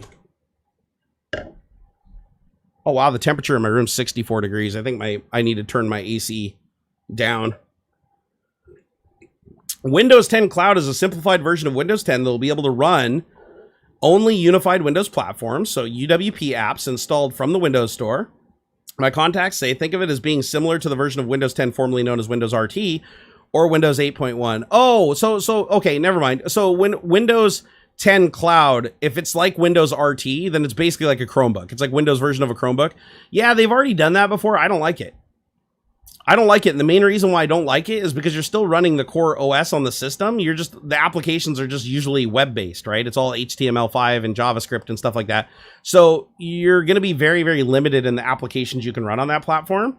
And most people I know that run Windows want to play stuff like, DirectX 12 games. They want to be able to use like Adobe for content creation and photo editing and stuff like that. And you're not going to get a really strong experience with that stuff using like a high order language like JavaScript or something like that. You're going to want to use like a lower level, more performant compiled language. But I mean, it's been around forever. They just keep renaming it. It's just lipstick on a pig at this point. So Windows 10 Cloud is the same as Windows 10X is the same as, well, not really, but similar. Like that's an ARM build that can only run stuff in the Microsoft Store that's not x86 or x64, right? Or you have Windows 10, the Android Windows 10. What is it? I think that's Windows 10X, right? So Windows 10X, and then you have Windows 10 running on the Surface Pro, which is an ARM build of Windows 10. Microsoft's starting to get a little bit of a weird identity crisis here, but I'm curious to see what happens in the long run. I think the ultimate goal of all these platforms, though, is to shift to ARM. I think that's the bigger goal, is that everybody is going to gravitate to ARM, because once everybody's on ARM, with the help of a translation layer like on Linux, like having Wine, having on Apple, you're going to have Rosetta 2 with the M1 chip. Hopefully Microsoft has their own version of that where they're not just using a VM, which is really slow and really inefficient. But ultimately, that's the goal. That's going to give you the biggest access to the biggest software library. Oh my God, Dave, thank you for that 50 pounds. That is so freaking beyond generous. And don't worry, I split all the super chats with Houston. Mr. AuxxZillary said, "Hey, Jerry, I love your channel and streams. Keep up the great times and work, as you are a great guy, Jerry. Take your family out to dinner." I absolutely will. We would love that. We would love that tonight for a little Black Friday. Maybe we'll go grab some Mexican tonight. We really do appreciate that. Thank you so much. We'll go get some burritos tonight. Xander loves them some Mexican, so we're gonna go get some Mexican food tonight on you. Thank you, Dave. You are awesome. Jason said, stemming off your comment about Lambos, I drove exotics and it's fun, ends real fast when you can drive in a city. Don't get me wrong, I love Lamborghinis. I've driven a Gallardo. I've never driven a Huracan. I heard Huracans are just amazing. However, Audis, I mean, they're basically Audis now, right? So if you've driven an Audi R8 V10, it's a very similar experience to driving a Huracan. They're very, very close. That being said, they're also more reliable. Like the old school Lambos, like the Murcielagos and the Countach. Well, Countach is in like a league of its own. They all had like, they were incredibly flawed cars, right? They were supposed to. That was part of their charm. But I'll be honest, I do prefer the like more reliable supercars now. Like I watch daily driven exotics. I love watching the DDE crew going and driving all these supercars around and like drifting them in the dirt and actually using them and abusing them. And the fact that you can see the cars are actually reasonably reliable. A lot of them are now. And that never was the case. I don't know if I'd say that for like Ferrari though. I still think Ferraris are a little bit on the testy side, even the new ones. But Lamborghinis are definitely just Audis. They're just rebodied Audis these days. But that's not a bad thing. People are like, "Oh, that's bad. Don't call my Lamborghini an Audi." It's like, I guarantee you the Audi designed version of the Lamborghini will kick the ever living crap out of any Lamborghini designed Lamborghini in all time, because Lamborghini was big about, like really, really like heavy, complicated mechanisms that were like way ahead of their time, but not built properly, and very, very heavy cars. They didn't really take into account. They just wanted it to be an event. Every time you got it and started it up, they wanted it to be an event. Whereas with the Huracans and even the Gallardo, it's like you get in it, it's like, this is a daily driver. Like you can get in this, turn the key and drive around. It's a normal car. It's not bizarre. And if I could have a daily driven supercar, I'd love to get an Audi R8. Audi R8s are like hugely reliable. The V10 is way too expensive though, even in the used market. But even the V8's nice. You can put a supercharger on it, and it's like it's got more power than the naturally aspirated V10. They're awesome. They're awesome. If I could have any car though, like for reliability, performance, and like just the one car you drive forever, provided that you have unlimited access to gas, right? The car that I would get that would be a Porsche GT3 RS. So the Porsche GT3 RS is super comfortable. The driving on it is insane. Like if you've ever driven one, they just stick to the road like they're freaking glue. They're just an incredibly easy car to drive, which is weird because they're a rear engine. You'd think they wouldn't be. They're fantastically easy to drive. They're you're very connected with them, and they're super reliable. They're like massive. Like you wouldn't think that, a $200,000 Porsche or whatever would be super reliable, but no, they are. Porsches are some of the most reliable vehicles now. But I'd like to have an R8 too. Like an R8 would be awesome. But I'm going to be honest, the life that I've chosen, which is, basically just be me and, you focus on me and focus on my family and not try to be like, the 24-hour a day working super mogul guy trying to, always make a metric go up. Since I've kind of abandoned that aspiration, I am perfectly happy with my old beater, 2005 Subaru WRX STI. It's got a lot of character. I know how to drive the ever-living crap out of it too. It's absolute edge. And I love that. There's something to be said for that. It's like, no matter what you buy, you will always want for something more. But if you just you're happy with what you have and you focus on that and you don't spend so much time always focusing on what the next big thing is and you just kind of relax and enjoy what you have, there's a lot of joy to be had there. There is. And anybody that's driven an STI, I'll tell you, it's like one of the world's most imperfect cars. Like it understeers like crazy. It's got a fair amount of turbo lag. The interior isn't the greatest quality. The car's got a lot of like squeaks and makes some noise, especially with solid motor mounts and stuff. But the character of the car is like undeniable. Like when you can drive the car well, it's way more rewarding than just getting in like a Tesla and cranking the wheel at any speed and having the torque vectoring do everything for you. It's like in the Subaru going around a corner at like 35 miles an hour, you feel like you accomplished something. And I like that. I think that that's a part of the experience that people forget about when they just want to go around a corner at 120 miles an hour. It's like there's not a lot of places you can go around a corner at 120 miles an hour without getting pulled over. It's like my Subaru, I can get a four-wheel drift at 35 miles an hour if I want. I love that. Hey, Mark Hilton, thank you for that $5. I really do appreciate that support, man. That is so generous of you. Paper City Gamer, thank you for the $5. Said happy Black Friday. Hey, right back at you, man. Unfortunately, I didn't get any good Black Friday deals, but I'm holding out for Cyber Monday. I think Cyber Monday might be where it's at. Oh, you're selling your RX-7? Oh, that's sad, Firefox Gaming. RX-7s are fantastic. I mean, the Wankel rotary engine is a deeply flawed motor, but it's also the most amazing sounding motor ever. And let's be honest, the EJ motor in my Subaru eats about as much oil. So at the end of the day, and you can build them reliable. Like there's people that say you can't build like a reliable rotary engine. You can. Like you can actually build them really, really rock solid and bulletproof. It just costs a lot of money. But that's one of the problems I don't like about modern cars. Is I haven't driven the new Taycan, the Porsche Taycan yet. And I can tell you right now, though, from the videos that I've seen, that it's really impressive. It's supposed to out-accelerate a Tesla Model S, the highest version of Tesla Model S. The Turbo S Taycan will lay waste to it, depending on who you ask. But they're incredibly fast. The problem is they all have all this crazy like torque vectoring and computer controlled braking, and with electric motors you have that like instant torque response, and it all sounds great, but it's like they're very easy to drive. Like you can get in that car within 15 minutes, you're driving it like at its limit. Like it's just, it makes you so comfortable and it makes you feel so safe, and it makes you feel like you're just a beast of a driver.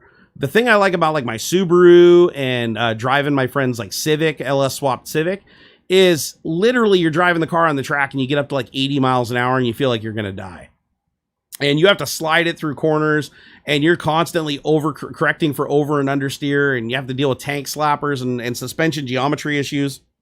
And you think, well, that's stupid if you want a time. But again, I'm not the guy that's looking for the fastest time around the track. I'm looking for having the most miles per mile.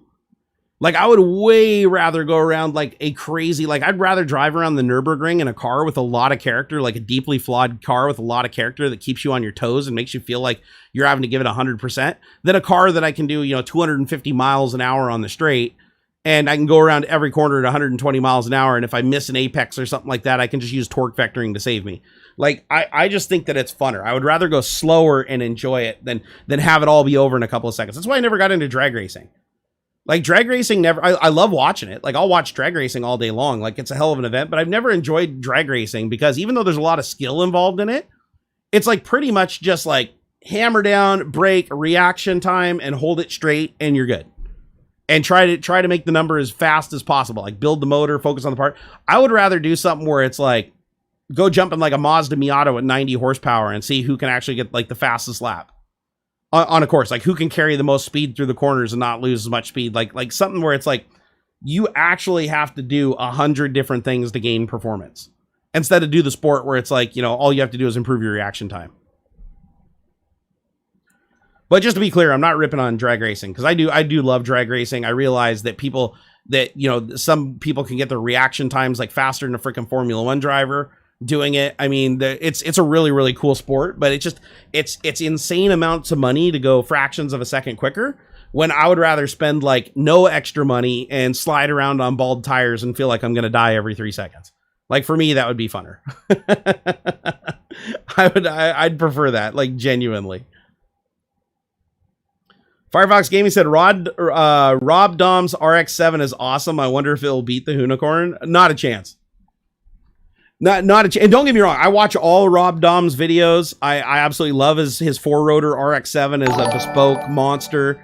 I'm sure that he'll get the tune to match the 1500 horsepower that the Unicorn's putting out when he goes out there. But remember, the Unicorn's got a twin turbo setup. The Unicorn is making like 1400 horsepower, although it will be lighter. I will say this, Rob Dom's car will be lighter and technically have more power, but the power band's going to be nothing like the power band in the Unicorn. That Unicorn is so perfectly sorted out. Oh my gosh. If he somehow magically gets that thing 100% sorted out and it doesn't just blow up, I do think it's capable of beating the Unicorn. I think gearing wise, it could beat the Unicorn, but I don't think it will. I really don't think it will. Let's change the subject. Stop it. Nah. I'll say whatever I want whenever I want, and people can enjoy it and stick around, or they can leave.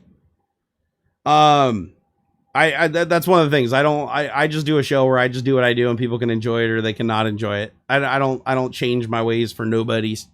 For nobodies. I do me. Let's see. What do we got? What do we got going on over here? Hold on. Let me pull this up. Oh, Pinking, thank you for that $2 super chat. He said, like Pike Peaks hill climb. I know you won't. No, I'd love to do Pikes Peak, but I'll tell you what, I wouldn't do it fast. I wouldn't push my limits. Like, honestly, that is the most dangerous thing you can live. That's more dangerous than the Nürburgring.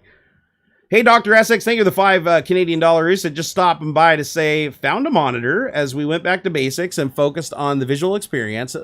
Thanks for graphics. Thanks for graphics on the radar. Wait, just stopping by to say, found a monitor as we went back to basics and focused on the visual experience. Thanks for graphics on the radar. I don't know who you're quoting, unfortunately, Dr. Essex. I'm sorry. It's not ringing a bell to me for some reason. Paper City Gamer, thank you the $5. I appreciate that. Pikes Peak and a twitchy rear-wheel drive STI. Well, I'm all-wheel drive. My STI is all-wheel drive. I don't know of any two-wheel drive STIs unless they've been made that way on purpose. The Unicorn suspension setup is insane, though. I know Rob Dom tried to copy it, like, almost exactly. So, like I said, if he gets it sorted out properly, but with all the problems I've seen Rob Dom have with it, like, I don't think he's going to get that thing to launch. Like, I don't think he's going to take it out there and have that thing, like, tested perfectly like the Unicorn is. I really don't think he will. Yeah, Randy Pobst ate shit on Pikes Peak more than once. He ate shit in an electric car and he ate shit in a gas-powered car. Remember, he crashed the GTR and he crashed the electric car. He's a really fast driver, though. Like, he's one of those drivers where it's like, yeah, if you're not wrecking, you're not pushing it fast enough. I believe the electric one was recoverable, though. Didn't he still win, like, best in class after they, like, fixed it? It took him, like, all night to fix it, but he did run it again.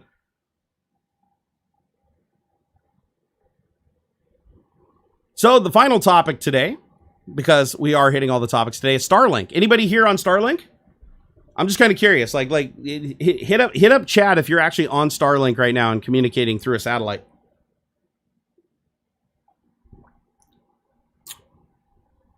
Kirkan, you're on Starlink? Captain Mexico, you're on Starlink? Kirkan's like, we changed subject. Yep, on my terms. If you're not wrecking, you aren't pushing it fast enough. That's true. Okay, so it sounds like we have a couple people on Starlink. What are your ping times like, guys? So far I've watched a couple of Starlink videos from people in various different places, and it looks like the ping times can be anywhere from like 20, like mid 20 milliseconds up to about 40, 50 milliseconds. Which honestly, for a satellite network, is pretty baller. Oh, don't worry. 3D printer videos are actually coming back. I have a belt 3D printer on the way. So on December 1st, I will have the new Creality belt, Print Factory or whatever it is. That thing's showing up on the 1st, and I'm going to be swapping out one of my Ultimaker 2 Pluses for a rail core. So that should round out my printer collection pretty well, and then I just got to get the garage cleaned up again. It's not going to be the fastest process in the world, though. Things are going to move kind of slow throughout the holidays. This has been a really rough year for me medically and mentally and physically, so I'm kind of taking it easy and easing my way into shit. But I am really looking forward to Starlink kicking Comcast in the balls. Comcast has been getting way too antsy in their pantsy. They're starting to move on everything they can with net neutrality being gone. It's been really annoying to watch, and a lot of other internet providers are doing the same shit to their customers. So it'll be nice to have a competitor that Comcast cannot stop. Because remember, Comcast has exclusive deals for delivering cable internet in a lot of areas throughout the United States. So they're really your only option unless you want to go wireless with like 4G, which is really expensive. Or if you're lucky enough to be in an area of 5G, then you've already got something that's cool. But the 1.2 terabyte data cap is stupid. That is like the most ridiculous thing ever. So I think that Starlink is going to be massively successful because Starlink is high-speed internet that can move with you. So if you move from one area to another, you take your internet connection with you. You don't have to like go and wait weeks for stuff to be activated and use your cell phone internet connection. It should be really reliable because as long as you can power the transmitter receiver, even with the power out and the infrastructure out, and like literally like an earthquake could like rip apart all your lines, you're still gonna have internet access.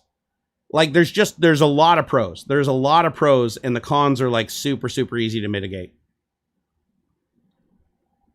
Oh wait, there's a game called Starlink? No, I'm talking about actual SpaceX Starlink. I'm talking about the internet provider.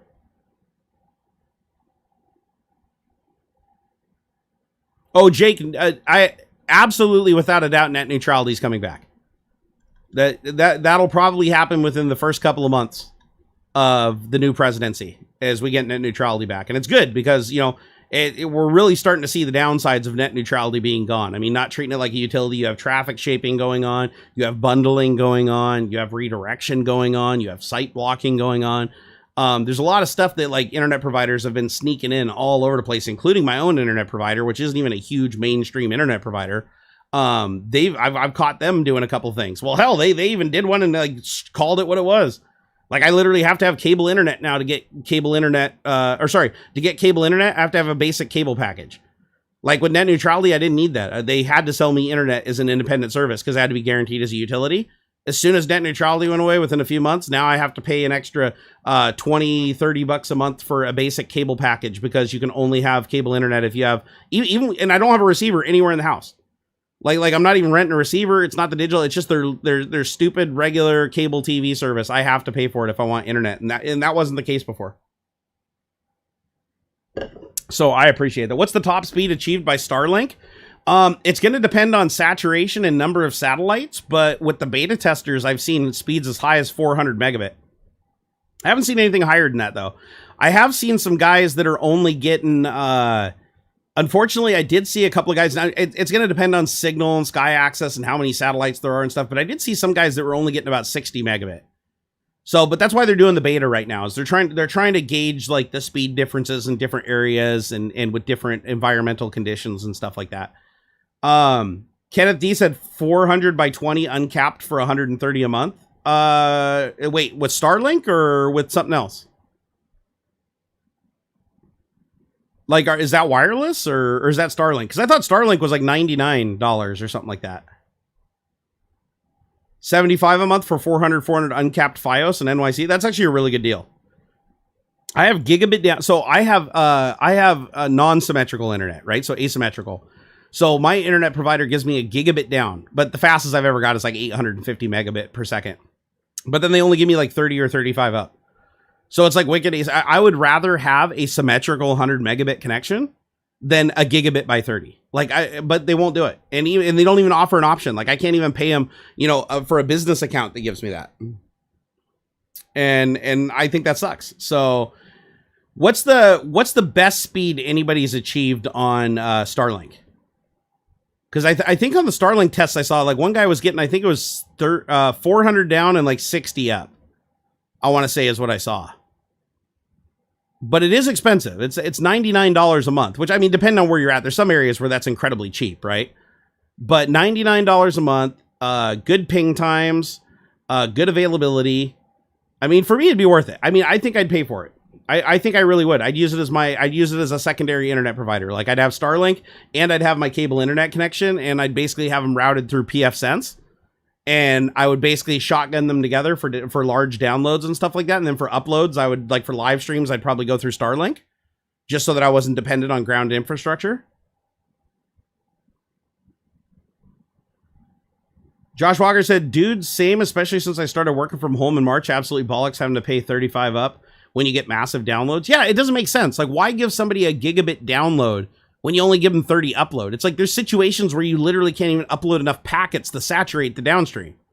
And I think that's what they're going for, is they're hoping that, if one person's live streaming at the house, nobody else can download at full speed because they literally can't get enough packets sent to say, send me stuff.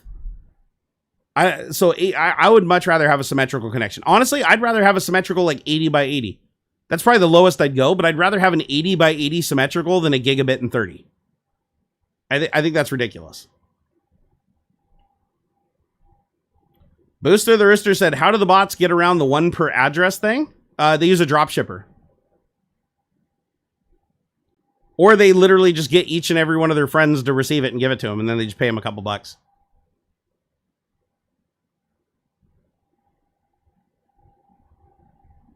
Yeah, the latency on Starlink is fantastic. Like, the latency on Starlink is, I want to say 20 to 25 milliseconds, which honestly, I'm on cable internet right now. Now, obviously, if you're on fiber, it's going to be that, I mean, it's going to be crazy, right? So, like, if I ping right now, let me ping Google. So, right now, I'm getting 35, 36 milliseconds. So Starlink can be a third again better than the ping time I'm getting right now. Theoretically, the lowest ping I've ever got is like 15. But keep in mind, that's milliseconds. Like, unless you're, like if that was your mouse cursor, you might just barely notice like the tiniest little bit of lag. But that's super fast. That's crazy. Actually, I don't even know if that's perceivable by the average human. So now keep in mind, HughesNet was like 800 to 1,000 milliseconds. So like a full second of lag, because that's the satellite that's, out like, 2,500 miles in geosynchronous orbit, right? And it's a low bandwidth satellite with old technology. So, and it's super expensive and bandwidth constrained. Keep in mind, Starlink is a bunch of little satellites moving at high speed that are only like, I want to say they're only 100 and some miles away. So the round trip distance is so much shorter. That's why it can be such a low latency. Plus the satellites don't have to keep coming down to the ground stations. You can actually go up the satellite, traverse the satellite to the closest thing to the location you're going to, route it back down to the planet, and then out to the internet again. So in theory, you should get better ping times around the world than you would with a conventional cable internet system. But again, for them to be able to serve everybody, they need like 65,000 satellites in orbit. So they're not going to be able to serve everybody for a very long time. I mean, it's going to be 5 or 10 years before it's like just available to everyone. And there's other real problems too. Like, for instance, they've already had problems with a bunch of satellites dying. Like, I think they've deployed literally thousands of them so far. And of the thousands, I think like 3 or 4 of them have died, but they are dead. Like, they literally have to just deorbit them and burn them up. And that's going to be something ongoing, right? These satellites aren't going to last forever. They're still going to be bombarded by space debris. A solar flare might take out a bunch of them. Like, it just depends. And so they've designed them in such a way that they're inexpensive enough that once we start frequently going to orbit, it's going to be like maintenance, right? It's like the guy that climbs up your pole to replace the transformer. We're just going to launch new satellites, and then we'll probably even keep a surplus of extra satellites in a higher orbit. And then as satellites die off, we just deorbit them, burn them up in Earth, and then just drop another one down into their place.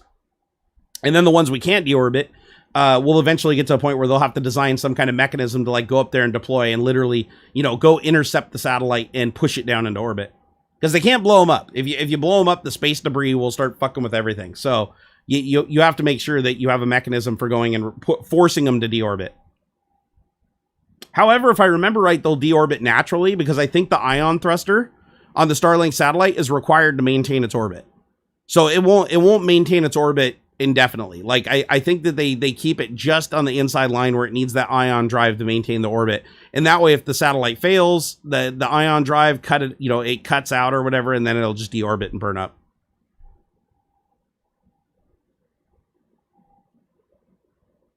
I am curious though, anybody here that's using Starlink, is there still dead spots? Because I know they only have like 900 satellites or 1,000 satellites or something like that. Are there dead spots in the signal for the beta users? Like, does it only work certain times during the day or certain times, like every 90 minutes the satellites go around? Are you finding a dead spot that hits, like if you do a continuous ping test? That's one thing I haven't seen in a video yet, is somebody just doing a continuous ping test for 24 hours to see if they hit spots where there isn't enough satellites on the sky or there's dead spots between the satellites where they're not communicating. Like, I got to imagine with the number of satellites they have in orbit right now, they don't have like a perfect cluster that gives 100% access 24/7. So I have to imagine that that's the one big downside right now of being a beta tester, is that you are going to have dead spots. And that's a big deal if you're hosting a service or you're live streaming, right? Like if I was live streaming on Starlink and every, 45 minutes, as it's circling the Earth or doing an orbit, 90 minutes or 45 minutes, I don't remember how long their orbit is. But if every single orbit you hit a dead patch in the sky until they deploy more satellites on that belt and they get a continuous belt all the way around, that's going to suck, right? Because you're going to live stream, it's going to go offline for, 10 minutes, then come back online and go offline and come back online. That's going to be annoying. Yeah, Josh said, you mentioned you got an email, something about inviting you to Starlink. Yes, I got an email based on my address and zip code. They said that Starlink is available in my area, and they let me click a button if I'd like to join their beta program, and I'm just waiting to hear back from them. So my guess is, since I waited so long, because I didn't notice this message came on like November 4th, otherwise I would have replied to it immediately. So it looks like chances are I'm probably so far down the list I'll never even be remotely, because there's a billion people that signed up for that. You just know there was. Like, so I highly doubt that I will ever get a mail back saying, hey, do you want to buy it? But if I do get the option, I'll probably jump on it. Like even with all the flaws and all the problems, I think that being on the ground floor of this technology and helping it develop is actually a good idea. I really think that it's a good idea. So I would love to be a part of it, even if it does cost me, what is it, like $400 for the equipment, $99 a month. I mean, it's not something, honestly, that's really in the books, affordability wise, but I think being a beta tester and presenting to users and talking about the technology and creating videos on it would help me offset some of that. Here, let me see. What does the Starlink mail say? Yeah, so I just got a mail. It says Starlink is better. Starlink's better than nothing program is now available in your area. You can tell by the name we are trying to lower your initial expectations. It said users can expect data speeds varying between 50 and 150 megabit with latency of 20 to 40 milliseconds over the next several months as we enhance our system. As we launch more satellites, install more ground stations, and improve our network software, data speeds and latency and uptime will improve dramatically. For latency, we expect to achieve 16 to 19 milliseconds by summer 2021. The Starlink phased array user terminal, which is more advanced than what is in fighter jets, plus mounting tripod and Wi-Fi router, costs $499, and there is a monthly subscription cost of $99. To request an invitation to participate, please click this link below, and I did. So I'm just waiting to hear back from them now, if they get back to me. Wait, address update link is invalid. Oh, because I already updated it. Okay, good. So, I mean, hopefully they contact me back. If they don't, no big deal. I mean, I'm not going to be too broken up about it, but it would be cool to test it out. I mean, this is one of those pieces of technology that I live for, right? I genuinely think it'd be cool, especially coming into the winter when we're going to have some snowfall and we're going to have some power outages notoriously in this area. It would be cool to have that technology so I can fire up the generator and do some network testing with like no power and all infrastructure out. I think that'd be pretty cool. Might even be fun to pack it up in the car and just take it way up in the mountains too. Like just go to different spots up in the mountains with like a little portable generator or a little portable battery pack and plug it in and see what kind of network speeds I get and what kind of internet accessibility I have in different places. However, I did hear a rumor that they're doing some geofencing stuff. So like if you order it, it is going to be geofenced within your area. And if you take it outside of that area, there's like a software limitation that prevents it from connecting because they don't want you to interfere with other people's service. And if you have too many people in one area, like gathering together and running the Starlinks, you're going to saturate it and hurt the other people's experience. So I think they're only allowing certain ones go out in certain areas so they can control the bandwidth. So it is going to be geofenced. So there's probably not very far you can go from your address, but it'd still be cool to try just for shits and giggles. See if they've actually implemented it properly or not. If there's a way that you can fool it into thinking you're somewhere when you're not. With Starlink satellites, how long before we have some NordVPN satellites? Well, here's the fundamental problem. Here's the fundamental problem. Wait, what is this? Blink said, just went to your Twitch. You're only streaming on YouTube. Yeah, I stream Tech Talk on YouTube and I stream everything else over on Twitch. This is Tech Talk. I'm just running long today because we wanted to get to some topics and AuxxZillary had to go.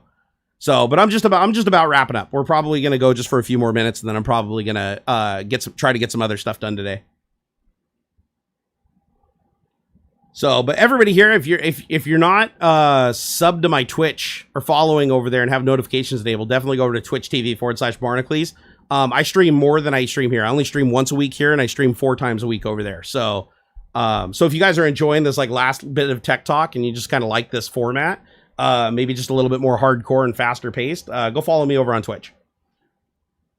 But I would like to try it. I definitely would like to try Starlink. I think that it's got a lot of potential. I think it's going to finally be the mechanism that puts pressure on Comcast and other big conglomerates. I think it's finally a chance to circumvent and work around all of the contracts that these internet providers have developed with these cities that allow no competition to ever happen. Miss Liz, I may stream tomorrow since I missed my stream on Friday, but I'm not 100%. I'll have to see how I'm feeling tomorrow. My health has been a little bit hit and miss these last couple of days. God, I've been having like an upset stomach. I don't know why. Like it's been just kind of perpetual for the last 4 or 5 days. Like I got some kind of a little stomach bug going on. Hey, take it easy. Is it Vakasin? You have yourself a wonderful night, sir.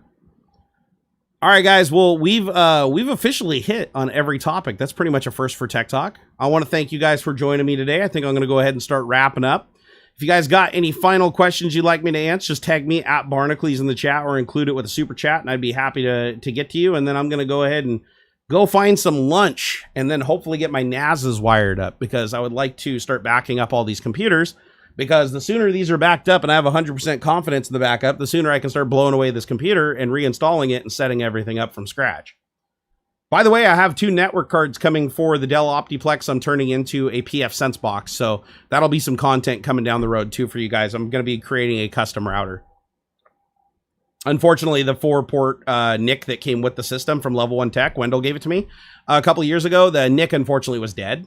So it's just DOA. It wouldn't recognize in Windows, wouldn't even kick PNP. So I went ahead and got 2 2-port 1 gig adapters, and I'm going to throw those in there, and I'm going to use those to give me the 4 ports, 3 dedicated to each computer in the house, and then 1 going to the Wi-Fi.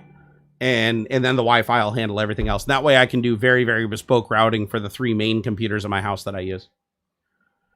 Hey, Dave, thank you for that 5-poundaroos. I appreciate that. Oh, by the way, I saw your other message. I think I missed that. He said, Jerry, what are the download and upload speeds and score you get if you run a test on Ookla? I'm in the UK and we get 210 and 20. I think I get between like 600 to 800 down and like 30 to 40 up. But it drastically changes. Our internet provider here is so oversaturated, like different times of the day, it can change dramatically. And Dave, thank you for the £5, said, oh, what is the download and upload score you get? Oh, he asked me twice. I'm sorry that you had to tip twice for that, Dave. I saw the first one. Yeah, it's I get, well, here, shit, I could probably run it right now, although it's gonna make the stream stutter. Here, let's see.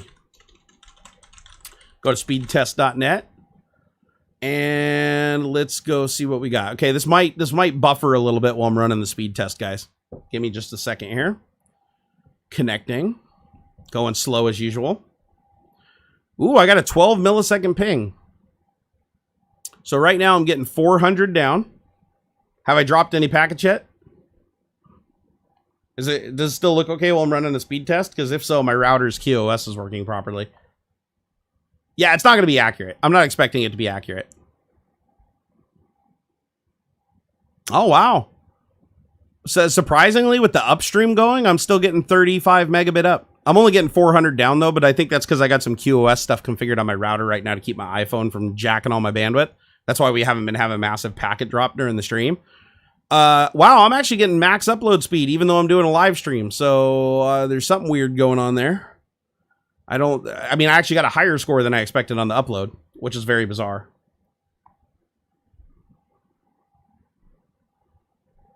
Timmy Tech said, wow, no 45-minute tech diag at the start. Well, we did at the very beginning of the stream a little bit. Hey, Enfierder, thank you for that. I appreciate it. I look forward to making future content. Like, I know that for a long time now, I've been mostly just doing live streaming stuff. But, I want to get back to making YouTube videos again, because that's where my true passion is. But just a lot of stuff up in there, man. It has been a crazy year. But finally, some stuff's happening between the vaccines and, getting Angry Orange out. Things are looking up. Things are definitely looking up. So I'm looking forward to 2021 being the redeeming year to make up for 2020. So we'll see how it goes, though. You never know. You can't predict the future. All you can do is hope for the best and survive the worst. Please show us a video on how you configure your PF sense, especially the traffic shaping and QoS would be interesting to me. I'm going to get my sea legs for it first. I'm going to configure it, set it up, kind of learn its pros and cons. And then once I do, absolutely, I'd love to make you guys a video. I'd absolutely love that. Hey, Kenneth, I'm glad you enjoy my content. I appreciate that a lot. Pod Lassie said, thanks, have a nice, good weekend. Good, hope your health improves. Well, the good news is, for all the downsides with my health and the struggles I've been having in other areas, at least the shot in my back worked pretty reasonably well. So the steroid shot that I got me actually up and walking and moving again, and that's probably the most important thing with all my health-related stuff over this last year. So I'm going to go get another shot, hopefully in 2 weeks. But yeah, that alone changed my life. It is a painful procedure, though. I was hoping I'd only need it every 3 months and not every month and a half, but whatever it takes to work. When is the what the fuck up with SLI and 3090 video coming out? Honestly, I shot that video and I went through some of the footage and I didn't like it. So it's one of those, that's why it's not out yet. Like, if everything had gone smoothly on that and I didn't run into so many technical problems and have to give up the card early, the video would have already been out. But I need to go back and kind of like reframe it in my mind and readdress it, because only half of the video is shot. I still have to shoot the half on the 2080s. And so I need to go through and like shoot that and then kind of, edit together a narrative and make a different video than what I first intended. But before I do that, I need to get my environment a little more squared away so that I have a little bit more peace of mind and I feel more comfortable working in here. Environment's everything, guys. If you're feeling stuck, it's like, focus on your environment. If you can get stuff set up and you can get things nice and organized and get things that inspire you around you and feel like you're in a space where you know where everything is, oh my God, it changes at least for me, it changes everything. Hey, Dave, thank you. You said enjoy a meal on me. I appreciate it, brother. I appreciate it. Mike Grass said, my only option for internet at my house is 1.5 megabit. Now with Starlink, I'm getting around 100 megabit pretty consistently. I've had 89% uptime over the last 24 hours. I mean, that's actually a super terrible uptime, but considering what it is and what you had, that's still like amazing. I'd take that in a second, especially if the uptime is predictable. But I'm guessing it's not, because the satellites orbit really fast. So I'm guessing that you're probably losing internet connectivity for a couple of minutes every hour or two. That would suck. I'm not going to lie. That would suck. That limits your options with online gaming and streaming and stuff. But if you're just surfing the web and doing email and social media and stuff, then yeah, I could see that being totally fine. All right, guys, I'm going to go ahead and wrap it up. This is one of the longest tech talks we've ever done. Can't believe there's still 500 concurrent users. One last time, if you guys want to stay in touch with me off Tech Talk, head on over to Twitter at Barnacules. Give me a follow on there. I would absolutely love to have you. It's my most active social network. I'm also on Patreon. I'm going to be creating a new Jerry After Dark episode. Those are just for my patrons. Sometime a little bit later this afternoon. And if you'd like to see me on my Twitch stream, I may be streaming tomorrow. If not tomorrow, it'll be Monday, Wednesday, Friday, like usual, at noon Pacific time. So go ahead and give me a follow over there and make sure your notifications are enabled so you don't come stumbling into the stream going, I never got a notification, because I see that a lot. Let's see. Kenneth, you had some injections on your knees. I know the pain that worked for a while. Yeah, it's all temporary stuff. There's nothing they can do to permanently fix me. But, you do what you can. That's what you do. You do what you can. You guys have been awesome. I love your faces. Oh, and David may be joining us again next week. So David Hewlett from Stargate Atlantis. If this is the first time you've ever watched this live stream, I highly recommend going back and looking at the previous Tech Talks, because we get joined as a third host. David Hewlett joins me and AuxxZillary. And it's awesome having Dr. Rodney and McKay from Stargate Atlantis like hanging out for hours and just nerding out. We've been doing it for about 20 episodes. It's just been freaking awesome. So go check it out, and I will see you guys possibly tomorrow, but probably on Monday. And if you're only here on YouTube, I will see you next Saturday. If I don't put a video out, I might put a video out this upcoming week. I'm not going to commit to it, but I'm going to try. But otherwise, you guys will see me 10 a.m. Pacific time, same bad place right here for Tech Talk. All right, later. Miss Liz, thank you so much for modding today. I really do appreciate it. One of the most amazing mods in the business. Let's give a hand to Miss Liz. Thank you so much. All right, I need to go find some food because I am starving. I know it seems impossible for a man of my girth to be starving, but I assure you it's true. All right, see you guys. All right, what's it asking me now? Oh, I can't end the stream apparently because Streamlabs crashed. Oh, that's beautiful. So Streamlabs cannot end the stream because it crashed. Oh no! So wait. Okay, I didn't even know this was a possibility. All right, so is there a pop-up screen somewhere that I don't know about here? Let me see. Something crashed and it won't let me end the stream. This is hilarious. Well, I didn't expect for this part to be on the stream. Oh, I have an idea. I will end the stream in the dashboard, and then I will forcefully terminate Streamlabs OBS through Task Manager. All right, I think I got it all figured out. I'll see you guys next time.